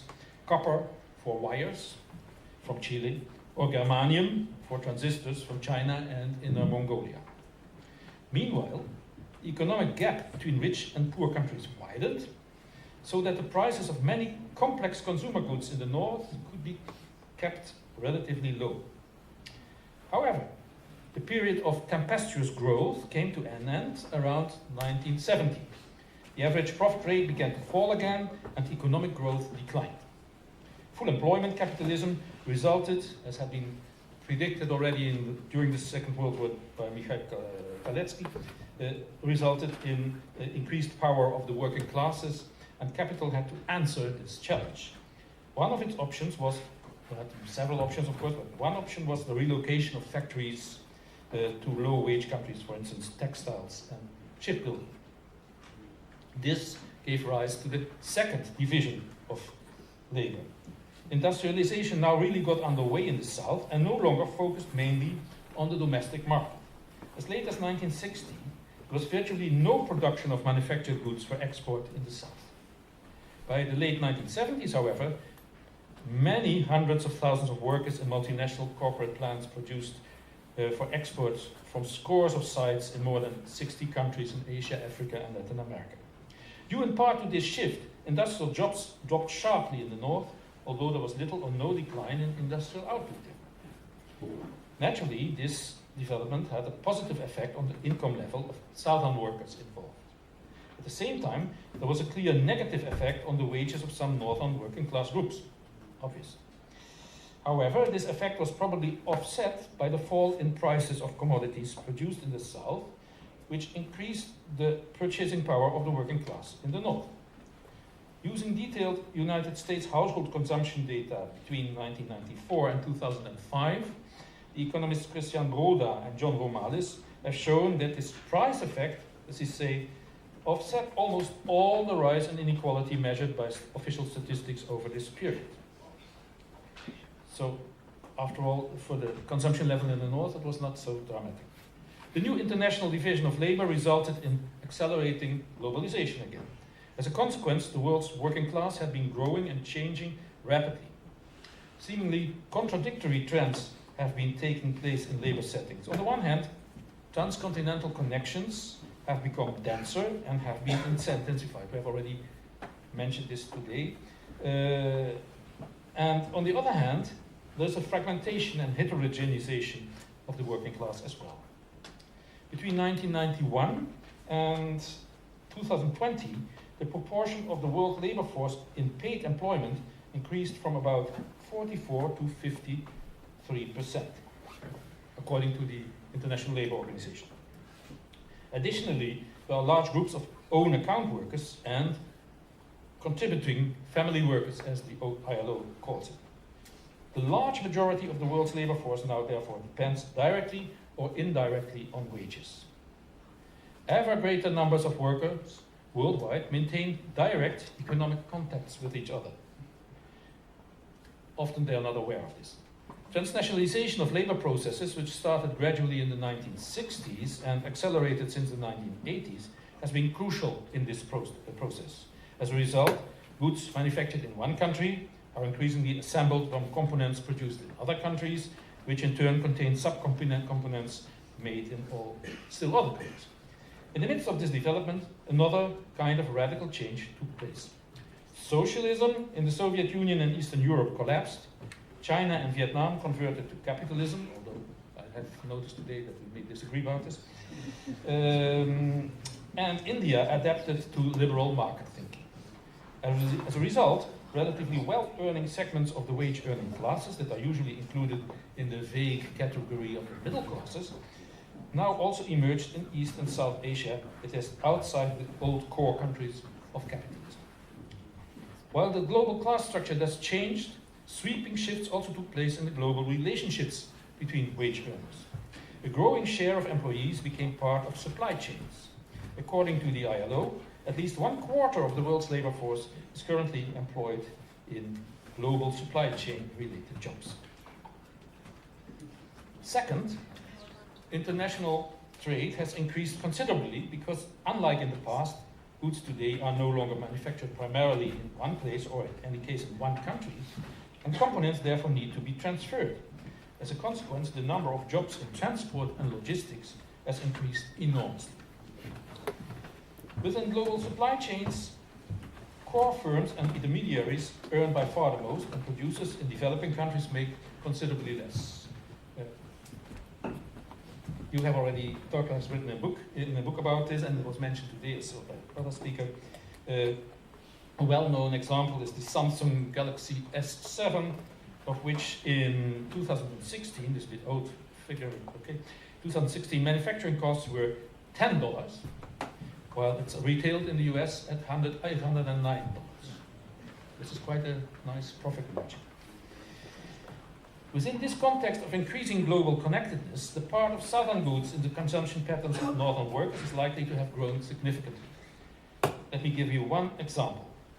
It concerns a very recent innovation, the cell phone, the global diffusion of which has been nothing less than explosive.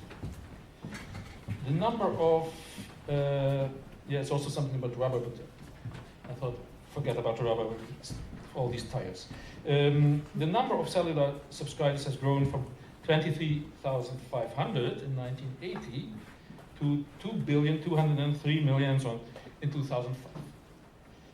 This is quite an expansion. Rare materials used to build cell phones are frequently mined under horrendous circumstances. Cobalt and coltan, for example, are often produced in sub-Saharan Africa by children and violently oppressed workers. Now let me come to the conclusion, which is not so short. The preceding narrative does not provide a rounded result, but rather indicates, I think, a direction for further research. Although the drain from south to north has changed in character over the years, there's less direct colonial plundering, there's more unequal exchange, the two forms of exploitation have persisted and were also frequently combined. Gurminder Bambra and Jan Breeman have demonstrated that the consolidation of the welfare states in the United Kingdom and the Netherlands became financially possible because they could be financed thanks to imperial resources. And now we can specify the relevant questions. Obviously, there are three kinds of goods and services produced in the south for the north. First, consumer goods and services for the northern elites. Two, raw materials and intermediary goods for the northern manufacturing capacity. And thirdly, consumer goods and services for the northern working classes and other subordinate groups. Historically, south-north transfers began with the first segment. Expensive spices and textiles were not for the working class, but were for rich people. Later followed by the other two segments. Relational inequality concerns the third segment, plus the second segment in as much as it produces goods for the third segment. The primary question is then, when did a significant share of northern working class consumption begin to consist of southern goods and services, and how did this share develop over time?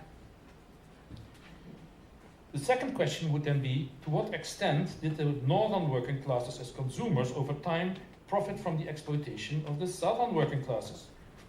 And when we try to answer the second question, it is also important to ask as well, to what extent the provision of a mass of very cheap goods produced under conditions of super exploitation in the global south, facilitates intensified wage repression and exploitation, including super exploitation across the global north.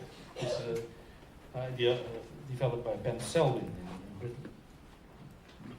Job creation may take place in manufacturing, services, etc., as exemplified by Tinbergen's calculations of 1930 that I mentioned. The third question then would be, when did a significant share of northern working class jobs begin to depend on the exploitation of southern workers, and how did this share develop over time? The final question could be, to what extent did the extent and quality of southern working class employment depend on trade with the north? These are, of course, very simple empirical questions, but they are very hard to answer. My exploration suggests that the years after World War II witnessed the real takeoff of relational inequality, but my reconstruction is, of course, overly impressionistic. For more solid answers, we would need much further research. However, we are not yet done with answering these questions. If relational inequality can indeed be demonstrated, to what extent does it explain the prosperity differentials between different segments of the world's working class? The economist Abba Lerner, in his day, in the 1940s, already wrote a critique of Fritz Sternberg. He said, I quote, "It would be impossible to raise the living standards of the workers by the simple device of producing more, so that they, and the capitalists too, of course, could have more." And he's right, it's a possibility. So, it is therefore necessary to specify the relationship between independent accumulation in the north and relational inequality. And finally, we cannot ignore the observation that there are also important ecological aspects to relational inequality. In the first place, it seems desirable to link the study of relational inequality with the recent debate about what has already been mentioned, the imperial mode of living, the core idea of which is that everyday life in the north is essentially made possible through plundering the ecosystems in the south. And secondly, the total amount of raw materials available worldwide is, as we all know, limited. In the words of Emmanuel, I quote him, "The peoples of the rich countries can consume all those articles to which they are so attached only because other people consume very few or even none of them." So, how is equalization possible? If it cannot be achieved downwards by lowering the living standards of the developed countries, nor upwards for technical and ecological reasons, does the solution perhaps lie in a global change in the very pattern of living and consumption, and the very concept of well-being, as Emmanuel has suggested? That's it. Thank you.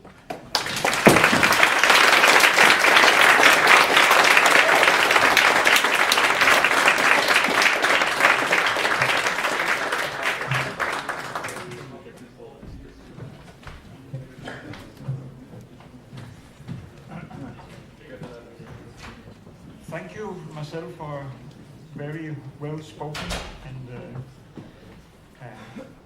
presentation. We have time for questions from the floor. Yes? This one here.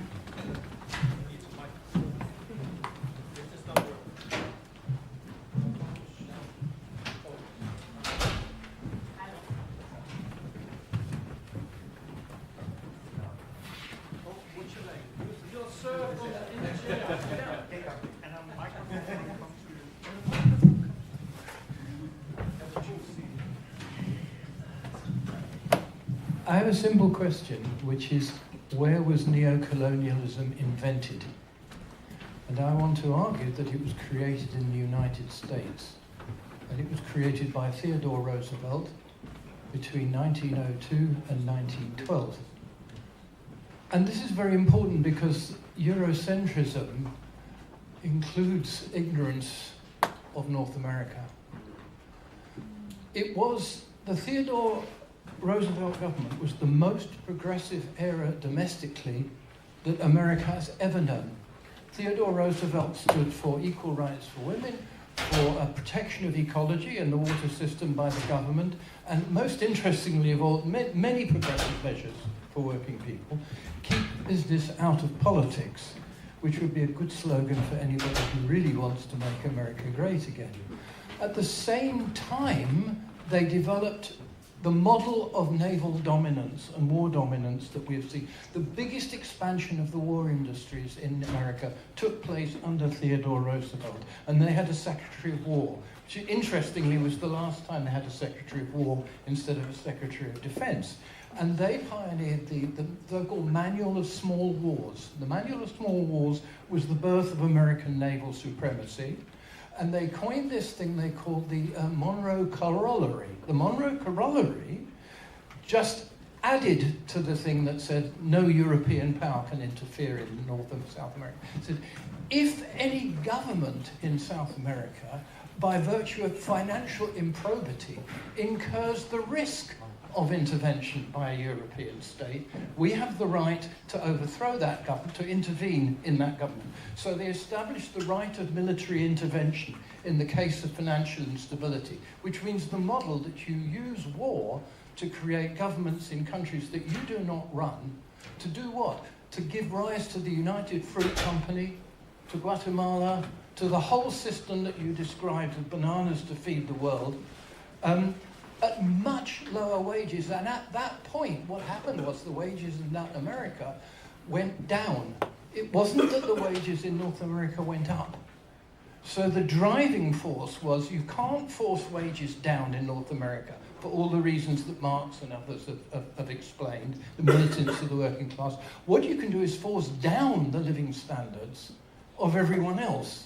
So if you look at North America, I'm not saying everywhere is identical, you get a different optic on what imperialism was up to, which is decreasing the living standards of the rest of the world by subordinating them militarily in order to deal with the fact that they were not capable of coping with the militancy of their own workers. So I'm just saying that let's take a look at North America, because it's still a problem.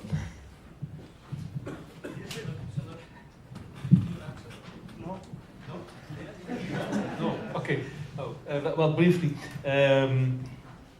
we have to. I think there's a very interesting article from 1980 by two sociologists, American sociologists, Bergerson and Schönman, about long waves in colonialism, and they show that they had a special way of calculating this, and they came to the conclusion that there have been two waves of colonialism, one from the 18th century until early 19th century, and then another one from the late 19th century till the 1950s or so. And they construct a relation with Wallerstein's theory of the hegemonic powers, and they say that whenever there is a hegemonic power, colonialism will decrease, because the hegemonic power operates as a kind of global policeman. And as soon as the hegemony declines, there will be an increase again of colonialism.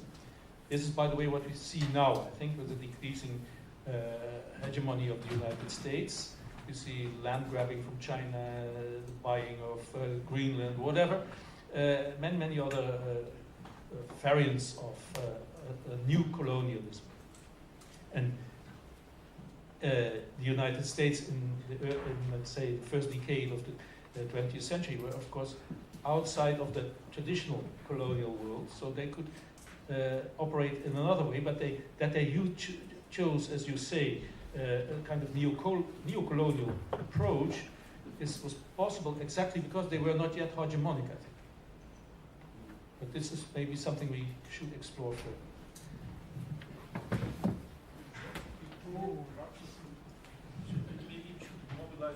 You're going to have to walk to the front if you want to get. Yeah, if you want to start walking, with the mic on the I continue first. Yes, because I'm close. Thanks for this very interesting presentation. It was clear to me, to us, I hope, that the working class in the global north benefits directly from this unequal exchange with the global south. You mentioned two reasons for that support of imperialism, first colonialism, and neocolonialism now, which are deception by ruling classes in the media and economic interests. But I'd like you to address probably another source of this support, which is a combination of nationalism, ethnocentrism, racism that entitles the working class in the global north to sort of dismiss or turn a blind eye at the very best to the interests and well-being of working classes in the global south. So you mind commenting that? And it is very timely for United States, Europe, other global north countries. Thanks. I agree this is a very important aspect, but I don't know if it is a causal factor that leads to the exploitation of the South. It is accompanies, I think, the exploitation and intensifies it, of course, and legitimates it. But without the other two factors, there would be not the problem of this racist aspect of the exploitation. Would not be my suspicion, but I cannot be absolutely sure.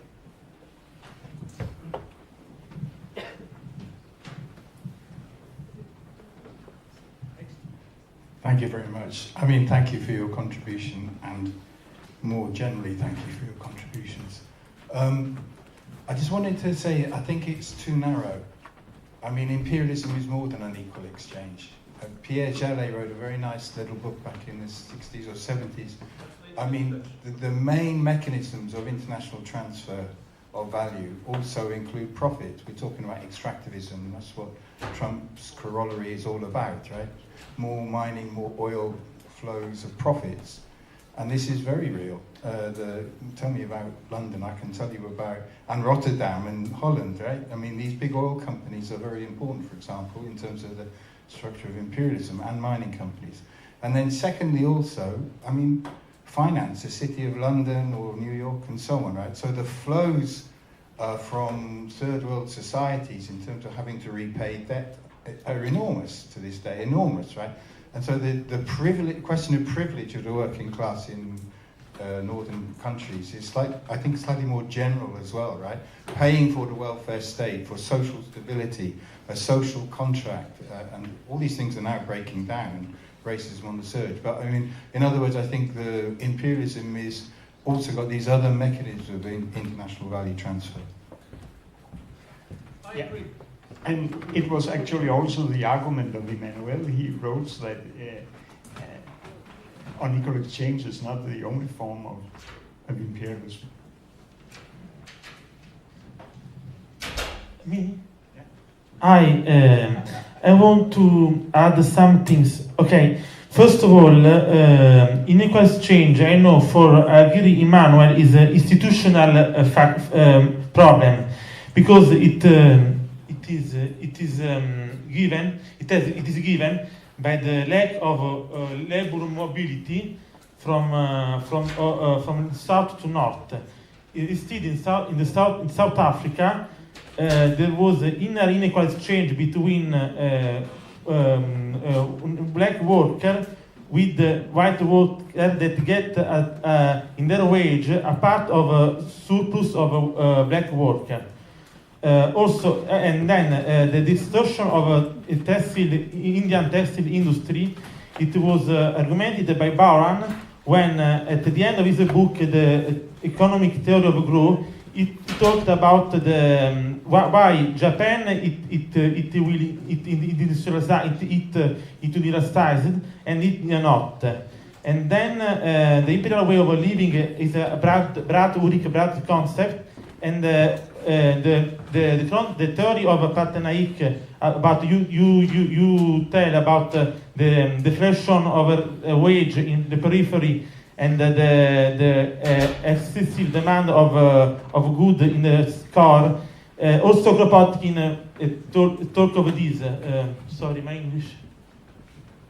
You have a comment? Yeah, one little thing. I have a comment that it's not directly about what you say, that it's more implicitly, which I've found striking today also in the discussions about unequal exchange, that we always talk about exchange only in terms of value. But for an exchange to take place, there has to be a currency in which this is paid. And already in the 1970s, there was a German political economist, Klaus Busch, who emphasized that we have to take into account the exchange rates of currencies, if we want to really establish PPA, not PPA, purchasing power, you mean? Yeah. That's not what I mean. Just if you exchange a thing of this value to another value, then you also need to know in what currency it is exchanged and whether that is depreciating or appreciating the thing that you're selling. But it's not a critique of what you are saying.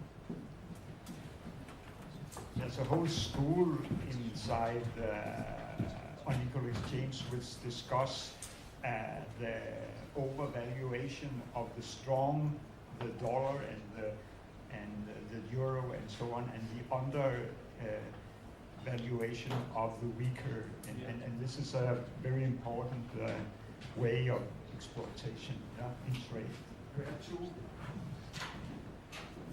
Oh yes, thank you. Thank you for your speech, and I'll try to keep it brief. But I agree that we do need a new mode of living, and I think that fighting racism, which is essential, fighting sexism, fighting imperialism, gaining the solidarity with the international working class, looking to someone in another country, not as a competitor, but an ally. This is the new mode of living. And in this respect, commenting to this respect, I think that saying that the global north workers, they've got a stable job, they've got a brick house, they've got as many bananas as they can eat, that's economism. That's a form of economism. And it follows the Western Marxists in denying the capitalist crisis. That there is a capitalist crisis, and there are wars where all the workers are slaughtered for the boss's profits. And the workers have to unite across borders. And I think that we should reject nationalism in this respect, and we should not look to economism to motivate the working class. We have to go among the workers and win them to anti-imperialism, anti-racism, anti-sexism, and communism, and internationalism.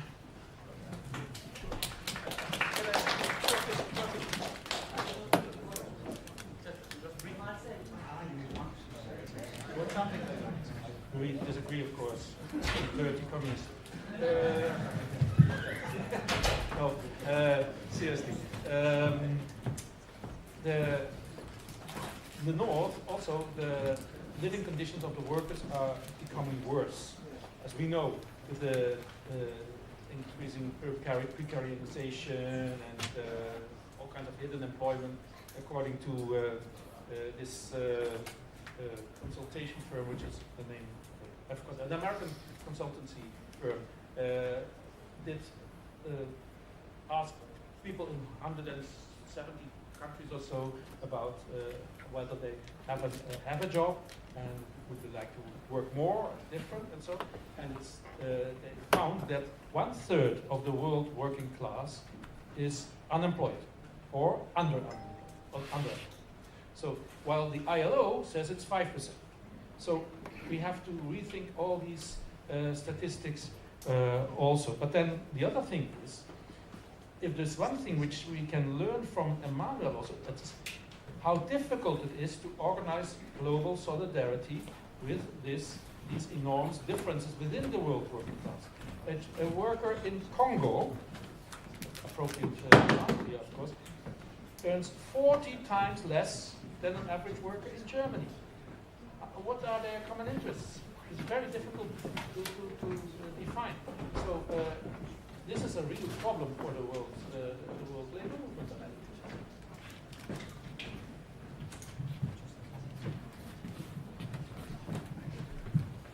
Hello, thank you for the contribution. I'm Giorgio from the Popular Struggle Front of Indonesia. I'd like to add a few points to the discourse, especially as we were talking about Indonesia in your example. So we've heard many words, imperialism and neocolonialism, and our first leader of Indonesia, Sukarno, he mentioned the major threat to the Indonesian people is, in Indonesian it's called nekolim, neocolonialism and imperialism. And I am from an organization that thinks that this same predicament that has been going on since the KMB, since the 1949 negotiations about Indonesia's independence, the situation has been largely unchanged. So, for example, I will talk about tin, which you've mentioned before, but I will talk about a more stereotypically talked about industry in Indonesia that's kind of becoming a polemic in Europe, but for the wrong reasons.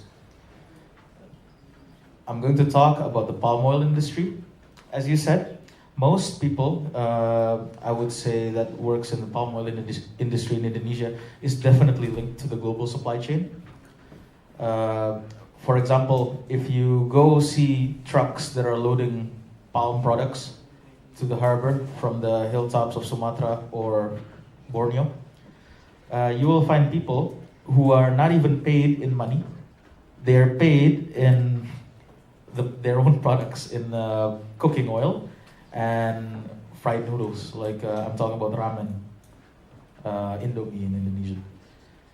These people are basically facing living conditions that are not too different from feudal serfdom. That is why my organization, as most mainstream leftists in Indonesia have been since the 1940s, 50s, have categorized Indonesia as a semi-feudal, semi-colonial economic system. And again, the irony is, these people who work under basically serf conditions, they're loading palm into trucks. These trucks go to a harbor. This harbor again goes to Singapore because, of course, the European Union sanctions Indonesia regarding palm oil. And then Singapore sells this product for a very high price. Now, if we talk about tin, as far as I understand, this was the case in 2023 and the years before. Regarding tin, the industry have been rising at that time because the Indonesian government introduced a policy called regional autonomy, which entails that some tin mines are allowed to be mined independently by miners. However, this policy has been switched on and off by the government. So sometimes they allow these permits, like this year they allowed similar private mining permits to gold miners. Last year it was to tin.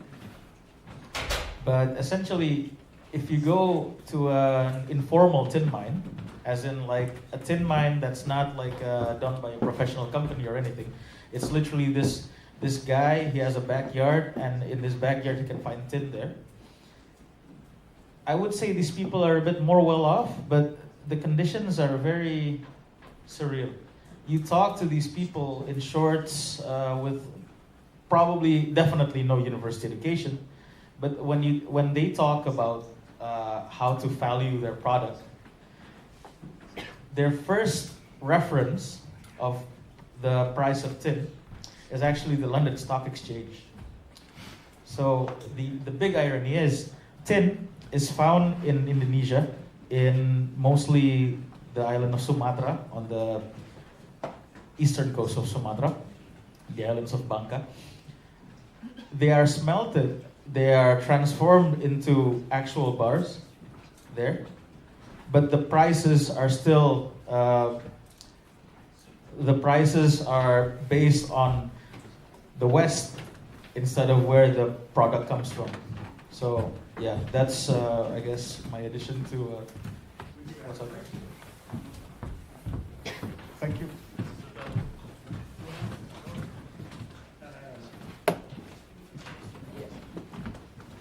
Thanks, Marcel, for an amazing lecture. I just have several related questions. So basically, I mean, you laid out a very interesting story about how the global working class has fared over these periods and in different parts of the world. So how is actually existing socialism? How would you insert that into your story? What difference did the Soviet Union make? And without getting into theoretical debates about whether China is socialist or not, what difference is China making to the story you're telling? Secondly, in the sort of golden age period, you know, given that it was a period of heavily reformed capitalism in the Western countries, to what extent did that change things in ways that would, may not have been expected otherwise? So I mean, I guess these are just ways of talking about, exactly how do you see transformation happening? How do you see this ending, this extremely inequitous situation? And then, have you ever related the story you're telling to Marx's ideas about how every mode of production has its own laws of population and the idea of labor reserves and so on?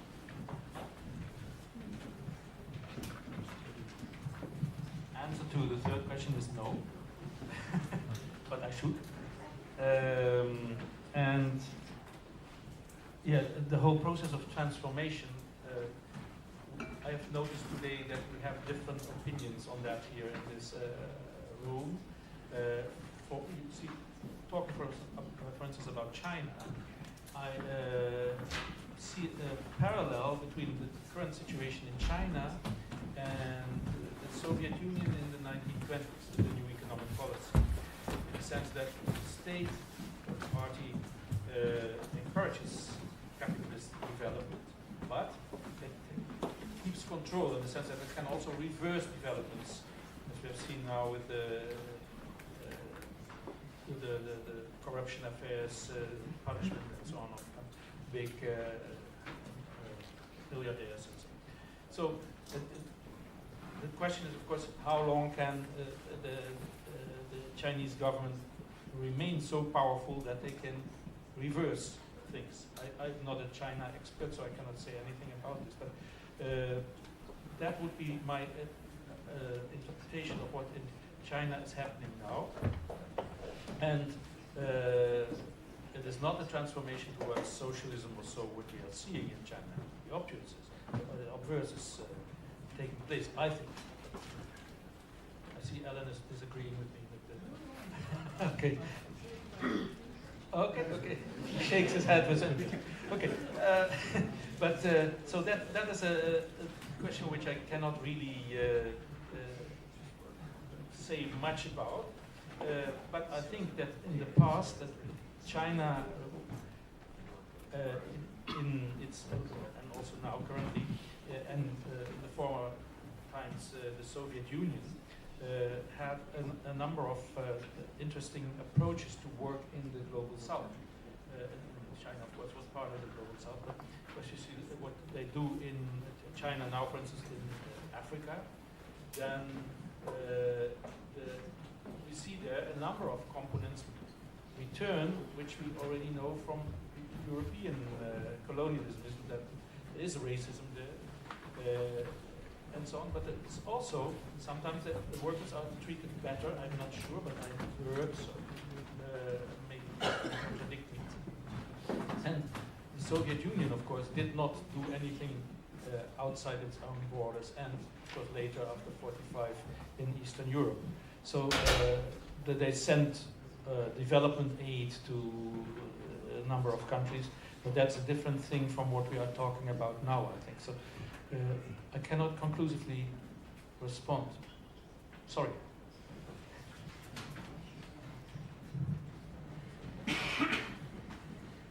Hi.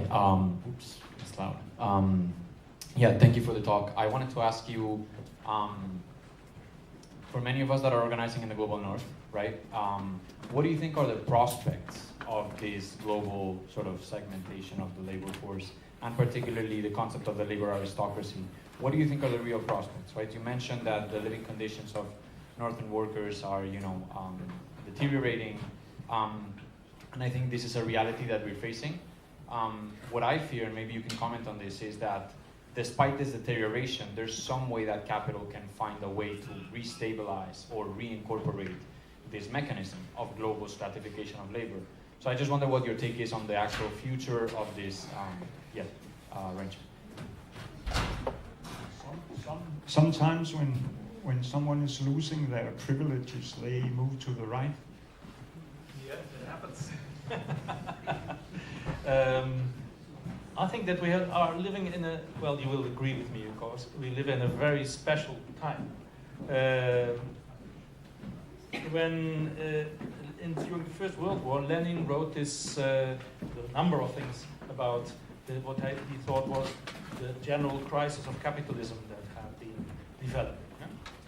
And according to him and his later followers, including Trotsky and many others, Bukharin and so on, this was the trend. The high point of capitalism had been reached, and now things go down. And this is a point of view which you even have the economists, Marxist economists, who develop formulas so that you could calculate when capitalism would totally collapse.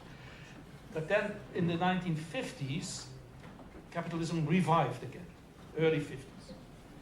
And there have always been some Marxists who already doubted the permanent decline of capitalism, but then it became obvious that this decline had stopped, and that capitalism had the largest boom it ever experienced in its existence until the late 60s, early 70s. And now we see another decline of capitalism, decreasing profit rates and so on. But at the same time, we see a change in the labor movement. When Lenin wrote about the general crisis in the 1915-16, the labor movement in Europe and elsewhere was becoming very strong, resulting also in revolutions in the early 20s and so. Now we experience a dramatic crisis of the world labor movement. For instance, look at trade unions. Trade union density now, so the percentage of workers that's organized in unions is down to 5% globally. In Europe it's higher, but therefore in other countries it's lower. And we see this precarization of the workers, see the decline everywhere, I can say, almost, of workers' parties. Communist parties are generally very weak, or have disappeared, or have went bankrupt, as in Finland and so. And social democracy has also had its high point between, let's say, 1920 and 1990, and is now in crisis in most countries. And until recently, it was not the case in Canada, but that is now also changing. So we see a general crisis of the labor movement in a time in which also capitalism is in crisis. And this makes the whole thing even more undecided and problematic than it was 100 years ago. And here and I have no solution for this, but it's I think that we see a revival of workers' movements in a very old style. In the 19th century, 18th century, we had, for instance, lots of mutual benefit societies where workers would contribute to a little fund with which they would pay for unemployment, or that was a bit difficult, but for sickness or accidents or so. That you see now again with all these self-employed workers, and so you see the return of these organizations, these little organizations. And in the past, these were often the start for trade unions. So what I can anticipate, could perhaps anticipate, is that there's a return of trade unions, but in a different form. And another thing here is, of course, that in the history, it's lots to say about this, but in the labor movement, we have had a divorce between anarchism and party socialism since the 1860s, 70s. And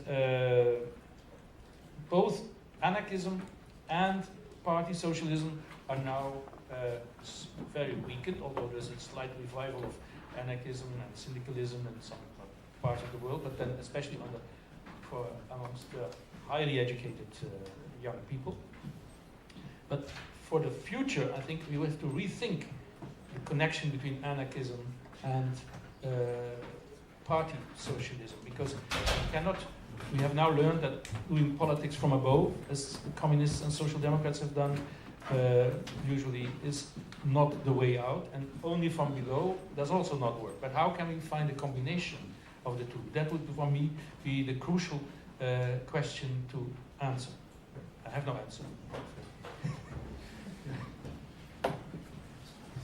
Thank you, Marcel. I think it was a good closing note for today. Tomorrow we start already at 9:30, and we have a long day tomorrow and the day after. So I think that it's time for us to close the sessions today.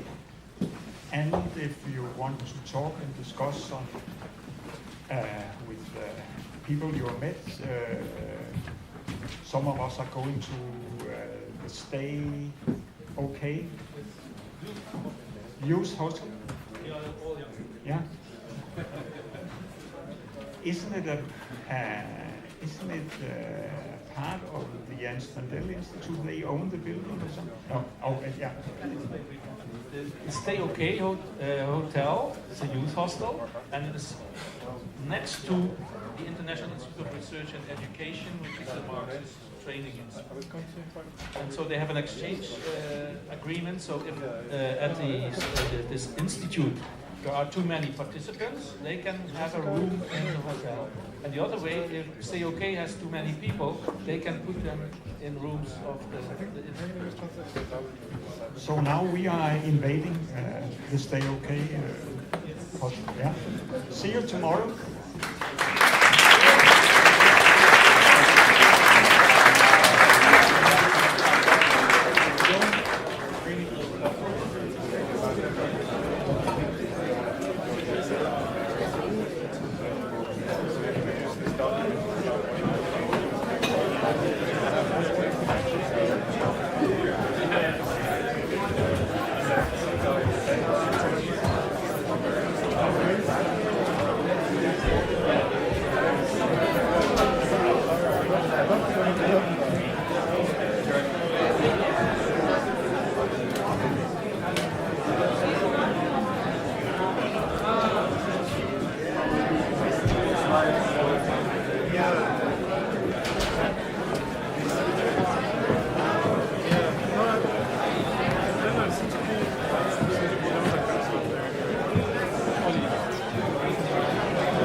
Okay.